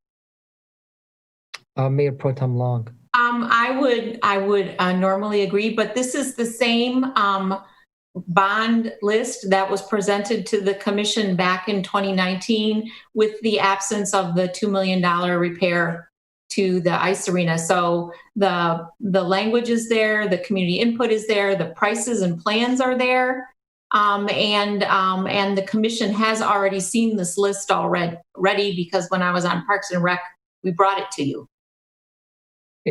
And Commissioner Hoff, as our city manager stated, you don't have to do anything, but at least he will bring it back to us, and then you'll decide then if there is comfort from us to move forward to put it on the ballot or not. Commissioner Nikita, go ahead. Yeah, just very quickly. I totally agree with Commissioner Hoff's comments. She's exactly right and has a lot of experience in this area. But I would say that if City Manager Valentine wants to give us a review and can answer some of the questions that have been brought up, we can make a decision whether or not we think this is ready or not. So I'm in favor of taking a look.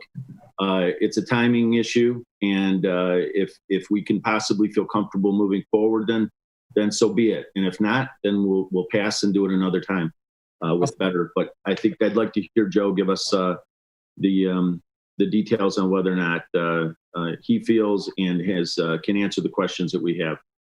I think we're all speaking the same language. Joe, any clarification from us, or you're good on that? Okay. Awesome. Any other comments from the commissioners? I apologize, Mayor Pro Tem, I didn't see your hand earlier. I was eager to adjourn the meeting as it's almost quarter after midnight. Understandable. All right. So I was at advisory boards, committees, commission reports and agendas, legislation, city staff, and we have to say goodnight. And I hope our meetings will go shorter than this meeting moving forward. Thank you, gentlemen and ladies, and have a wonderful night. A meeting adjourned.